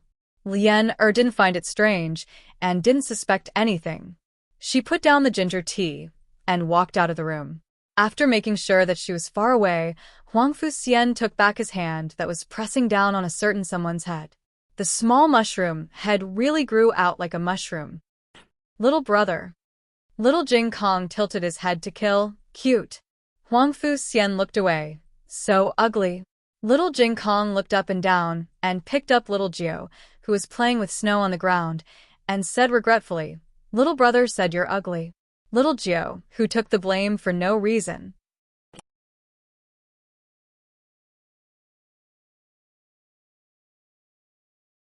Chapter 551. The windowsill was a little high, but little Jing Kong was a smart kid. He moved a flower pot and stepped on it. He supported himself with both hands and stepped on the windowsill with one of his short legs. Then, he slid up the windowsill. Huang Fuxian looked at Little Mushroom with disgust. Little Mushroom, who didn't know that he was being despised, turned around on the windowsill. He aimed his little butt at Huang Fuxian and slid down the windowsill. It was too high. He would get hurt if he jumped down, so he had no choice but to do so. Huang Fuxian looked at the little butt that almost hit his face. It took him a lot of effort to suppress the urge to poke him out of the windowsill. After landing, little Jing Kong turned around and greeted Huang Fuxian politely again. Little brother. Huang Fuxian snorted. Ordinary people would find Huang Fuxian annoying and unreasonable when they came here. However, little Jing Kong didn't feel that way at all.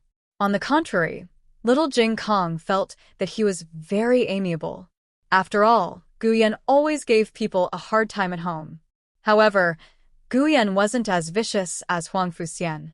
Guyan was spoiled and had a small temper, but Huang Fuxian had always been living in the dark. His heart was very obscure. He was motionless and lifeless for the whole afternoon. Sometimes he was no different from a corpse. No one liked him. Or more accurately, no one was not afraid of him. Children would cry out loud when they saw him. As for his father and mother, as long as he showed his legs, he would always see an unexpected expression on their faces.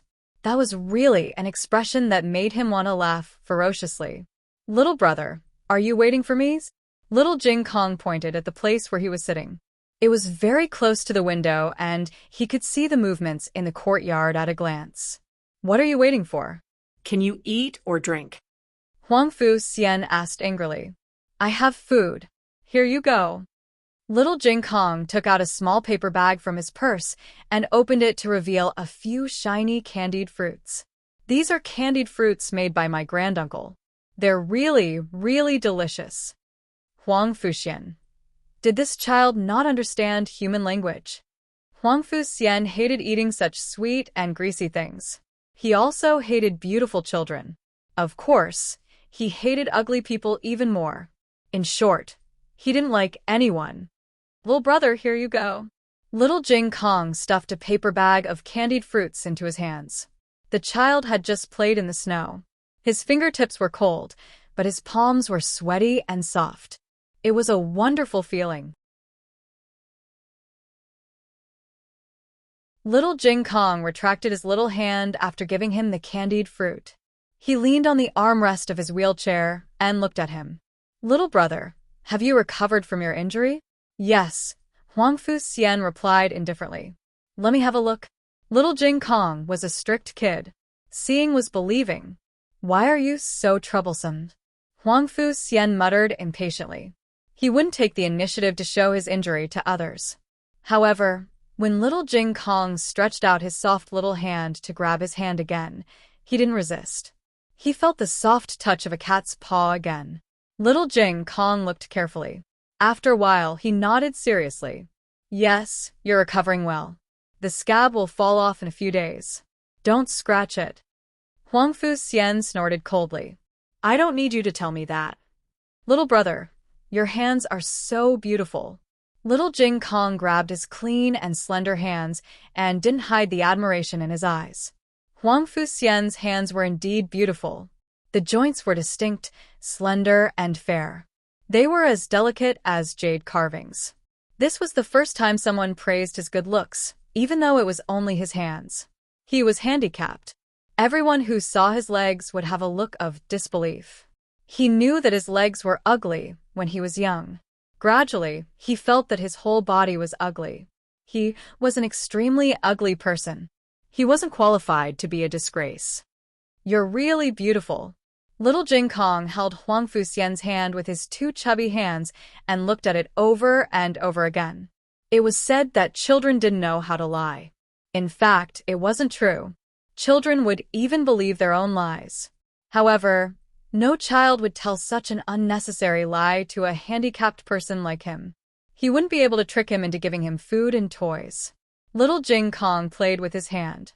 He watched as Little Jing Kong played with his hand. At this moment, Lien came back. Lien was shocked to see the little guy who appeared out of nowhere in the room. Huang Fu Xian wanted to stop her, but it was too late. Princess Ning was nearby. She was alerted by Lien-er's cry. "What happened?" Princess Ning stood at the door and asked. Lien-er pointed into the room. A child." Princess Ning stepped into the room and took a closer look. She recognized Little Jing Kong. Huang Fu Xian subconsciously withdrew his hand that Little Jing Kong was playing with. His face returned to its usual indifference. However, no one knew a son better than his mother. The moment Princess Ning entered the room, she saw a different Huang Fu Xian. Princess Ning smiled and walked over. "Are you Jing Kong? Do you know me?" "Yes, you are." Little Jing Kong had been to Rinshou Palace before. Of course, he had seen Princess Ning and knew that she was Huang Fu Xian's mother. He rolled his eyes and greeted her politely. "Princess Ning." Princess Ning smiled gently and raised her hand to touch his cheek. Huang Fu Xian said, "Mother." Princess Ning's hand that was about to touch Little Jing Kong paused. She turned to look at him and smiled. "What's wrong?" Huang Fu Xian said coldly, "I'm tired." I want to rest. Princess Ning and smiled helplessly and said to him, That's your fault. Why didn't you tell me that you have a new friend? Your friend just arrived. You can play with him for a while. There's no need to hurry to rest. I'm tired. Huang Fu Xian's eyelashes fluttered after he said that. He quickly added, He's not my friend. His bird flew to my courtyard. He just came in to look for his bird. Little Jiu, who was teasing Huang Fu Xian on his pillow, was speechless. Princess Ning and smiled faintly. Since you're already here, there's no harm in making friends. Jing Kong is Dr. Gu's younger brother. The Empress Dowager loves him very much. It's not wrong for you to be friends. As she spoke, she bent down slightly and looked at little Jing Kong gently. Jing Kong, are you willing to be friends with Brother Xianber? Little Jing Kong nodded. Princess Ning and reached out to rub his little head. Little Jing Kong stepped back and held his head with his two little hands. He patted his palms gently and said, I can't let other women touch my head. Only Jiao Jiao can touch it. Princess Ning and chuckled. Okay, I won't touch it. She turned to look outside the door. Lien go get the chestnut cake from my room. Yes. Lien turned and left. Not long after, she came back with a plate of exquisite chestnut cake. Princess Ning and took it and personally took a piece to little Jing Kong. This is the chestnut cake I made myself. It tastes different from the ones in the palace. Jing Kong, try it. Little Jing Kong hesitated. But Jiao Jiao said that I can't eat other people's food. Princess Ning and smiled. I'm not other people. I'm your grand aunt's daughter. We're family. Little Jing Kong thought about it seriously. Then you and I are family too? Princess Ning and nodded. Of course, you're family. It should be edible if it's family's food, right? Little Jing Kong swallowed his saliva and took the cake that Princess Ning and handed to him. Unexpectedly, before he could put it into his mouth, Huang Fu Xian slapped the back of his hand. He felt the pain on the back of his hand and loosened his grip, dropping the cake. Huang Fu Xian said coldly, Who allowed you to eat our food? I'm not giving it to you. Princess Ning and said, Xian Huang Fu Xian seemed to be very angry. In a fit of pique, he knocked over the plate in Princess Ning An's hand and all the cakes fell to the ground. Princess Ning An's face darkened. Xian. Huang Fu Xian roared at Princess Ning and, You can't let other people eat my food. I hate it when you're nice to others. Little Jing Kong looked at Huang Fu Xian with hurt and said sullenly, I won't steal mother from you.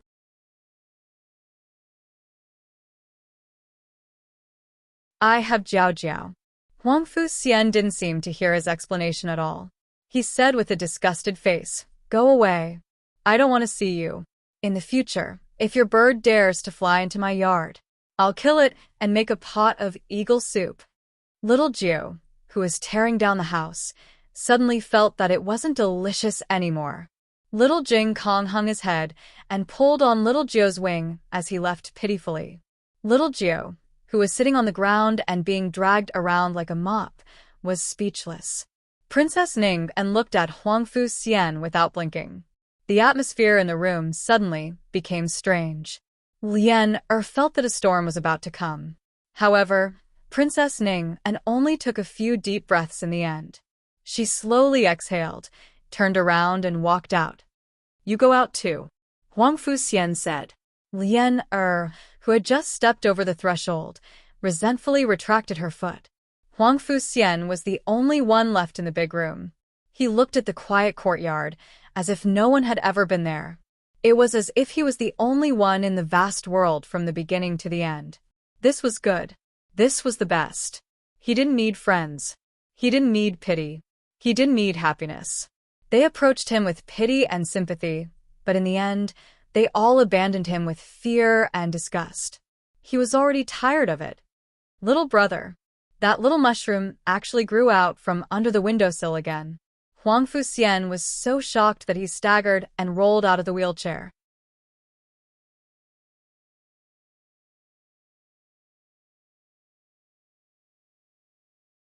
Chapter 552. Novels with inner content that can't be found on the internet are available here. Huang Fu Xian fell to the ground in a very embarrassing way. When little Jing Kong slid down from the windowsill to help him, he was rejected mercilessly. He supported himself with both hands and sat back in the wheelchair with difficulty. His cheeks were red, not knowing if it was because of anger or embarrassment.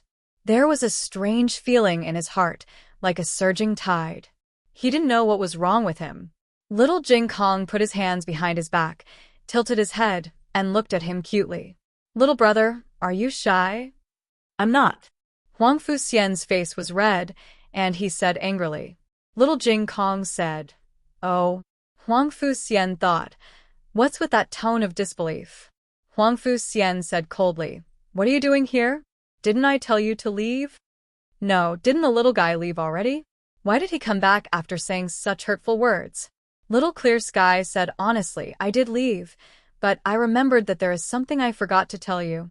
Little Jing Kong was a child with a lot of plans. He would definitely do what he planned. Otherwise, sure he wouldn't have been troubled every day because Guyan didn't follow his lunch plan. "What's the matter?" Huang Fu Xian said coldly. "Your leg." Little Jing Kong pointed at his stump under the blanket again. Huang Fu Xian's pupils shrank. His leg was his taboo. No one could touch it, no one could look at it, and no one could mention it. Huang Fu Xian's aura became cold. Little Jing Kong finished his words without being affected. "Jiao Jiao has a way to help you stand up again." Huang Fu Xian's eyes moved slightly. There was a very short moment when his heart suddenly tightened, but it was only for a moment. Soon, his heart returned to the state of still water. He had heard such words too many times. There were countless witch doctors, and even legendary doctors in the frontier fortress who could cure him. It was laughable that the young him actually believed it. In the end, without exception, he was just coaxing him. In the end, he came to terms with the fact that his legs were not twigs. If they were broken in the winter, they would grow back in the spring. He would never have a pair of legs again in this lifetime, let alone the opportunity to stand up. Little Jing Kong said seriously, "Jiao Jiao said that as long as you work hard, you will definitely be able to stand up again." "Huh, hard work?" Huang Fu Xian smiled coldly. Even if he could stand up, it must be in a dream. The funny thing was that he had been disabled for so long that he had even forgotten the feeling of standing up. He could not even dream of that kind of realistic feeling.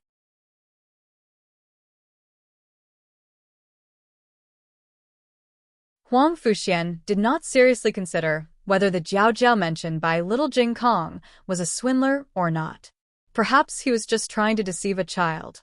He said indifferently, "Don't waste your time, little brat. I can't stand up." Little Jing Kong said confidently, "If Jiao Jiao says you can do it, then you can.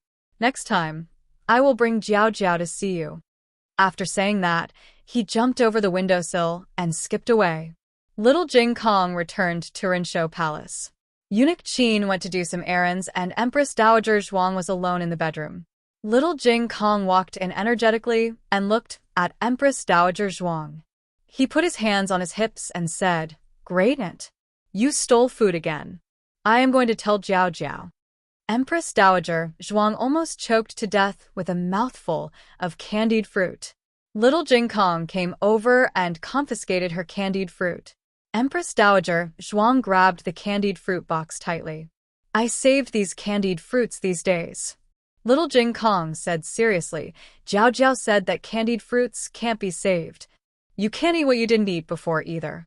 Anyway, you can only eat 5 candied fruits a day. Great Aunt has already eaten 5 candied fruits." Empress Dowager Zhuang insisted on defending her candied fruits. Was it easy for her to save so much? "Give it to me," Empress Dowager Zhuang said majestically. "No," Little Jing Kong said, without showing any weakness. The old woman and the young man each grabbed the 2 ends of the box and stared at each other. It seemed that an invisible contest had started in the bedroom. "Empress Dowager, His Majesty has sent some snacks over." At the door, a little palace maid reported. Empress Dowager Zhuang looked at Little Jing Kong fiercely. "Let go." Little Jing Kong also looked at Great Aunt fiercely. No. Empress Dowager Zhuang took a deep breath and slowly let go. "Okay, I will give it to you." I will give it to you. Little Jing Kong raised his eyebrows and showed a victorious smile. Go and see what snacks are there, Empress Dowager Zhuang said to Little Jing Kong. Okay. Little Jing Kong put the box on the table and ran to the door to take the snacks. Empress Dowager Zhuang looked at Little Nine, who was sweeping the snow with his wings on the crabapple tree, and hid the candied fruit box. Ah. Little Nine took the candied fruits away. Little Nine, who took the blame for no reason, was speechless again. After the 15th day of the first lunar month of the Zhao nation, the imperial court would begin. For the upcoming imperial court, the emperor made meticulous preparations in the imperial study. He flipped through the memorials presented by the cabinet, as well as the various voices he had his spies gather from the people. Among them, there were many people who wanted to confer Princess Ning and as the first princess of the protector of the state.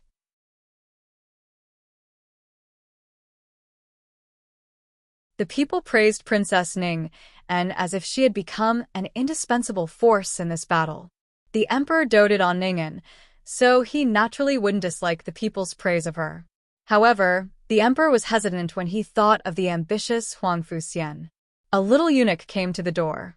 Eunuch Wei went out quietly and heard the eunuch whisper a few words. He waved his hand and let the eunuch leave. Then he turned and went into the imperial study. Your Majesty, Prince Gu wants to see you. Let him in, the emperor said. Gu Chongqing had made a great contribution, so the emperor thought highly of him now. Gu Chongqing entered in a plain brocade robe. He cupped his hands and bowed. Greetings, Your Majesty. The emperor said pleasantly, no need to be so polite. Do you have something to report to me? Yes. Gu Chongqing said seriously. This humble subject wants to leave the capital for a few days to visit the families of Deputy General Zhao and General Qi. They made a great contribution in this battle and could have lived, but in order to save the soldiers under their command and the people of Lingguan City, they chose to die together with the generals of the state of Qin. This humble subject wants to personally bring their military plates back. Wrapped in horse hide, traveling 1,000 miles without returning, the only thing they could bring back to their hometowns was a military plate that could prove their identity. This was originally Gu Chongqing's plan. However, because of the incident at Immortal Delight residence, this trip was brought forward. After he paid his respects to the families of the two, he wanted to investigate the background of the young master of Immortal Delight residence. The emperor couldn't refuse such a request. The emperor sighed and nodded. You can go. We will reward you when you return to the capital. Gu Chongqing cupped his hands and said, this humble subject doesn't ask for a reward. I only ask that the state of Zhao be prosperous and the people be at peace, that the government be harmonious, that the people have enough food and clothing, that the men plow and the women weave, and that they no longer have to suffer the flames of war and be homeless. How could this not be the emperor's wish? The state of Zhao was a lower country. Whether it was its economy or military strength, it was far inferior to the three upper kingdoms. Don't look at how the people in the capital lived in peace. In fact, in such a bitter and cold place like the frontier, the people had to live frugally. It was not easy to even fill their stomachs. On the other hand, the state of Yan, which also had a cold ice field, was able to achieve a prosperous and populous life. The people did not suffer the pain of hunger and cold. If he could, he really wanted to go to the state of Yan to learn.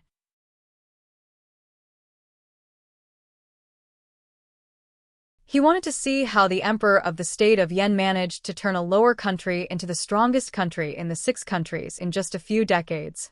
After Gu Chongqing obtained the emperor's permission, he left the capital on the same day. Accompanying him were 2 generals from the Gu army. Therefore, no one suspected that he had other motives. Gu Chongqing's visit today set off a big wave in the emperor's heart. He suddenly felt that his reward was not enough. After thinking about it, the emperor called Eunuch Wei over. How is the old marquis's injuries? Eunuch Wei smiled and said, I heard that there are no major problems. He can get up and walk, but he is not as nimble as before. Miss Gu said that he would be completely healed in the future. The emperor made a sound of acknowledgement and said, send someone to the Marquis Dingen Manor and bring the old marquis to the imperial palace. Zhen has something to discuss with him. Remember, the carriage should move slowly. Do not jolt the old marquis. How about this servant go personally? Eunuch Wei asked. That is also fine, the emperor said.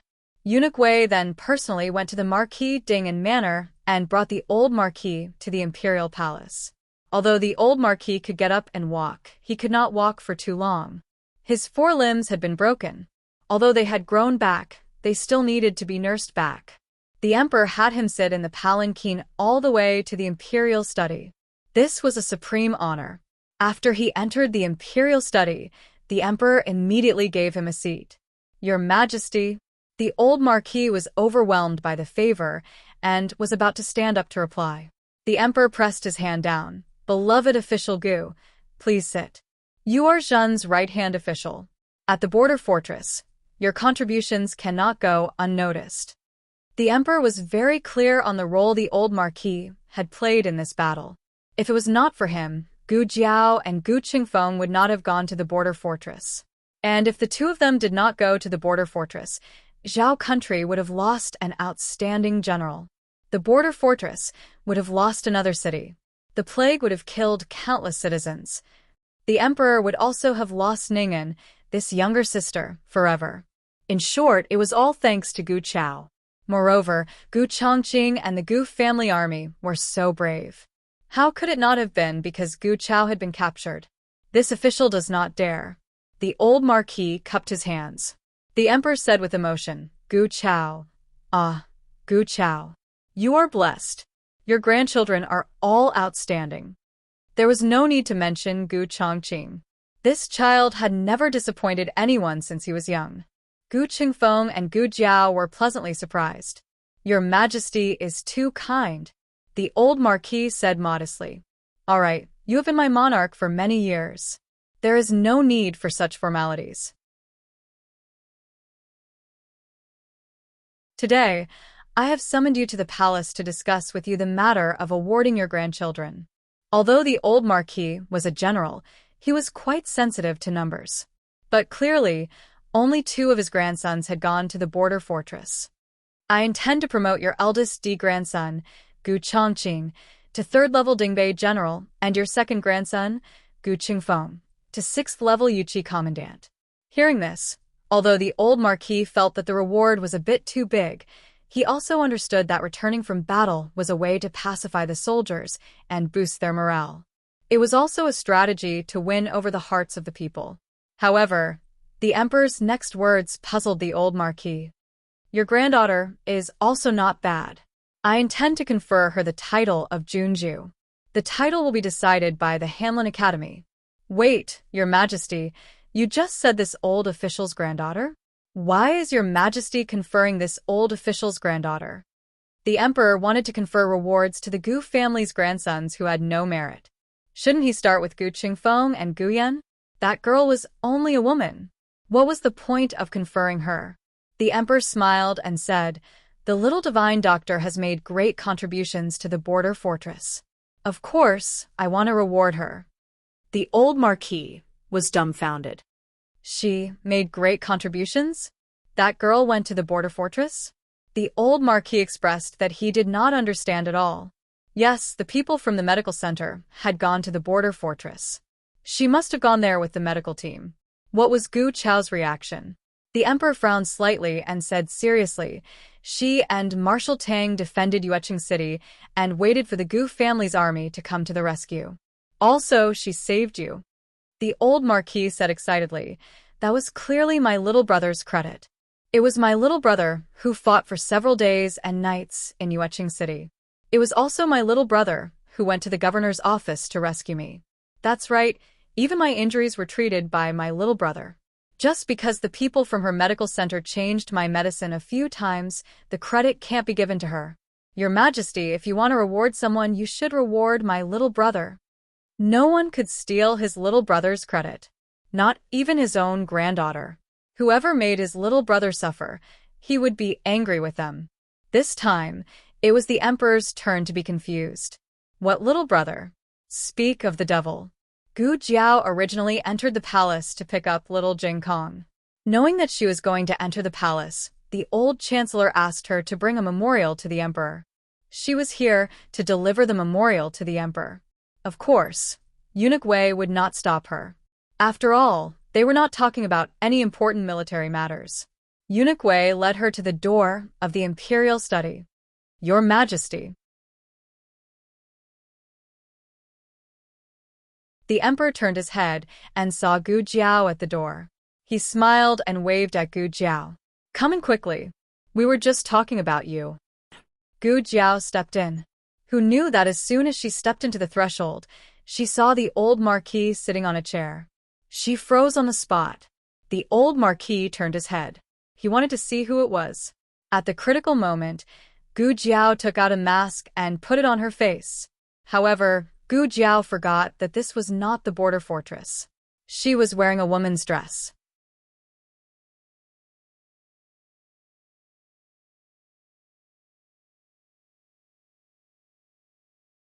Chapter 553. Strictly speaking, Gu Jiao couldn't be blamed for this. People have conditioned reflexes. Gu Jiao had spent several months with the old duke in the frontier fortress and on the way back to the capital. She was used to it and had long equated seeing the old duke with wearing a mask. It was too early to wear it. If she didn't wear it, could she still be Gu Jiao? If she wore it, she couldn't explain it clearly.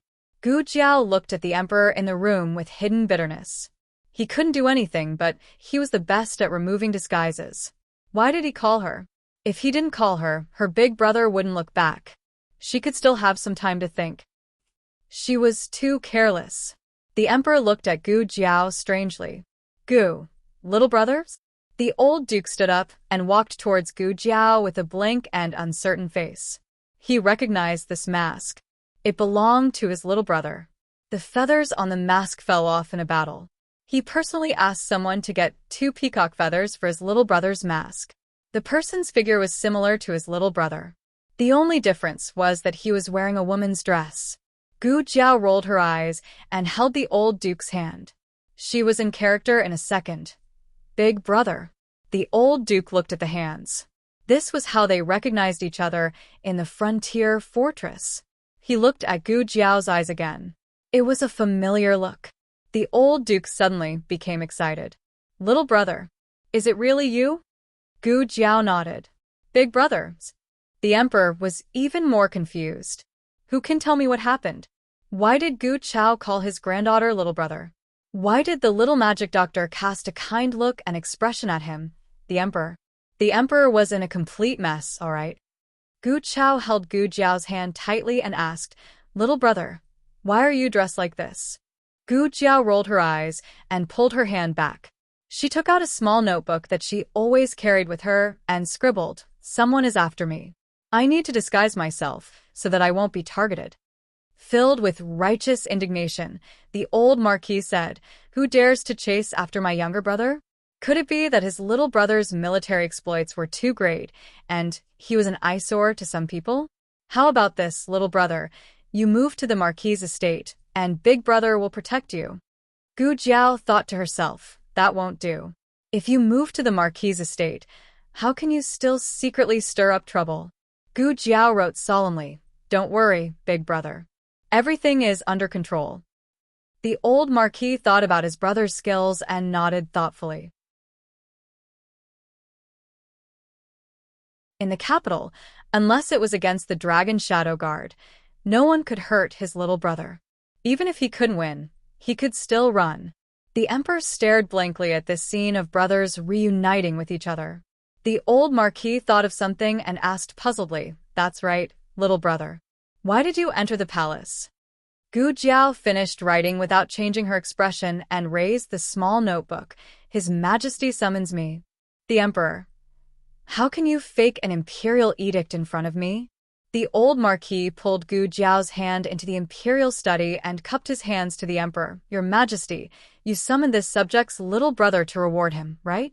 This subject knows that your Majesty is a wise ruler and has always been clear about rewards and punishments. The one who brought my unfilial grandson to sneak into the governor's estate to save me was the subject's sworn little brother. The one who fought a bloody battle with Marshal Tang and defended the Zhao country's flag and the border fortress was also this subject's sworn little brother. The one who cured the plague was this subject's little brother. The one who went to destroy the nest of the remnants of the previous dynasty was also this subject's little brother. I hope that your majesty won't wrongly give the credit to others. The emperor. The reason why the old marquis knew that those things were done by his little brother was mainly because he asked Gu Qingfeng every day where his little brother went. Gu Qingfeng couldn't fabricate things out of thin air, so he could only tell him about Gu Jiao's whereabouts. For example, Gu Jiao went to Lingguan City, Gu Jiao saved the plague victims, and Gu Jiao accidentally destroyed the nest of the remnants of the previous dynasty. However, Gu Qingfeng didn't use your granddaughter, but your brother. The old marquis was seriously injured and had been lying in the ward. His information basically came from Gu Qingfeng. In addition, Tang Yueshan and Gu Chongqing didn't say anything, so Gu Jiao's little identity was tightly covered.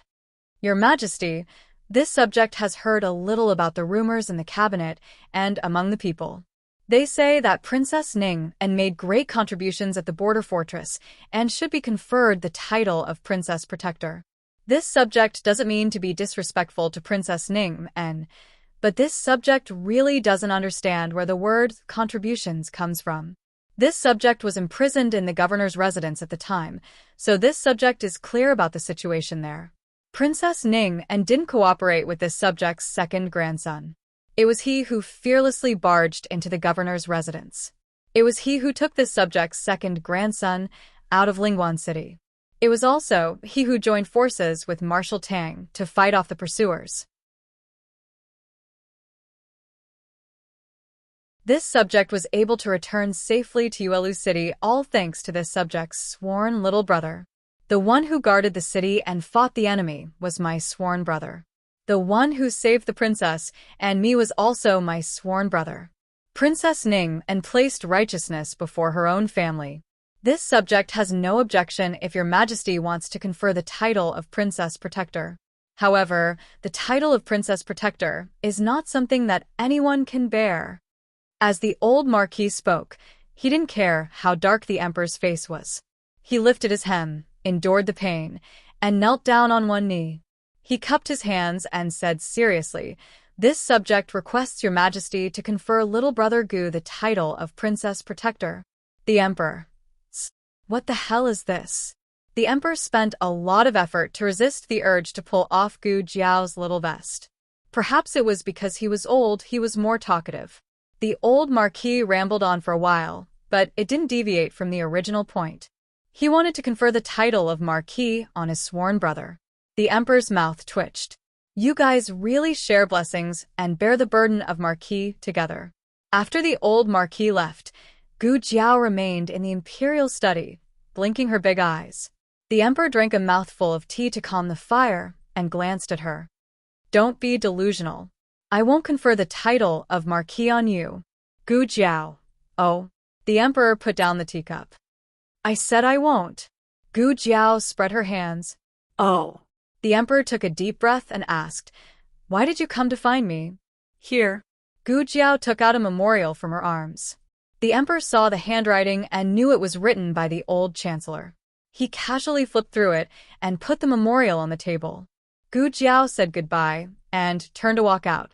The emperor looked at her small back, clenched his fist, and gritted his teeth. I am the emperor. My words carry weight. I won't confer the title of marquis. Gu Jiao raised her eyebrows. Oh.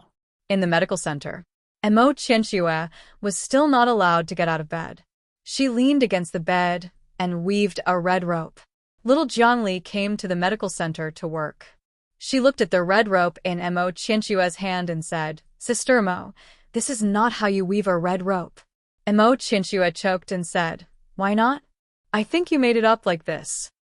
Little Jiangli showed her the red rope she made. Your middle finger has to hook this line, then your index finger has to wrap it inwards, not outwards. Mo Qianxue muttered, Why is it so complicated? It was much harder than practicing martial arts. Little Jiangli said considerately, If Sister Mo doesn't want to make this, we can do something else. Mo Qianxue said stubbornly. No, I want this. Little Jiangli sighed. Okay, I'll take it apart and weave it again for you to see. God knew that this was the 11th time little Jiangli had taken it apart. Mo Qianxue's hands were clearly praised by the lodge master as the god of hidden weapons, but she couldn't even weave a single rope. Mo Qianxue was angry with herself. Sister Mo, watch carefully. Little Jiangli didn't sit on the stool anymore. Instead, she lay on the bed and raised the red rope with 2 fingers. However, as soon as she tied a knot, a hidden weapon broke through the window and shot toward little Jiangli's shoulder. Mo Qianxue's eyes trembled, and she caught the hidden weapon. Unexpectedly, there was knockout powder on the hidden weapon. Little Jiangli breathed it in and fell asleep on Mo Qianxue's body. This amount was useless to Mo Qianxue. Mo Qianxue threw the hidden weapon back out the window. There was a muffled sound. The hidden weapon hit something. Soon, the window was pulled open from the outside, and Wuxia rushed in. She pulled out the hidden weapon on the handle of her fan and smiled slowly. I was just joking with you. Why are you so angry? If I really wanted to kill her, I wouldn't use knockout powder, but poison. Why are you here again? Mo Qianxue asked coldly. Wuxia waved her fan and smiled charmingly. I'm here to tell you that the 3-day deadline is up. When are you going to kill her? Mo Qianxue's expression didn't change. Go and tell the young master that I'll have the strength to kill her after I recover. Wuxia sneered. It takes 100 days to recover from a serious injury. Do you want to recover until next year? Don't tell me you're too soft-hearted to kill her. You're living a good life here. You don't have to be a courtesan, and you don't have to please those stinky men. You must be addicted to such a life, right? Mo Qianxue said rudely. When did I please those stinky men? Don't use your Wuxiao's tricks on me. Wuxiao's face darkened. The young master asked me to tell you that the plan has changed. Within 3 days, get her out of the capital.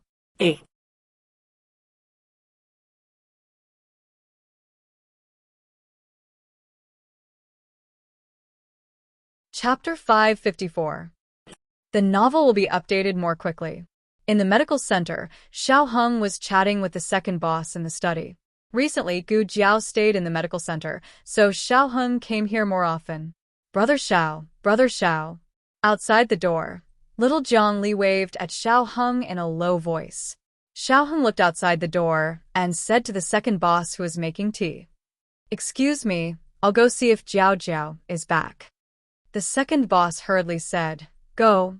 The 2 of them were really loving. In the past, he and his wife were also like this. However, as time went by, he couldn't afford to pay the public anymore, so he didn't dare to get close to his wife. Xiao Heng went out of the study and went to a storeroom downstairs with little Jiang Li. Little Jiang Li looked outside and made sure that no one was approaching before closing the door. He whispered to Xiao Heng, Brother Xiao, someone came to Sister Mo's room. Little Jiang Li was a medicine boy of the Immortal Music House. On the surface, he was there to relieve Mo Qianxue's boredom, but in fact, he was a little spy sent by Xiao Heng. After all, Xiao Heng wasn't the person Mo Qianxue really knew, so he was a little wary of Mo Qianxue. Who is it? He asked. Little Jiang Li shook his head. I didn't see her face clearly. From her voice, she was about the same age as Sister Mo, maybe a little older. Her voice wasn't as young and pleasant as Sister Mo's. Xiao Heng had seen the file of the Immortal Music House case and knew that Mo Qianxue was 17 years old this year. Xiao Heng first thought of a woman who was older than her. Wuxia was 19 years old and was from Fu City. Of course, birthplace could be faked, so could age. However, Minister Xing had seen Wuxia before, so he judged that Wuxia was less than 20 years old. Little Jiang Li said, She drugged me as soon as she came. Xiao Heng frowned. You were drugged? Are you alright? Little Jiang Li shook his head again. It felt good to be cared for. Little Jiang Li patted his chest happily and said, Those drugs are useless to me. What do you mean it's useless? Xiao Heng was puzzled. Little Jiang Li scratched her ponytail. It's because I'm in good health and am especially resistant to drugs. That's what my brother said. I can hold my liquor well. Xiao Heng, you're only 9 years old, and you can already drink? Xiao Heng said, you're still young. Don't drink in the future. Okay. Little Jiangli felt that this suggestion wasn't unacceptable. She didn't like drinking anyway. Xiao Heng said again, tell me what happened after you were drugged. Little Jiangli recalled, after I was drugged, I was a little sleepy, so I pretended to be asleep.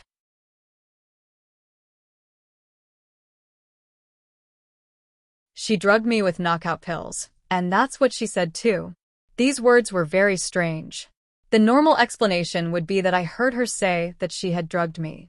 But little Jiang Li's words clearly said that she knew it was a knockout pill, and then she got confirmation from the other party. Xiao Heng asked, you can recognize knockout pills?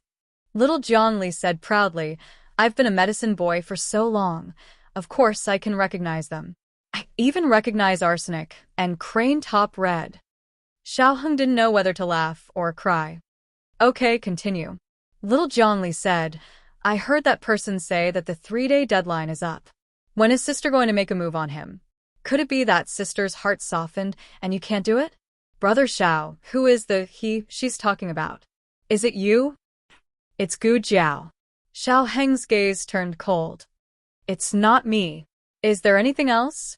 Little Jiangli said, she said, young lord wants me to tell you that there's a change in the plan. Within 3 days, we'll lure him out of the capital. Lure him out of the capital within 3 days? The simpler it was, the more information it contained. Why did the young lord of Immortal Music House suddenly give up on killing Gu Jiao? Did the young lord of Immortal Music House think that Mo Qianxue couldn't succeed? Or did the other party think that Gu Jiao still had value? Killing Gu Jiao and luring Gu Jiao out of the capital were different in terms of difficulty. But if you put the whole thing into perspective, you'd find that the two were essentially the same. That was, both had to gain Gu Jiao's absolute trust. And if Mo Qianxue could do this, whether she killed Gu Jiao or lured Gu Jiao out of the capital, it would be something she could do. Inferring from this, it should be the latter, Gu Jiao's value. What did they want to do with Gu Jiao? Xiao Heng closed his eyes, connecting all the events related to Immortal Music House in his mind. Suddenly, a bold conjecture emerged. They wanted to capture Gu Jiao outside the capital and use Gu Jiao to lure him out. It was that group of people. He could almost conclude that once he fell into the hands of that group of people, the young lord of Immortal Music House would immediately give the order to kill Gu Jiao. After coming out of the imperial study, Gu Jiao went to Rinshou Palace. Little Jing Kong was playing on the swing in the front yard, and Little Nine was dismantling the birdcage that the palace servants made for him on the snowy ground nearby. Recently, for some reason, he liked to dismantle the house. Jiao Jiao. Little Jing Kong saw Gu Jiao at first glance. He stopped playing on the swing, jumped down from the seat, and pounced on Gu Jiao. It was a snowy day, and he was sweating profusely. Gu Jiao wiped his sweat with a handkerchief and touched his neck. It was also wet with sweat. Go in and change your clothes, Gu Jiao said. Okay, Jiao Jiao. Little Jing Kong was especially obedient.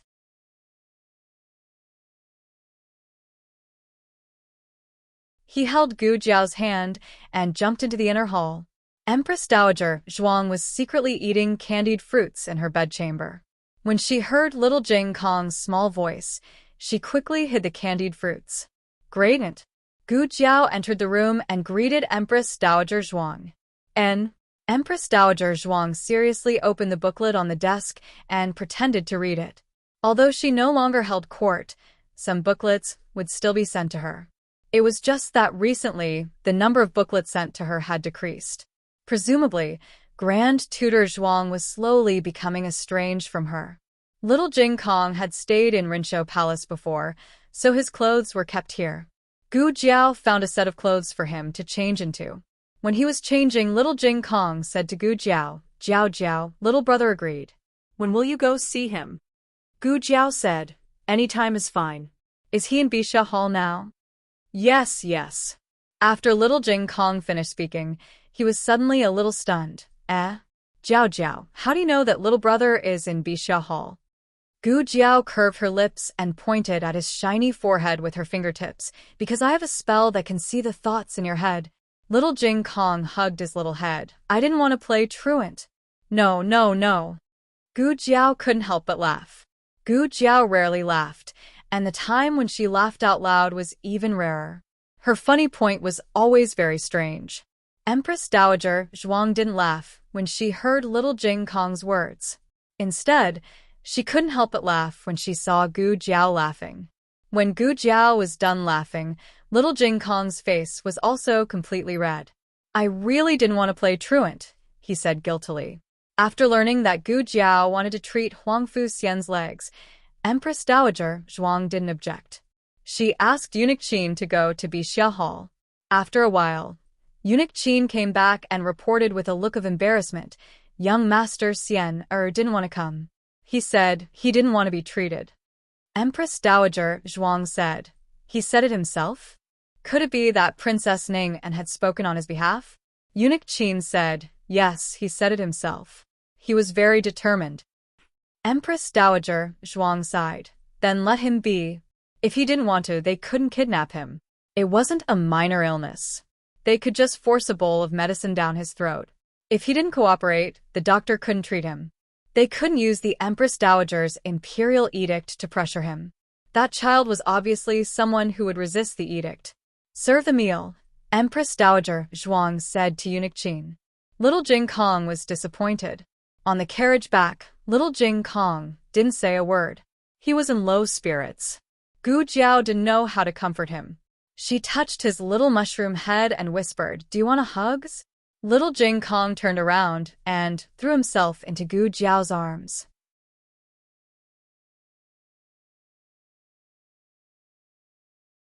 Gu Jiao held his soft little body and stroked his little back. Why don't you want to treat your legs? Maybe he was desperate about life. He couldn't find the motivation to live. He didn't care whether he had legs or not. He didn't care whether he was standing or sitting. He even didn't care whether he was kneeling or crawling. Little Jing Kong was sad and fell asleep in Gu Jiao's arms. Gu Jiao took him back to Bishui Alley. When she was about to get off the carriage with little Jing Kong, Xiaoheng walked out of the courtyard first and reached out his hand. Let me. Okay. Gu Jiao handed the sleeping little Jing Kong to Xiaoheng. When he left Gu Jiao, little Jing Kong struggled for a moment, but when he fell into Xiaoheng's arms, he rested his head on Xiaoheng's arm and continued to sleep. Xiaoheng put the little guy back in the west room, took off his coat and shoes, and pulled the quilt over him. Gu Jiao was about to go to the clinic when Xiaoheng came out and stopped her. Jiao Jiao, I have something to tell you. The two went to the east room. Gu Jiao lit an oil lamp. Xiaoheng adjusted the wick to the brightest and lit another oil lamp. Gu Jiao actually liked a brighter room, but she didn't tell anyone. Gu Jiao sat on the chair and looked at Xiaoheng, who was adjusting the wick seriously. She suddenly felt warm in her heart.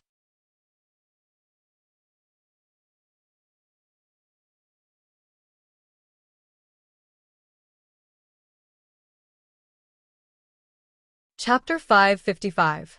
Gu Jiao also noticed that there was a charcoal brazier in her room. It must have been lit early, as the room was very warm. She had been staying in the medical center for the past few days, and if she wasn't mistaken, she would stay here tonight as well. Did he specially light the charcoal brazier just because she wanted to talk to him in this room? Was he worried that she would be cold? Although Gu Jiao's body wasn't afraid of the cold, she still couldn't help but smile. Xiaoheng finished adjusting the wick and turned around. He was caught off guard by her infatuated look with her hands on her cheeks. Xiaoheng calmly sat down opposite Gu Jiao. Gu Jiao looked at him openly. What do you want to talk to me about? Xiaoheng automatically ignored her burning gaze and said seriously, it's about Emo Qianxue. Gu Jiao nodded. How do you know about Emo Qianxue? She didn't remember introducing Emo Qianxue to him. Xiaoheng said lightly, how can I not care about a patient who is staying in my wife's room? Gu Jiao blinked and rested her cheeks on her hands. Are you jealous? No. Xiaoheng flatly denied. Sleeping with you every day. Gu Jiao smiled and stood up. She leaned across the table and put her face in front of him. At this distance, She could see his thick and long eyelashes trembling slightly.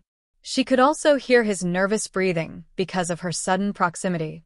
Xiao Heng was very thick-skinned in the yamen, but in front of people close to him, especially Gu Jiao, he was easily shy. He lowered his eyes to avoid her gaze, but he couldn't avoid her seductive breath. She didn't do anything, but she could still seduce him. Kiss. Gu Jiao kissed him on the cheek. Xiao Heng's body stiffened, and he instinctively looked at Gu Jiao. He met her burning gaze.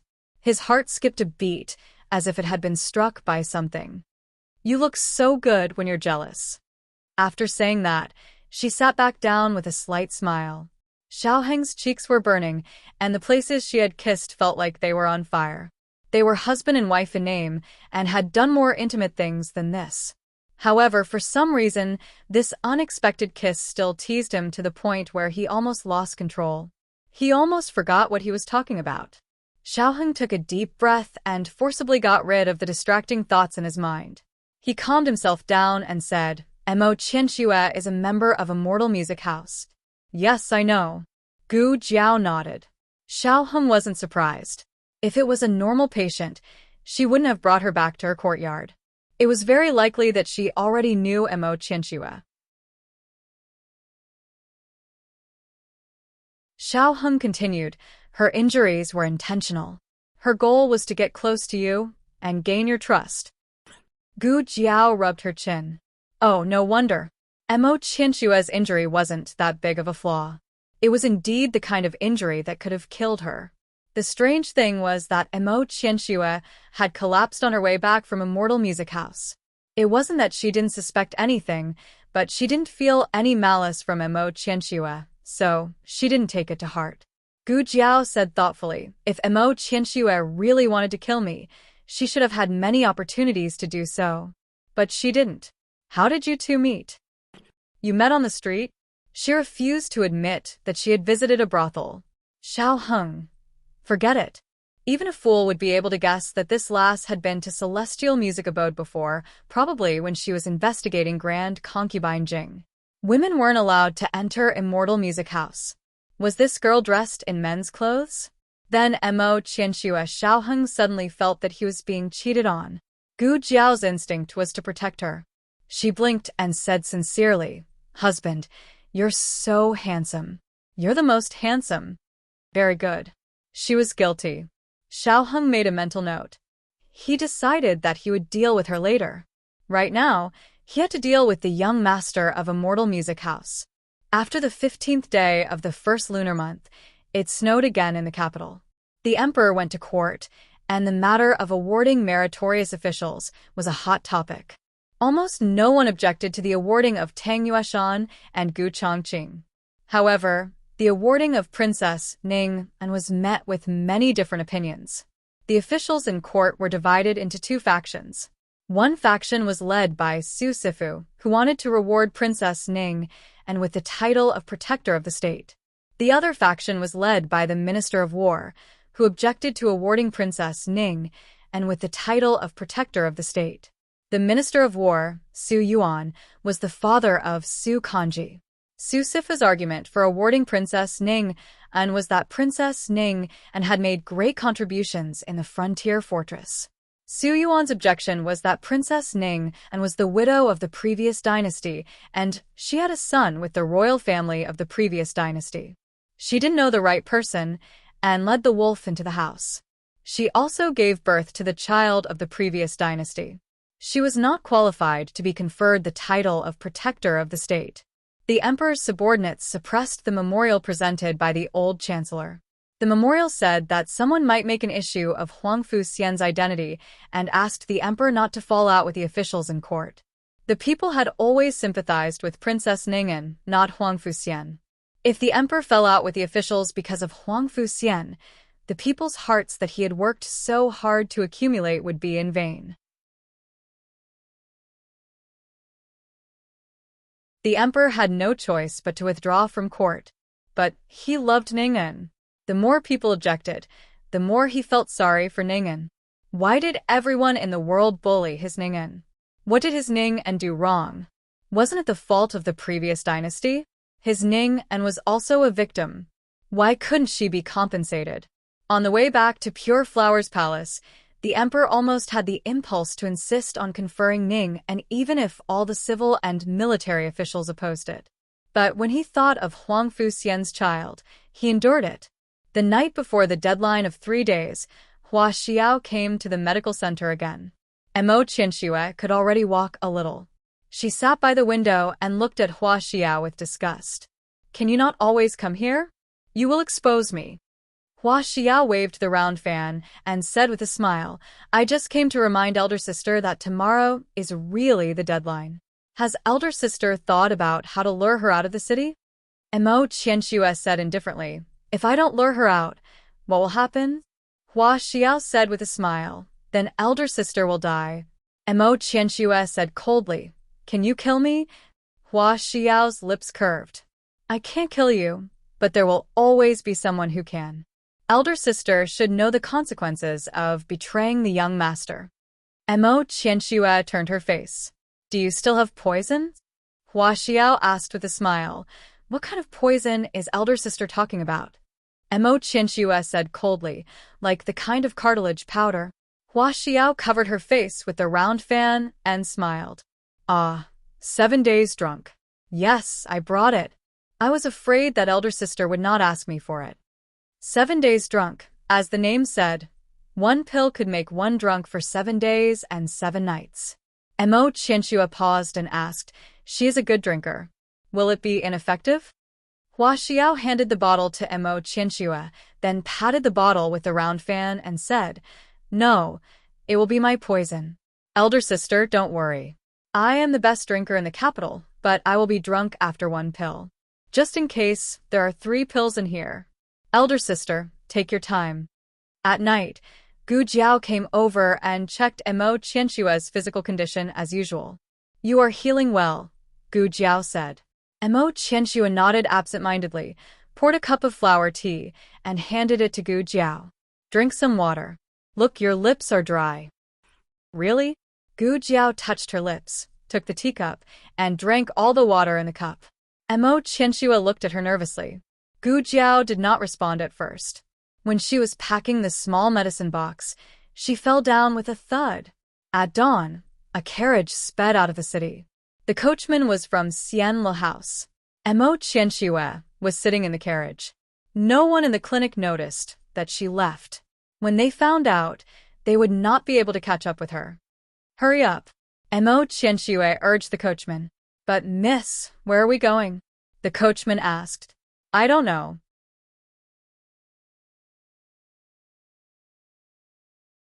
Hua Xiao did not tell her where to take Gu Jiao, only that they were going out of the city. She was already out of the city. Did the young master's people find her? There is a post house in front, the coachman said. Mo Qianxue said, don't worry about it, just go straight. Yes. The coachman waved his whip, and the carriage went away on the cold road. Just as they were about to reach the relay station, a group of experts dressed in gray suddenly rushed out from the side path on their horses. They lined up in a row on the official road, instantly blocking Mo Qianxue's path. The coachman hurriedly stopped the carriage. Miss, there is nothing for you to do here. Go quickly.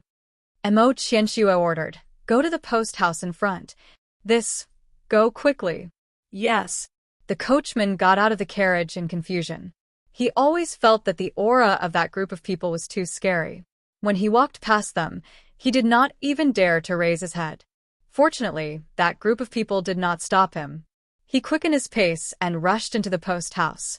Mo Qianxue waited until he had gone in before she parted the curtain slightly. Who are you? The leading man in gray said, the young master asked us to pick you up. Did you bring the person? Mo Qianxue lifted the curtain slightly, revealing the unconscious person inside. I've brought him, he said. Give her to us. Wait. Mo Qianxue pulled out a dagger and pressed it against Gu Jiao's neck. He frowned. What are you doing? Mo Qianxue said, I think I might not be able to keep my life. To prevent you from killing the donkey after it has outlived its usefulness, I need to go to a safe place first. The leading man in gray narrowed his eyes dangerously. Mo Qianxue said coldly, "The young master needs her life. If she dies now, you will not be able to answer to the young master. As for me, it is my own business that I escaped. The young master will hunt me down in the future. It will not be your fault." The leading man in gray tightened his grip on the reins. "Okay, where are you going?" Mo Qianxue said, "Feng County. It is 30 miles from here. An hour should be enough." The leading man in gray gestured to his subordinates. They surrounded the carriage. One of them jumped off the horse and became Mo Qianxue's coachman. They rushed to Feng County at top speed. Halfway there, Mo Qianxue suddenly shouted, "Wait. Stop." She is going to vomit.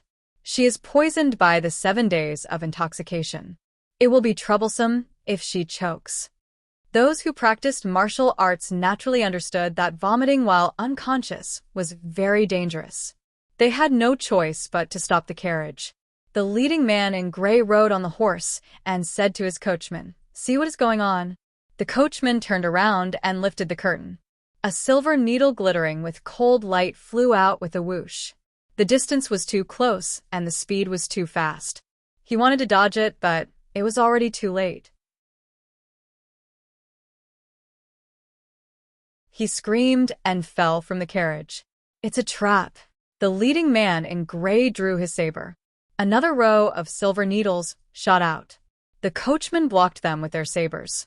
Mo Qianxue quickly cut off the reins on the carriage and rode away on a fine horse.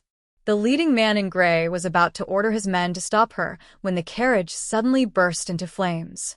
"Hostage!"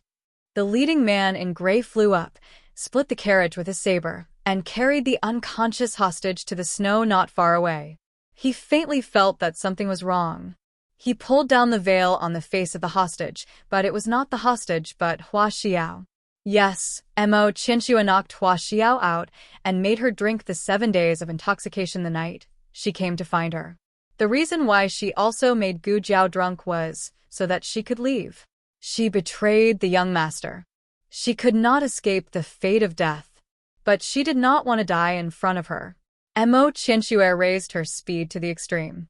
However, she did not escape far before an arrow hit her horse. The horse screamed and fell forward. She also fell into the snow. She was in severe pain all over, including her chest.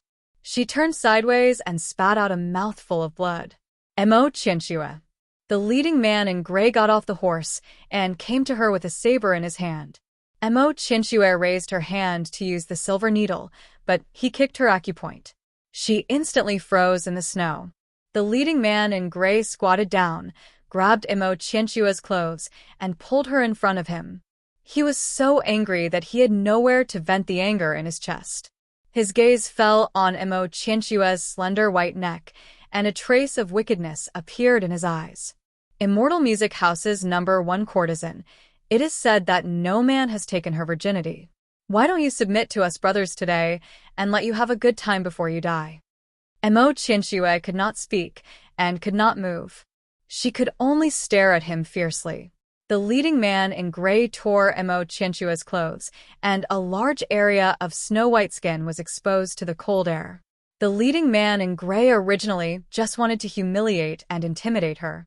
He did not really want to do anything to her, but this body was too seductive. Perhaps even a eunuch would be able to act like a real man if he saw her. The leading man in gray tore off Mo Qianxue's skirt. Tears of humiliation and despair fell from the corners of her eyes in big drops.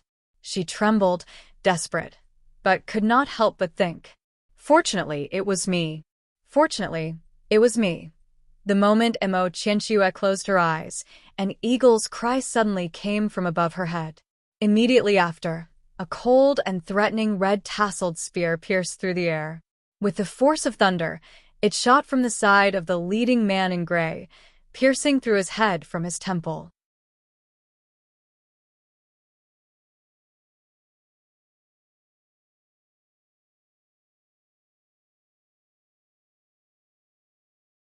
Chapter 556. The man in the gray robe who had his head pierced fell sideways into the snow, his brain and blood splattering all over the ground. This scene was too terrifying. Being shot in the head by an arrow was enough to make one tremble in fear, not to mention a long and heavy red tasseled spear. All the gray-robed men felt as if their heads had been pierced as well. Their heads felt cold, and their bodies froze. They had killed countless people, but they had never seen such a method of murder. It was too cruel and too horrifying. How much killing intent did one have to possess to be able to shoot such a spear? Who was it? Who did it? Everyone sensed that the situation was not good. The snow-covered official road was suddenly filled with tension and fear. Another man in the gray robe took over from the previous man and began to give orders. "Draw your swords! Draw your swords!" He shouted loudly. Everyone was pulled back to reality by his voice, and they all drew the scimitars at their waists. At the same time, the sound of horse hooves that seemed to be able to break through mountains and rivers came from afar, and the snow seemed to be trembling. Everyone looked towards the source of the sound and saw a young man in green riding a vigorous horse galloping towards them. In the blink of an eye, he was in front of the few people. With a leap, he flew over their heads. The moment the horse's hooves landed on the ground, the young man reached out his hand and pulled out the red tasseled spear that had pierced through the man's head. Then, with a flick of his fingers, he took off his cloak and used it to cover Mo Qianxue's body. Mo Qianxue lay in the cold snow, watching the young man galloping towards her. He was not wearing a mask, and his eyebrows were cold. The eye-catching birthmark on the left side of his face was not ugly, but had a hint of coldness and evil. The young man was full of killing intent, but he covered her body with a cloak. Gu Jiao's horse did not stop. She pulled out her red tasseled spear and immediately attacked the remaining 5 people. This group of people was not weak. Together, they were as strong as Sky Wolf. However, Gu Jiao was not the Gu Jiao from 2 months ago. Her strength had recovered a little. Even if she fought Sky Wolf again, she would be invincible. Gu Jiao dismounted, and the 2 sides began to fight fiercely. One of the gray-robed men suddenly thought of something and pointed at Gu Jiao. "Her. She is the hostage we want." Gu Jiao clenched her red tasseled spear and said coldly, "Come and catch me if you have the ability." The 5 of them attacked Gu Jiao with all their might. What was surprising was that Gu Jiao's power was not as described in the letter.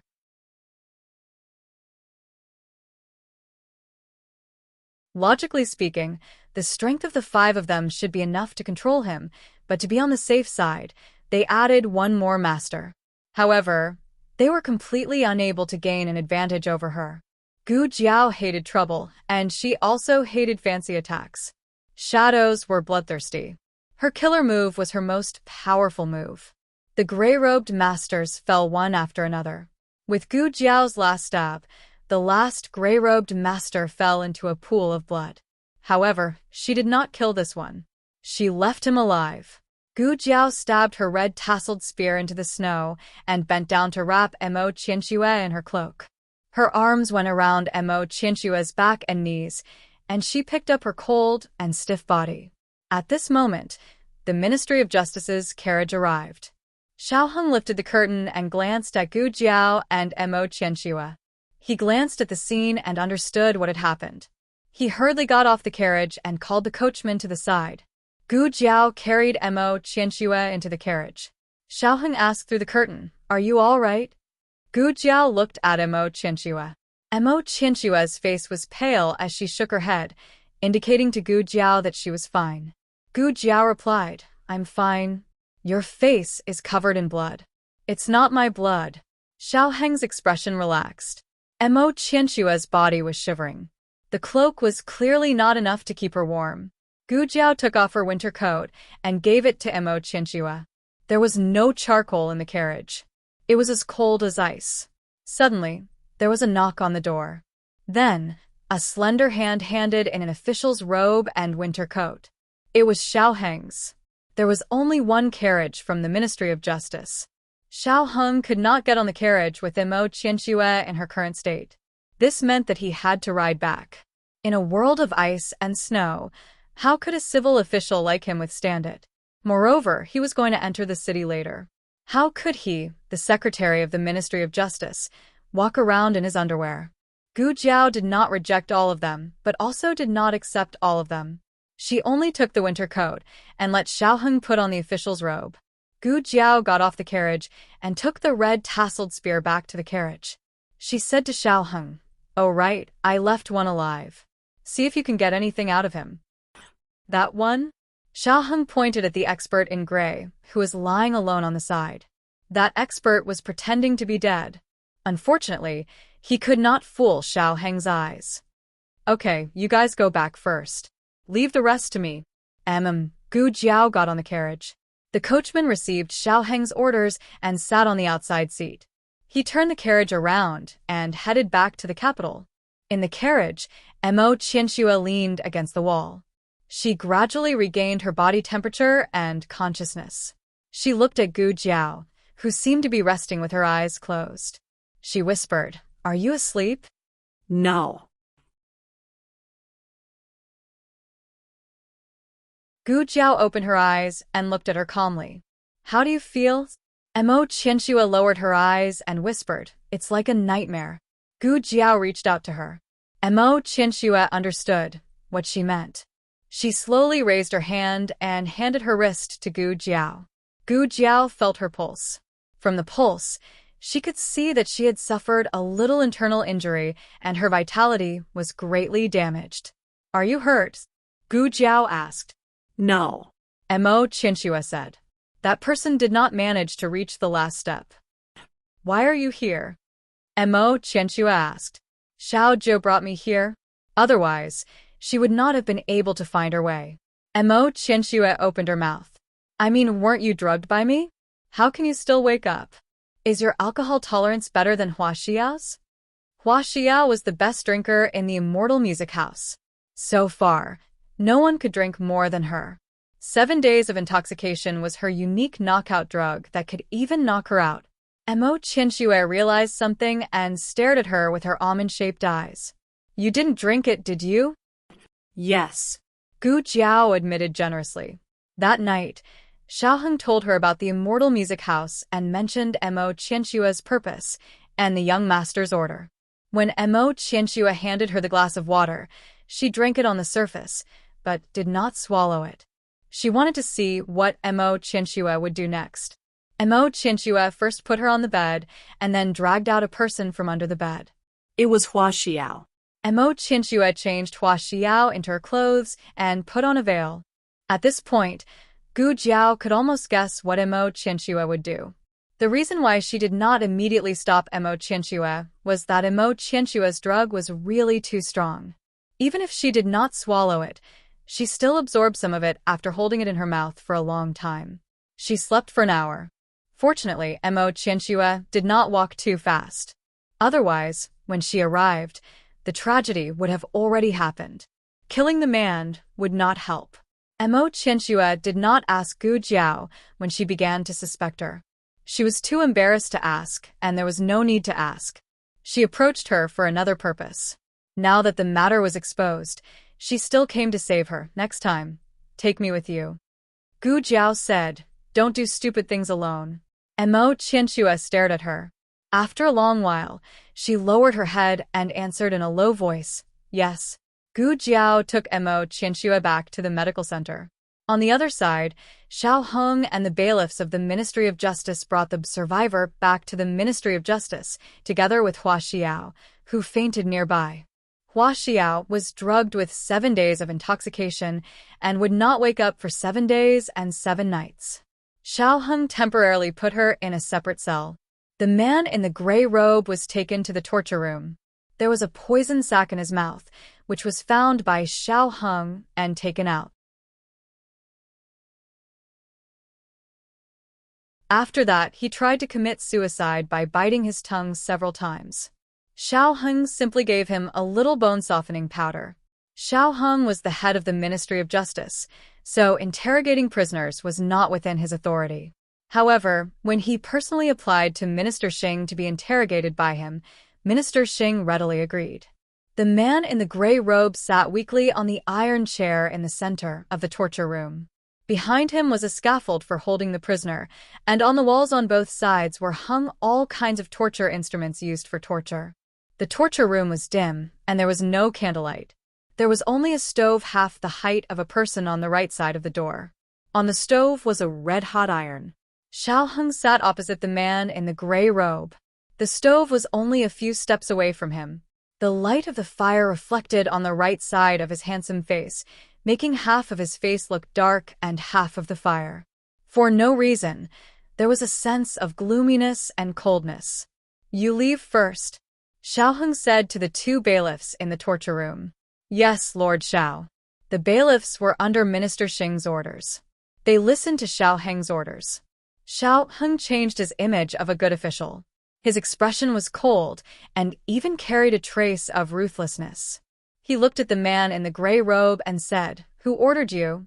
The man in the gray robe was someone who had seen many storms and could be considered calm. He lay weakly on the chair, his head tilted, and his body unable to move. When he heard Xiao Heng's words, he laughed coldly. "When your yamen investigates a case, don't you start by asking the identity of the prisoner? Won't you ask who I am?" Xiao Heng looked at him indifferently. "Your name is Bai Kun, from Fu City. You are 25 years old this year. Your parents passed away 3 years ago. You have no brothers or sisters and no family.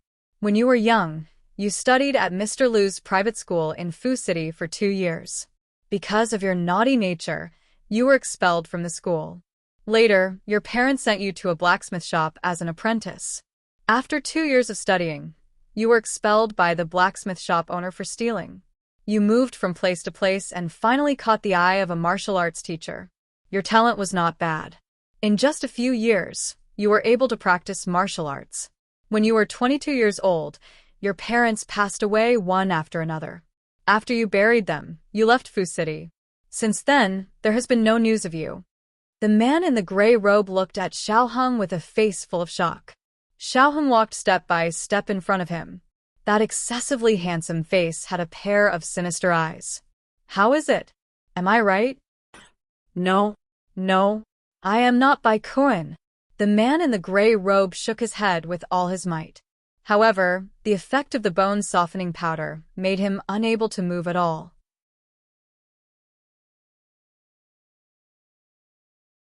Xiao Heng bent down slightly and looked at him closer. He said indifferently, "Is it important that you are Bai Kun?" The man in the gray robe was shocked again. Xiao Heng took out a confession letter from the wide sleeve of his official's robe. He also took out a box of cinnabar ink. The man in the gray robe suddenly had an ominous premonition. What do you want to do?" Xiao Heng flicked the confession letter. His slender fingers opened the box of ink and then grabbed the man in the gray robe's hand. The man in the gray robe tried to struggle, but he had been drugged with the bone-softening powder. How could he have any strength? His eyes were as big as copper bells. He roared, "You are an official of the imperial court. If you do this, you will be beheaded." Xiao Heng said, "Oh, is that so?" The man in the gray robe said, "You are crazy. I want to see your official. I want to see the Minister of Justice. You can't beat me into a confession." Xiao Heng said, "I didn't beat you. I don't confess. I didn't confess. I didn't confess. It wasn't me. You. The man in the gray robe was so flustered that he spoke incoherently. Xiao Heng ignored his struggle and complaints. He was not the kind of person who was cold on the outside but soft on the inside. His heart was black. However, there was no need for him to disguise himself in a place where Gu Jiao couldn't see. Xiao Heng expressionlessly grabbed his hand. He first pressed the ink, then pressed a bright red handprint on the confession letter. The torture chamber was a place where important criminals were tortured. Ordinary criminals would not be sent here, and those who were sent here would basically have a layer of their skin peeled off. In order to isolate the screams of the criminals, the door of the torture chamber was made to be extremely soundproof. The yamen runners in the corridor did not hear the commotion inside. About an hour later, Xiao Heng came out of the torture chamber with a tired face. His forehead and neck were covered in sticky sweat. His chest rose and fell slightly, and his breathing was short. He pretended to be calm, but there seemed to be a trace of reluctance in his eyes. When the Yamen runners saw this, they hurriedly went to inform Minister Xing. Minister Xing hurriedly rushed over. Luling, what happened to you? Xiao Heng looked at Minister Xing with a complicated expression. I'm fine. However, the criminal committed suicide out of fear of punishment. Minister Xing was stunned. He was somewhat surprised that the other party would commit suicide out of fear of punishment. Then, did he confess?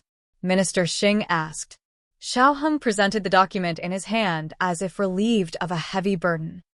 Fortunately, I did not fail my mission. Bai Kuan confessed. This is Bai Kuan's confession letter. Minister Xing hurriedly took the confession letter and carefully read it from top to bottom, from right to left.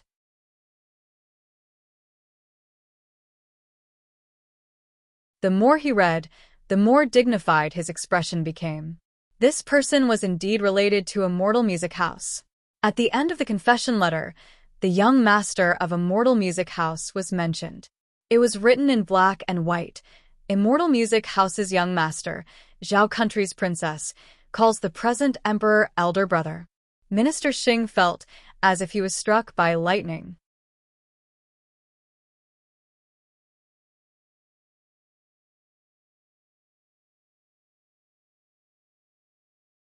Chapter 557.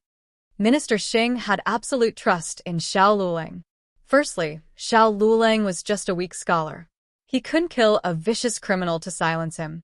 Secondly, Xiao Luling had always given people the impression that he stood aloof from worldly affairs and was honest and upright. Anyone could fake a crime, but Xiao Luling wouldn't. Minister Xing wasn't worried that Xiao Luling would fake a crime. Instead, he was worried that Xiao Luling would feel guilty if he saw a living person die in front of him. That would leave a shadow in his heart and prevent him from solving the case. Minister Xing didn't remember that Xiao Heng used to be a coroner. He had even dissected corpses before. Why would he be afraid of a dead person? The main reason was that Xiao Heng looked like he had suffered a blow. If I had used a heavier dose, he wouldn't have been able to recover his strength so quickly and commit suicide out of fear of punishment. I would have been able to get more information out of him. That's right. That person only told him about the imperial princess, but didn't say which princess it was.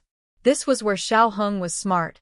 Sometimes, it was this little bit of regret and incompleteness that made things seem more logical.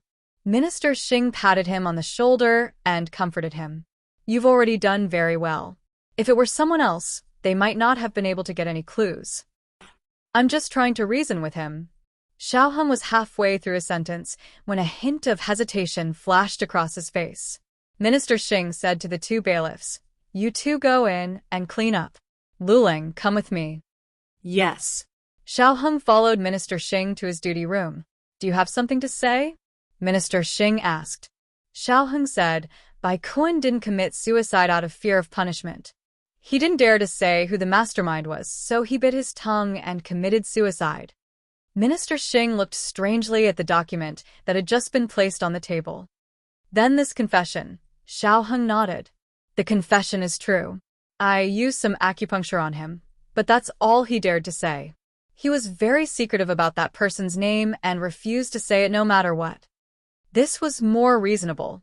Minister Xing was puzzled just now. Why would an assassin commit suicide for fear of punishment? If he had such awareness, would he still be an assassin? Minister Xing said thoughtfully, It seems like that person's methods are impressive. That's why the assassin didn't dare to say her name. But who could it be?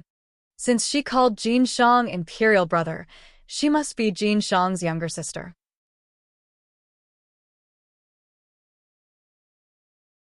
The previous emperor had many children and 7 princesses, but only 4 were younger than the emperor. They were Princess Ning'en, Princess Xinyang, Princess Diqing, and Princess Huiqing. Among them, Princess Diqing died of illness 2 years ago. Princess Huiqing's birth mother was the previous emperor's cousin and was given the title of Ling Jiaoyi. Ling Jiaoyi was favored in her early years, but after giving birth to Princess Huiqing, she was a fool.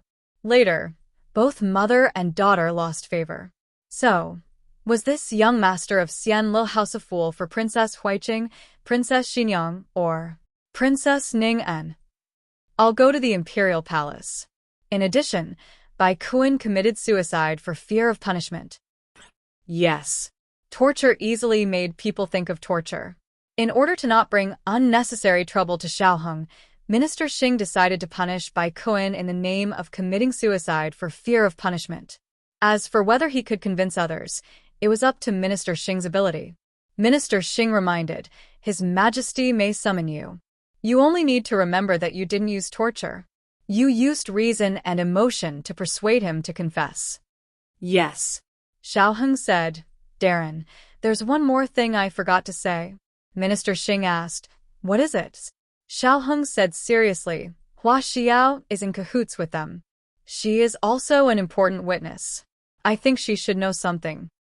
Regarding what happened before returning to the Ministry of Justice, Xiaoheng also wrote a letter explaining the details. In the letter, he said that Mo Qianxue was still alive and approached Gu Jiao as a patient. However, he omitted the fact that the two knew each other. He only said that Gu Jiao didn't know that she was a courtesan of Xianle House and thought that she was just an ordinary patient. As a benevolent doctor, she picked her up halfway and brought her back to the medical center for treatment. During this time, the assassins of Xianle House came to assassinate Mo Qianxue once. In fact, they wanted to confuse her and let Mo Qianxue take the opportunity to kill Gu Jiao. However, Gu Jiao, who didn't know the truth, risked her life to protect Mo Qianxue and even got injured. Mo Qianxue was moved by Gu Jiao's actions and gave up the idea of assassinating Gu Jiao. 3 days ago, Hua Xiao of Xianle House found Mo Qianxue and urged her to lure Gu Jiao out of the capital. Mo Qianxue knew that Gu Jiao would be in danger this time, so she couldn't do it. Therefore, Mo Qianxue thought of a way. She drugged Gu Jiao and Hua Xiao, and let Hua Xiao disguise herself as Gu Jiao and abscond in the name of sending Gu Jiao out of the capital. Gu Jiao and Xiaoheng had their eyes on her and chased her out of the city. After that, they killed the masters and captured Hua Xiao and took them back to the Ministry of Justice. Minister Xing knew about Gu Jiao. She was the miraculous doctor of the medical center and Xiaoheng's wife.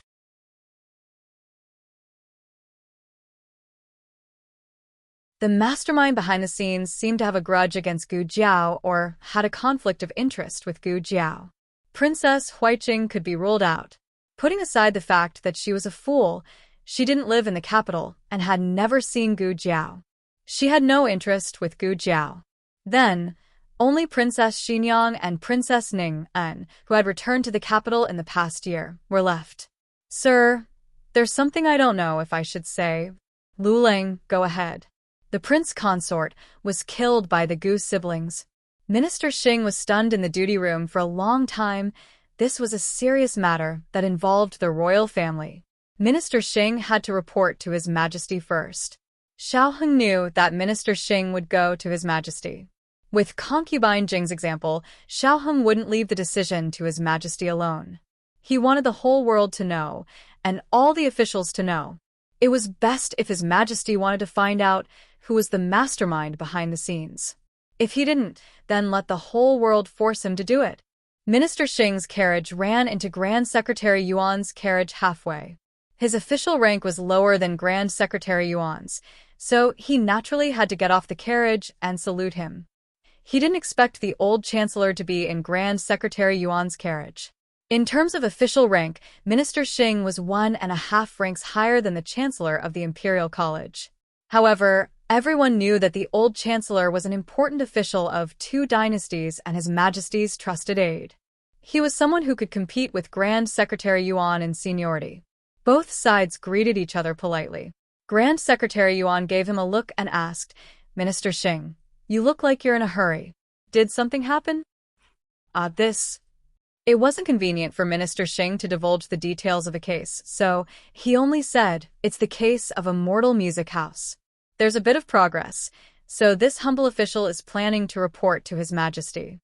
The old chancellor asked with a puzzled expression, what kind of progress needs to alarm His Majesty? Could this case be related to His Majesty? Minister Xing smiled in embarrassment. This humble official can't say too much. I hope Grand Secretary Yuan and Chancellor Hu can forgive me. It's fine. Grand Secretary Yuan nodded in a reasonable manner and raised his hand to indicate for him to return to his carriage. Minister Xing cupped his hands in salute. Then, this humble official will take his leave. The moment he turned around, the old chancellor suddenly cried out in pain and fell out of Grand Secretary Yuan's carriage. His fall was too technical, perfectly avoiding the coachman's hand to catch him. Minister Xing's expression changed, and he hurriedly reached out to catch him. Although he did catch him, his sleeves were also torn, and 2 documents fell out in a voluminous manner.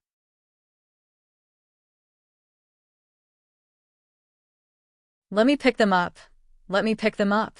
The old chancellor didn't wait for himself to stabilize his body and bent down to pick up a confession letter, as well as the case file Xiaoheng wrote. He pretended to look at the documents in his hands carelessly. How could this be? Minister Xing hurriedly took the documents and folded them before stuffing them back into his other sleeve. He said with a flustered expression, "Farewell." The old chancellor returned to Grand Secretary Yuan's carriage. Grand Secretary Yuan looked at him with a solemn expression. The old chancellor looked as if he was struck by lightning as he said in a daze, "Old Yuan, guess what I saw?" Grand Secretary Yuan frowned. "Am I that familiar with you? Why did you call Old Yuan?" Even though Grand Secretary Yuan and the old chancellor had both served the imperial court for many years, their relationship wasn't that close.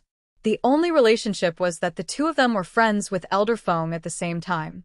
It was just that Elder Feng and the old chancellor were closer. The reason why the old chancellor was in Grand Secretary Yuan's carriage today was because Grand Secretary Yuan had met the old chancellor, whose carriage had broken down. The old chancellor had asked him shamelessly if he could give him a ride. Could this Grand Secretary Yuan refuse? Even if he was unwilling, he had to let him get on the carriage. This was what happened after that. The old chancellor said with a terrified expression, "I saw the confession letter from the Ministry of Justice. It said that the young master of a mortal music house was actually the princess of Xiao country's imperial family, His Majesty's younger sister." Was the confession letter what you were holding there? Grand Secretary Yuan exposed him in a second. Old Chancellor, Grand Secretary Yuan, also, you purposely fell down and tore Lord Xing's sleeve. Do you think I'm blind? Old Chancellor. The Master of Tea Arts had finally met his match. Old Chancellor, anyway, I saw it. I also told you that when news about this case appeared in the capital, I will say that it came from your Yuan family. The highest realm of a Master of Tea Arts was flipping the teacup and spilling the tea. Then there was no need to pretend anymore. The corner of Grand Secretary Yuan's mouth twitched. Can you still be a little more shameless? The old chancellor stretched his legs and lazily leaned against the wall of the carriage. I can't. Grand Secretary Yuan, how did the late emperor accept such a shameless thing?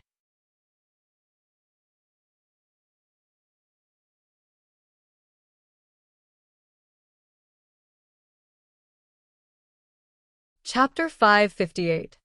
Minister Xing entered the palace to see the emperor. The emperor was reviewing memorials in the imperial study.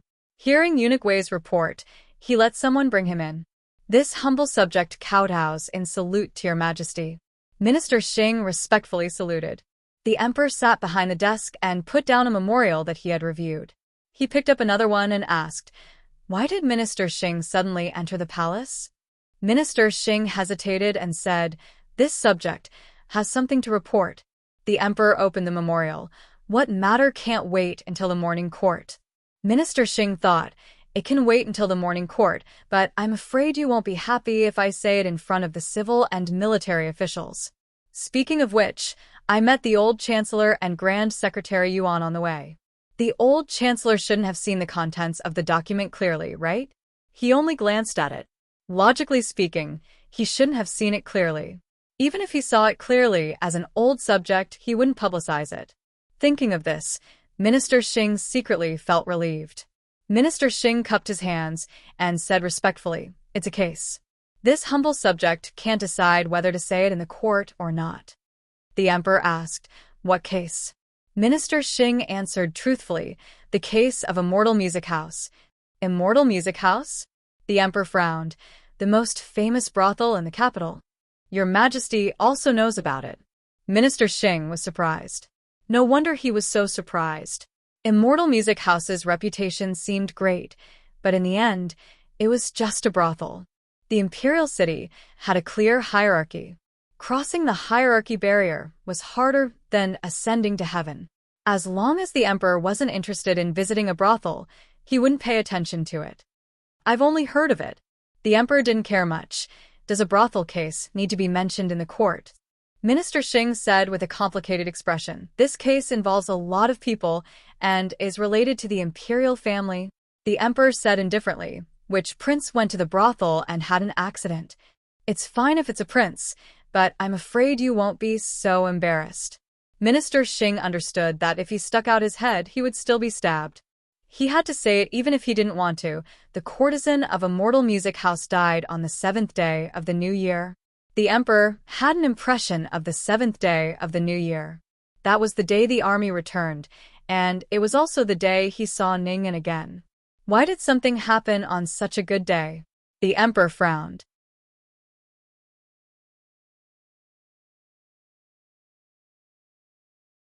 At first, Minister Xing thought it was just a civilian murder case.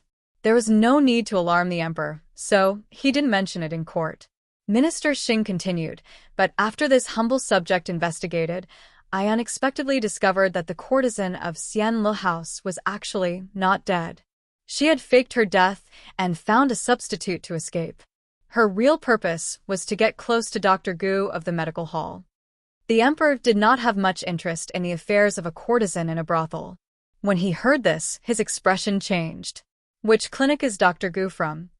The clinic next to the girls' school is called Miracle Hands Hall. Minister Xing was not clear about the relationship between the emperor and Gu Jiao. In order to attract the emperor's attention, he added, Dr. Gu is Xiao Lulang's wife. Xiao Lulang was the new top scorer personally appointed by the emperor. The emperor should have some care for him. In fact, Gu Jiao was also the daughter of Marquis Ding and Fu. It was just that Gu Jiao herself had never admitted it. The emperor's eyes carried a bit of coldness. Why would a courtesan from a brothel approach a doctor from a medical hall? Minister of Justice. Assassination. Assassination. Little godly doctor. The emperor's expression became doubtful and dignified. You just said that Xianlu House's case was related to the imperial family. Could it be that the imperial family ordered the courtesan to harm Dr. Gu? Minister Xing did not directly answer.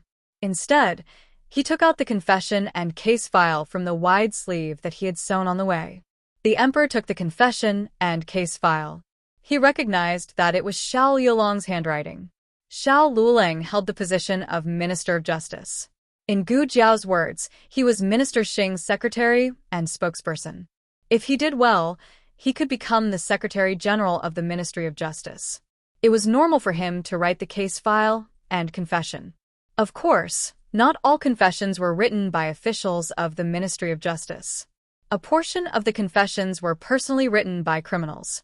The confession clearly stated that Bai Kuan was illiterate. Therefore, Minister of Justice Xiao Luling wrote it on his behalf. After the emperor finished reading it, he slapped the confession on the table. Preposterous. Who interrogated the criminal? Minister Xing, in order to avoid new problems, simply said to the emperor it was this official who personally interrogated him. Xiao Lulang temporarily wrote on the side. The position of Minister of Justice's official was usually filled by the Yamen's litigation master. However, if the litigation master was not in the Yamen, Shi Yi could be appointed by the Minister of Justice. Xiao Lulang came from Hanlin Academy. It was not to the extent that he did not even have the qualifications to be an official.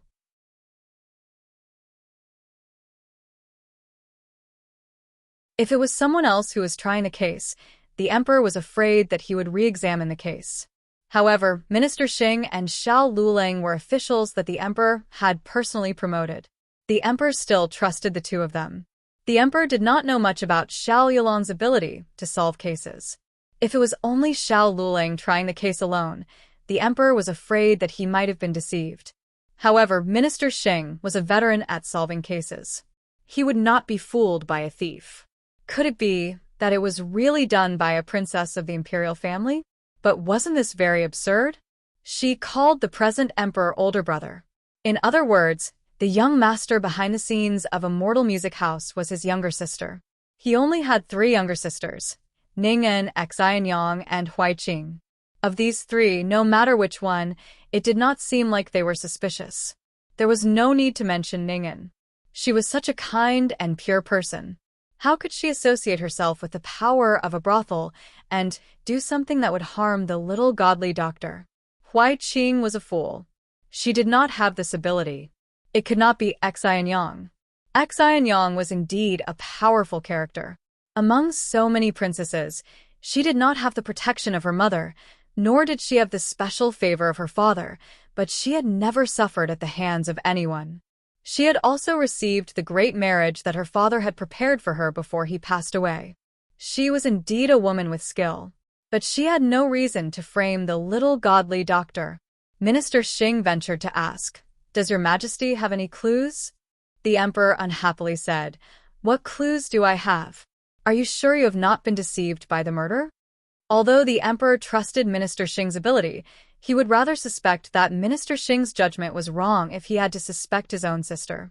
Now that things had progressed to this point, Minister Xing had a guess in his heart. It was just that there was no conclusive evidence at the moment. Xiao Luling could tell him that the prince consort was killed by the Gu siblings. This was the internal investigation of the case by the Ministry of Justice, providing effective clues to speculate on the motive of the real murderer behind the scenes. But he could not say this to the emperor. Just as Minister Xing was thinking about how to speak to the emperor, Eunuch Wei's voice came from outside the imperial study. "Princess Ning'en, why are you here?" "I stewed some ginseng soup for my royal brother." "Is he inside?" He was inside, but she did not know if it was convenient. "Ning'en, come in," the emperor said. Eunuch Wei smiled and stepped aside. "Princess, please." Princess Ning'en carried the food box in one hand and slightly lifted her skirt with the other as she stepped into the imperial study. Minister Xing turned and bowed to Princess Ning'en.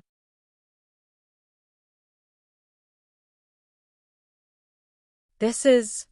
Princess Ning'en looked at Minister Xing in astonishment. The emperor introduced, "This is the minister of the Ministry of Justice. His surname is Xing, so it is Lord Xing." Princess Ning'en nodded. "Sorry for the lack of manners." Minister Xing bowed with his hands clasped in front. "I do not dare." Princess Ning'en said embarrassedly, "It seems that I have come at a bad time. If I had known that my royal brother was discussing official business with the ministers, I would have come later." The emperor said, "It does not matter. It is just a groundless case. Since you are here, you can take a look." As the emperor spoke, he handed the confession and the file to Princess Ning'en. Princess Ning'en placed the food box on the table and took the file to read. While she was reading the document, Minister Xing was secretly looking at her. The more Princess Ning'en read, the more surprised she became. In the end, she frowned. It was actually someone from the imperial family who tried to kill Dr. Gu. But why? Minister Xing's heart flashed with a trace of doubt. Princess Ning'en did not look guilty at all. Could it be that they had guessed wrong? Logically speaking, it was not enough to just have a motive. They also needed the time and evidence of the crime, commonly known as witnesses and material evidence. The emperor snorted. "You also think it is absurd, don't you?" Ning'en suddenly lowered her eyes and smiled bitterly. "His Majesty only has 3 younger sisters, and among the 3 of them, only I have interacted with Dr. Gu the most. The prince consort died at the hands of her and Gu Shizhi, so it seems that I am the most suspicious." The emperor's face darkened. "Nonsense. How could you do that? In my opinion, it is obvious that someone has bad intentions and wants to slander the imperial family." Princess Ning'en sighed. "But didn't the murderer confess?" The emperor coldly said, "The murderer is not necessarily lying. Or, he didn't lie, but someone pretended to be a princess and approached him." Princess Ning'en slowly turned her head and looked at Minister Xing. Does Minister Xing think that there are these 2 possibilities? Minister Xing opened his mouth and weakly sucked in a breath of cold air. "Before the truth is out, All hypotheses are possible. By the way, there are two other witnesses mentioned above. One is the courtesan of Xianle House who faked her death, and the other is also a girl from Xianle House called Princess Ning and didn't seem to remember the name. She looked at the document and said, Wuxia. As she spoke, her eyes fell on Minister Xing's face again. Minister Xing, where are these two witnesses now? Can they testify in court? Based on the one-sided statement of an assassin, it is somewhat arbitrary to conclude that Xianle House colluded with the imperial family. What do you think, Minister Xing? Princess Ning An's eyes were very gentle, but for some reason, Minister Xing's forehead was a little cold. He composed himself and said, Princess Ning An is very right, but these two witnesses can't testify in court now. Why? Princess Ning An asked softly. Minister Xing said, Wuxia was drugged and will wake up in 6 or 7 days. The other girl called Mo Qianxue was seriously injured and is being treated in the medical hall. According to Minister Xiao, her condition is not good. Otherwise, according to the normal procedure, Mo Qianxue would be taken back to the Ministry of Justice for detention. Princess Ning An sighed thoughtfully. One was drugged and the other was injured. What a coincidence. Minister Xing, they are important witnesses in this case. You must protect them well. Don't let them be killed, or the truth of this case will never see the light of day. Minister Xing subconsciously glanced at Princess Ning, and when he heard this, Princess Ning An smiled at him frankly. Minister Xing lowered his eyes, frowned, and saluted. Princess is right. I will definitely send more people to protect them. After leaving the palace, Minister Xing returned to the Ministry of Justice. Xiao Heng's room was behind Minister Xing's.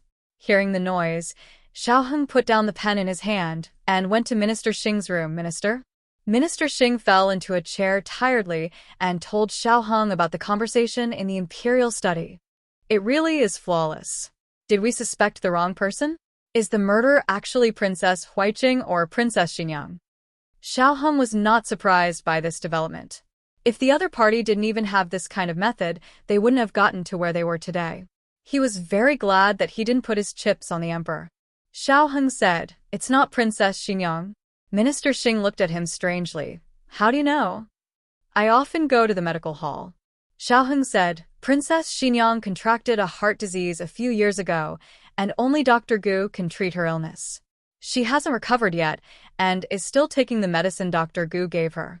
She won't kill Dr. Gu at this time. Minister Xing had heard that Princess Xinyang had suffered from a heart attack due to the loss of her beloved son. Back then, he had heard that she had listened to the imperial physician's advice and left the sad capital to recuperate at Fengdu Mountain. Princess Huiqing? Minister Xing shook his head decisively. Someone couldn't have used the name of an imperial princess, right? Xiao Heng suddenly said, Actually, it's fine if she didn't warn you. Minister Xing didn't understand. What do you mean? Xiao Heng smiled faintly and said, Minister, Princess Ning An is right. You have to send more people to keep a close watch on the medical hall and the Ministry of Justice's prison. Don't let anyone have a chance to silence them. 8.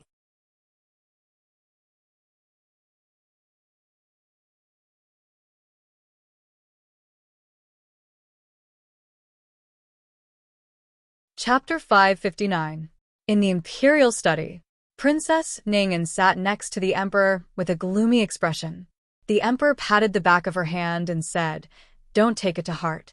The truth of the case will come out one day.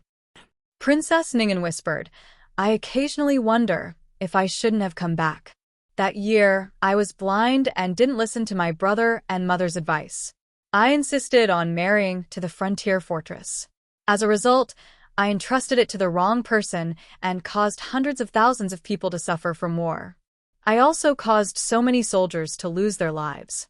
When Your Majesty proposed to confer me the title of Princess Protector, I actually understood that I was not qualified. The emperor looked at her. Ning An, Princess Ning An met his gaze. Imperial brother, let me finish. The emperor nodded helplessly. Okay, you say it. Princess Ning An said with self-blame, I was accepted by the royal family because of my brother's great kindness. Please don't mention the matter of conferring me.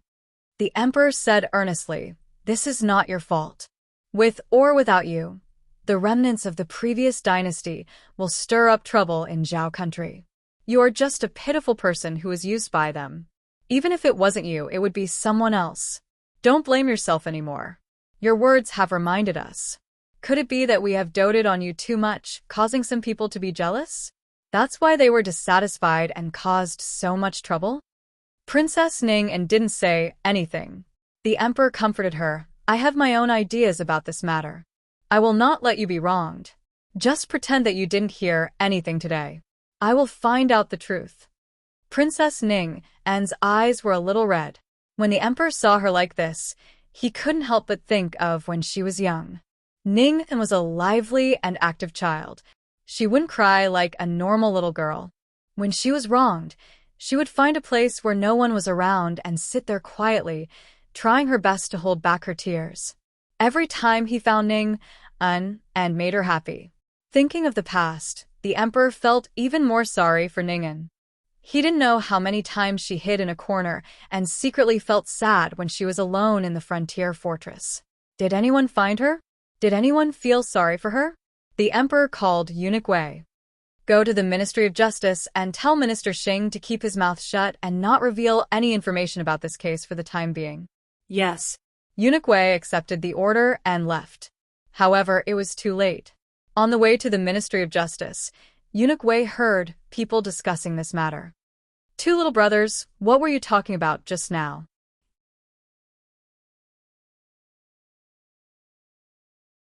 Eunuch Wei lifted the curtain of the carriage and called out to the two young men by the roadside in a good-natured manner. Since it was a secret, his identity could not be easily revealed. He was wearing the clothes of an ordinary master. The two of them thought that he was a rich old man from the capital, so they told him about the news they heard in the tea house. I heard that a mortal music house colluded with the royal family and killed the soldiers who returned from the frontier fortress. Is there such a thing? Old Chancellor was well aware that the speed of rumor spreading was completely dependent on how ridiculous the rumor was. It didn't matter if it was exaggerated or not. As long as it was widely spread, it was fine. Who did you kill? Young Master Gu Jijun. Gu Chongqing. Cough, cough. Eunuch Wei almost choked himself to death. How was it related to Gu Chongqing? Wasn't it said that the person who was assassinated was Miss Gu? Moreover, it was an attempted assassination. Is there a mistake? Young Master Gu went to visit the families of the soldiers. They were killed on the way out of the city. That place was not far from Feng County. Someone came out from the nearby relay station and saw that the snow was full of corpses and bloodstains. It was obviously Miss Gu who fought with the assassins from Immortal Music House. The people who died were all from Immortal Music House. Who made this up? Too tragic, too tragic. Young Master Gu was bravely killing the enemy at the frontier fortress, but when he returned, he was plotted against by the royal family. They were afraid that young Master Gu's meritorious service would overshadow the master, so they wanted to get rid of him after he had outlived his usefulness. He didn't die in the hands of the enemy, but died in the hands of his own people. This is really chilling. It seems that he didn't die and escaped. Then young Master Gu will have to hide from now on. This was the first version that Eunuch Wei heard. There was also a second one. The contents of the first two stories were similar. They were all about how Gu Chongqing was attacked when he left the city and how Immortal Music House colluded with the imperial family. However, it wasn't the imperial family that killed the donkey after it had outlived its usefulness. Instead, it was the imperial family's princess who fancied Gu Chongqing and wanted to recruit him as her prince consort. Gu Chongqing didn't agree and angered the princess. Thus, he suffered from the other party's crazy revenge. What kind of nonsense is this? Eunuch Wei felt a headache coming on. The third story was the one that gave Eunuch Wei the most headache. The victim was still Gu Chongqing and not Gu Jiao. I heard that it was the remnants of the previous dynasty. Weren't the remnants of the previous dynasty all exterminated? It seems that some of them escaped the net and infiltrated the capital.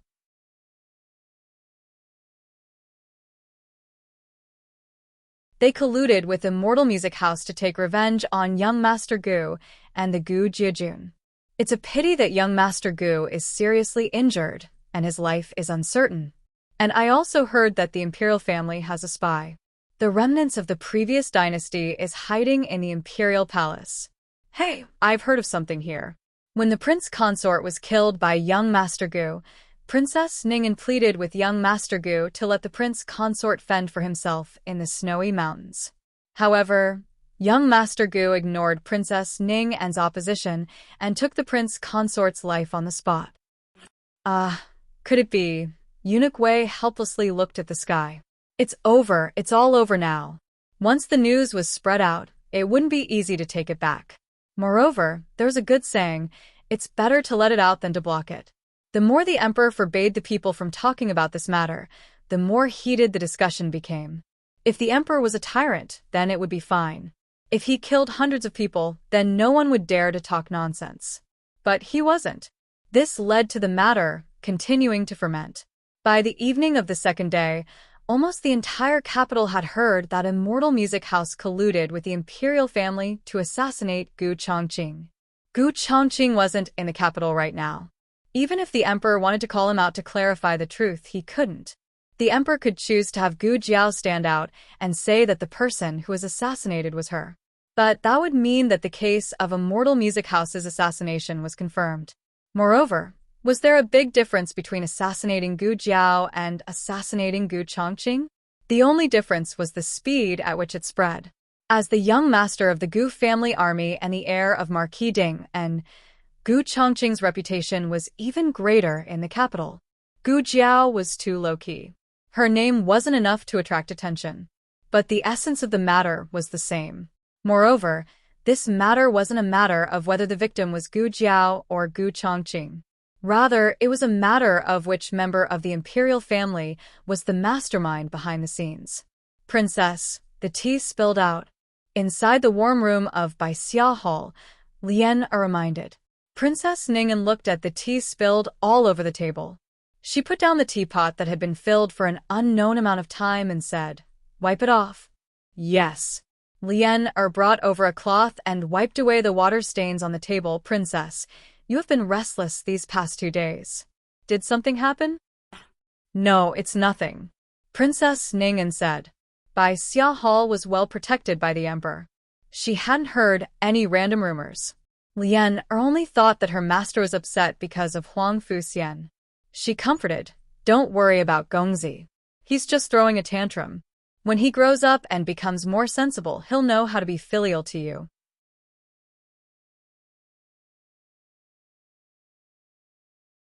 Princess Ning'an said, "Lian, if one day you are taken away, will you betray me?" Lian solemnly said, "Of course not." Lian life was saved by Princess. Without Princess, there would be no Lian Lian will not betray Princess. That's right. My life is mine. How could I betray me? Princess Ning'an recovered her usual vigor. She smiled and said, "Go to the small kitchen and see how the soup for Imperial Mother is coming along." Lian went to the small kitchen. When she returned, she had a food box in her hands. "I've packed it for you." Princess Ning'an took the food box and went to Ren's show palace. She never thought that Xiaoheng would also be there. Princess Ning'an looked at Xiaoheng in Empress Dowager Zhuang's study. Empress Dowager Zhuang said, "He's the Luling that Ijia mentioned to you. Ning'an hasn't seen Luling yet, right?" Princess Ning'an was stunned and smiled slightly. Yes, I haven't seen him." Xiaoheng stood up and saluted. Princess Ning'an nodded in return. Empress Dowager Zhuang sighed to Princess Ning'an, "Didn't I tell you not to cook?" Princess Ning'an smiled and put the food box on the table. "This is the soup made by Xia Hall's chef." Empress Dowager Zhuang motioned for Eunuch Qin to take over. "This servant will do it." Eunuch Qin opened the food box from Princess Ning'an's hands and took out the soup inside. Princess Ning'an smiled. "Then I'll leave first. I'll come to pay respects to Imperial Mother tomorrow." Princess Ning'an left the study and heard Empress Dowager Zhuang say to Xiaoheng, "Continue." Xiaoheng said, "No. That's all the rumors I heard from the people." Empress Dowager Zhuang said, to quell the rumors, the only way is to let the witness speak. Did the witness wake up? Xiao Heng. She woke up. Empress Dowager Zhuang. Wasn't she drunk for 7 days? Why did she wake up so soon? Xiao Heng. Jiao Jiao has a hangover medicine in her hand. She woke up in the morning, but she could only speak in the afternoon. Empress Dowager Zhuang, did she confess the mastermind behind the scenes? Xiao Heng shook his head. Not yet. She refused to say. Did you use torture? Yes. All the punishments that can be used have been used. Her mouth is very tight. Empress Dowager Zhuang snorted. If the hard method doesn't work, then use the soft method. If the soft method doesn't work, then use rape. I don't believe that Xianlu House is full of tough bones. You go and bribe someone. Let her poison Hua Xiao in the name of visiting Hua Xiao. Say that it's a snack given to her by the young master. Hua Xiao won't not understand. Princess, your handkerchief. In the courtyard, a little palace maid looked at the lost and thought Princess Ning and looked down at the torn handkerchief in her hand and smiled warmly. It was scratched by the branches. I'm thinking about what to do.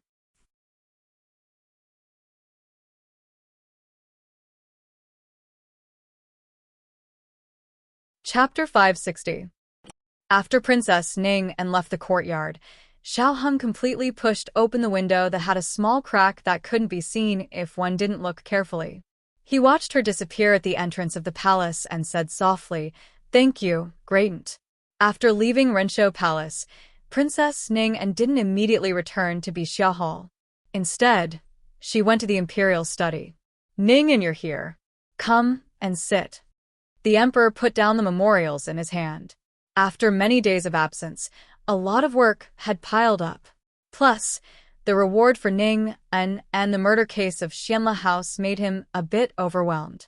Princess Ning came to the emperor's side. Eunuch Wei brought a small stool and placed it next to the emperor. Ning sat down gracefully and looked at the emperor with a gentle gaze. Am I disturbing you, imperial brother? The emperor smiled and said, No. Take a seat. I said that you can come whenever you want. You will never disturb me. Princess Ning recalled. I remember when I was young, you often said the same thing. You're a prince and have a lot of homework. Every time I went to find you, you were studying. The emperor sighed. I'm not favored by my father. If I don't work hard to leave an impression on him, he'll probably forget that I'm his son. Princess Ning turned to look at him with reverence. But in the end, it was you who stabilized the throne. That's all thanks to my mother. Speaking of Empress Dowager Zhuang, the emperor felt a bit more emotional. You probably don't know what happened to me and my mother in the years you weren't here. Although the emperor hated concubine Jing, he still cared about Ning and didn't tell Ning all about how she had instigated him and Empress Dowager Zhuang. But now that it was brought forward, he couldn't help but say it. We were drugged and were at odds with Imperial Mother. We did too many things that let Imperial Mother down. Now that we think about it, Imperial Mother was the one who personally made us the emperor, yet we treated her like this. She must be very sad. Princess Ning said softly, now that the misunderstanding has been cleared, you don't have to blame yourself for the past. The emperor said in shame, I've always blamed my mother for controlling the court. If not for that, the country would have long fallen into the hands of concubine Jing and the remnants of the previous dynasty. Princess Ning lowered her head. The emperor said sincerely, Ning, that woman is not fit to be your mother. You can only have Imperial Mother in your heart. Imperial Mother is the one who truly loves and protects you. Princess Ning smiled. Ning knows.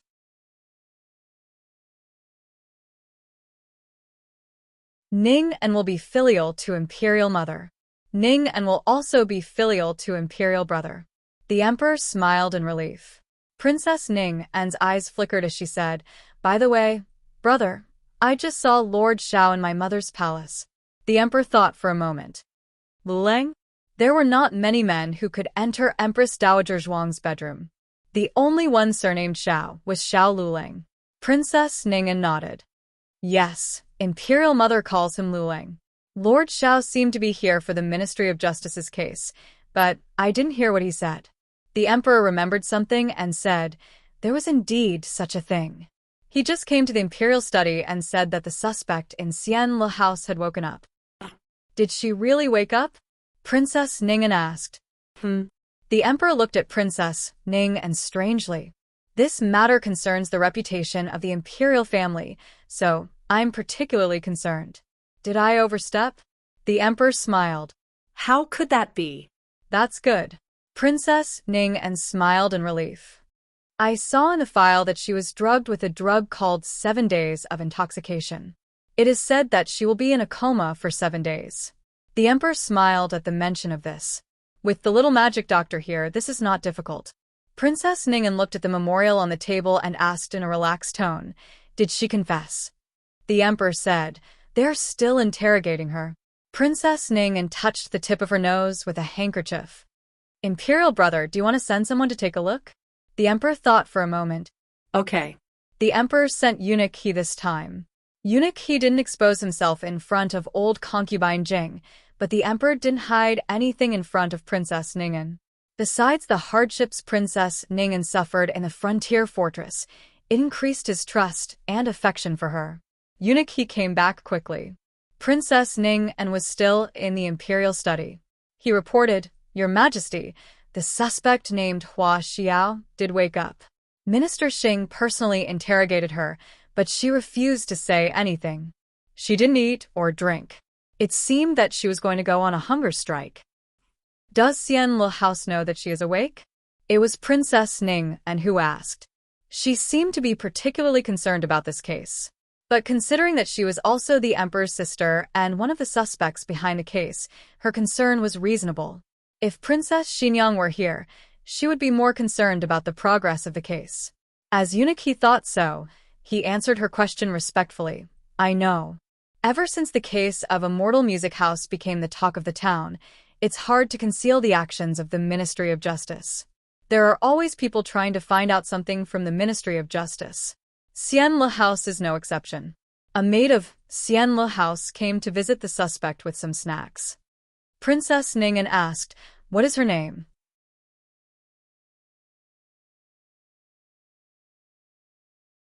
Eunuch He looked at Princess Ning'an in confusion, and then looked at the emperor. The emperor was happy to spoil Princess Ning'an, so Eunuch He could not give face to the princess. Eunuch He said, I think her name is Ling-er? Or Ling-er. That's probably her name. Ling-er was Hua Xiao's personal maid. Princess Ning'an asked again, what did they talk about? Eunuch He said, I don't know. The maid begged to speak with Hua Xiao alone, and Minister Xing agreed. There was a solitary cell at the end of the prison of the Ministry of Justice. It was different from a normal cell. It was more like a solitary secret room. Not only was there an extra iron door, but it was also guarded by 2 strong yamen runners. There were burning braziers hanging on the walls on both sides of the corridor. The flickering flames shone on the expressionless faces of the yamen runners, making them look more dignified and cold. The door of the cell was locked. Everything seemed to be calm, but no one knew that the suspects had already caused a ruckus in the cell. Hua Xiao was tied to a chair, and her hands and feet were bound by ropes. Xiao Heng didn't lie. Hua Xiao did wake up, and Ling-er's maid came to Xian Le house. She gave Hua Xiao a bowl of last meal. Hua Xiao sneered, do you think that by casually bribing a maid to pretend to be the young lord to poison me, I will suspect the young lord? Naive. Xiao Heng didn't comment. He looked at her and said, you believe in your young lord, but I don't know if your young lord has the same confidence in you. Hua Xiao laughed until her body trembled slightly. Xiao Darren, Xiao Zhuangyuan, I don't know how to call you. Do you really think the young lord will be fooled? You underestimate the young lord too much. You are too arrogant. From the moment you used Bai Kuen's identity to write the confession, the young lord already knew that you were setting a trap for her. Because the young lord doesn't have a person named Bai Kuen. You can only fool the people of the capital, but as long as I don't say the identity of the young lord, you can't convict the young lord. Xiao Heng's expression didn't change in the slightest because of her words. Bai Kuen is fake, but you, Hua Xiao, are real. Hua Xiao's smile disappeared, and she said coldly, "So what? I won't confess. I won't betray the young lord." Xiaoheng asked, "Does it matter if you confess or not? If there can be a Bai Kuan in this world, there can be a second one." Hua Xiao frowned. "What do you mean?" Xiaoheng stopped, flicked his wide sleeves, pressed the mechanism at hand, and the stone door slowly opened. He took out a confession letter from his arms. "Come, this is Hua Xiao's confession letter." Hua Xiao's face changed. "You?" Xiaoheng said. "Personally written." Hua Xiao trembled with anger. "You are trying to frame me again. Can't you be a little more creative, Xiao Darren? Is this all you have left?"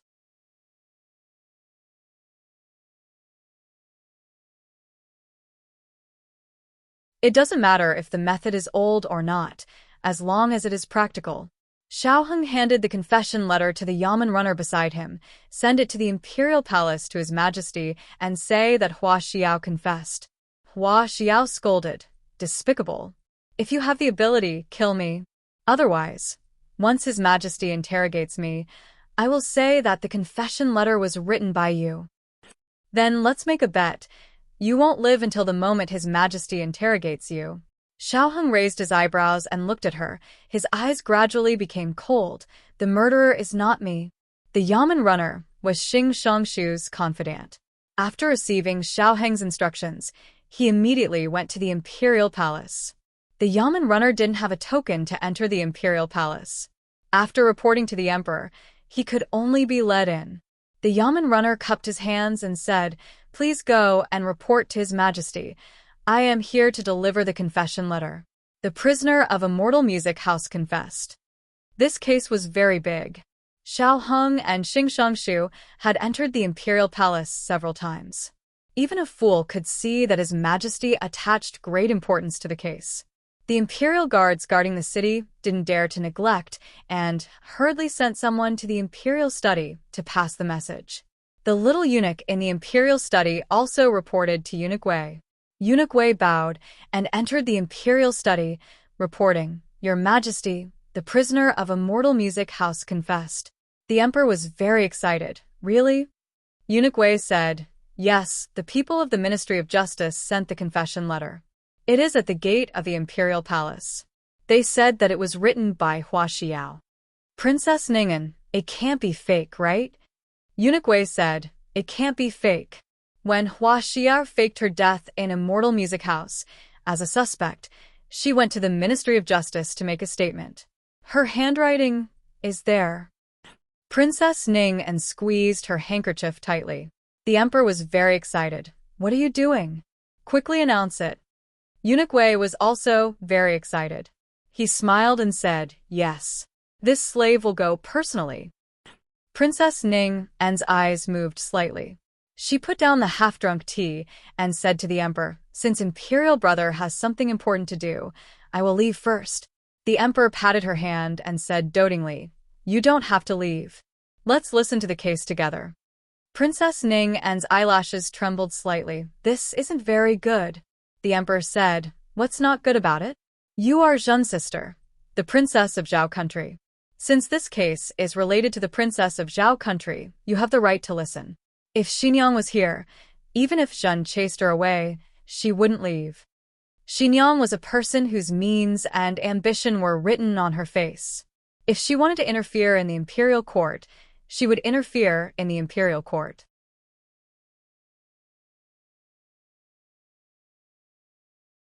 Fortunately, her ambition didn't lie here. After interfering in the imperial court several times, she felt that it was meaningless, so she went home to take care of her son. There was a bit of distance from the imperial study to the gate of the imperial palace. Eunuch Wei's footsteps were not fast. If he took a small path, he would definitely be able to rob the confession letter before Eunuch Wei. Princess Ning'an used her handkerchief to wipe the thin sweat on her forehead. She looked at the gradually darkening sky and said, "At this time, Xian should be looking for me. He's not a 3-year-old child. Does he still need to look for his mother at night?" The emperor didn't like that little remnant of the previous dynasty, but for Princess Ning'an's sake, he didn't make his dislike of Huangfu Xian too obvious. Zhen will go with you to see Xian in a moment. Sit in Zhen's imperial carriage. It'll be quick. On such a cold day, how could he be at ease letting Ning'an walk back alone? Princess Ning'an began to frequently switch her hands to drink from the quilt. Are you this thirsty? A little.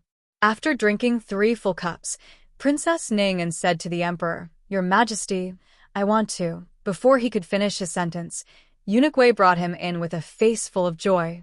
Your Majesty, she's here. The emperor said seriously, Come in. Eunuch Wei led the bailiff into the room. The bailiff presented the confession letter with both hands. Eunuch Wei reached out to take it. I'll do it. Princess Ning'an stood up and walked around the desk to take the letter from the bailiff. The capital in the first month was still cold. There were 2 braziers burning in the imperial study, one of which was not far from the emperor. As Princess Ning'an walked towards the emperor with the confession letter in hand, she suddenly tripped. Her beautiful face paled as she let out a cry and fell forward. The confession letter in her hand also flew out and flew right into the brazier. Between the confession letter and Princess Ning'an, the emperor would of course choose to protect Ning'an. How could he bear to let Ning'an fall and injure herself? The emperor stood up and caught Ning'an with his strong right arm. The moment Ning'an was caught, she let out a long sigh of relief. She leaned into the emperor's arms and panted slightly. She said guiltily, I'm sorry, brother. I lost the confession letter. The emperor raised his eyebrows and smiled at her. Look. Ning'an turned her head and was instantly struck by lightning. She saw the emperor's left hand accurately grab the confession letter. Emperor, fortunately, I often play cards with Imperial Mother. I can grab cards with my left hand. You're tuning in to the Li Mei's Wuxia Whispers YouTube channel. We're so grateful for your support, and don't forget to subscribe to join us on this incredible journey through captivating stories. Your generosity through donations truly makes a world of difference, as it's the primary source of revenue that allows me to expand and enhance this channel for you. Thank you from the bottom of my heart for being a part of this adventure.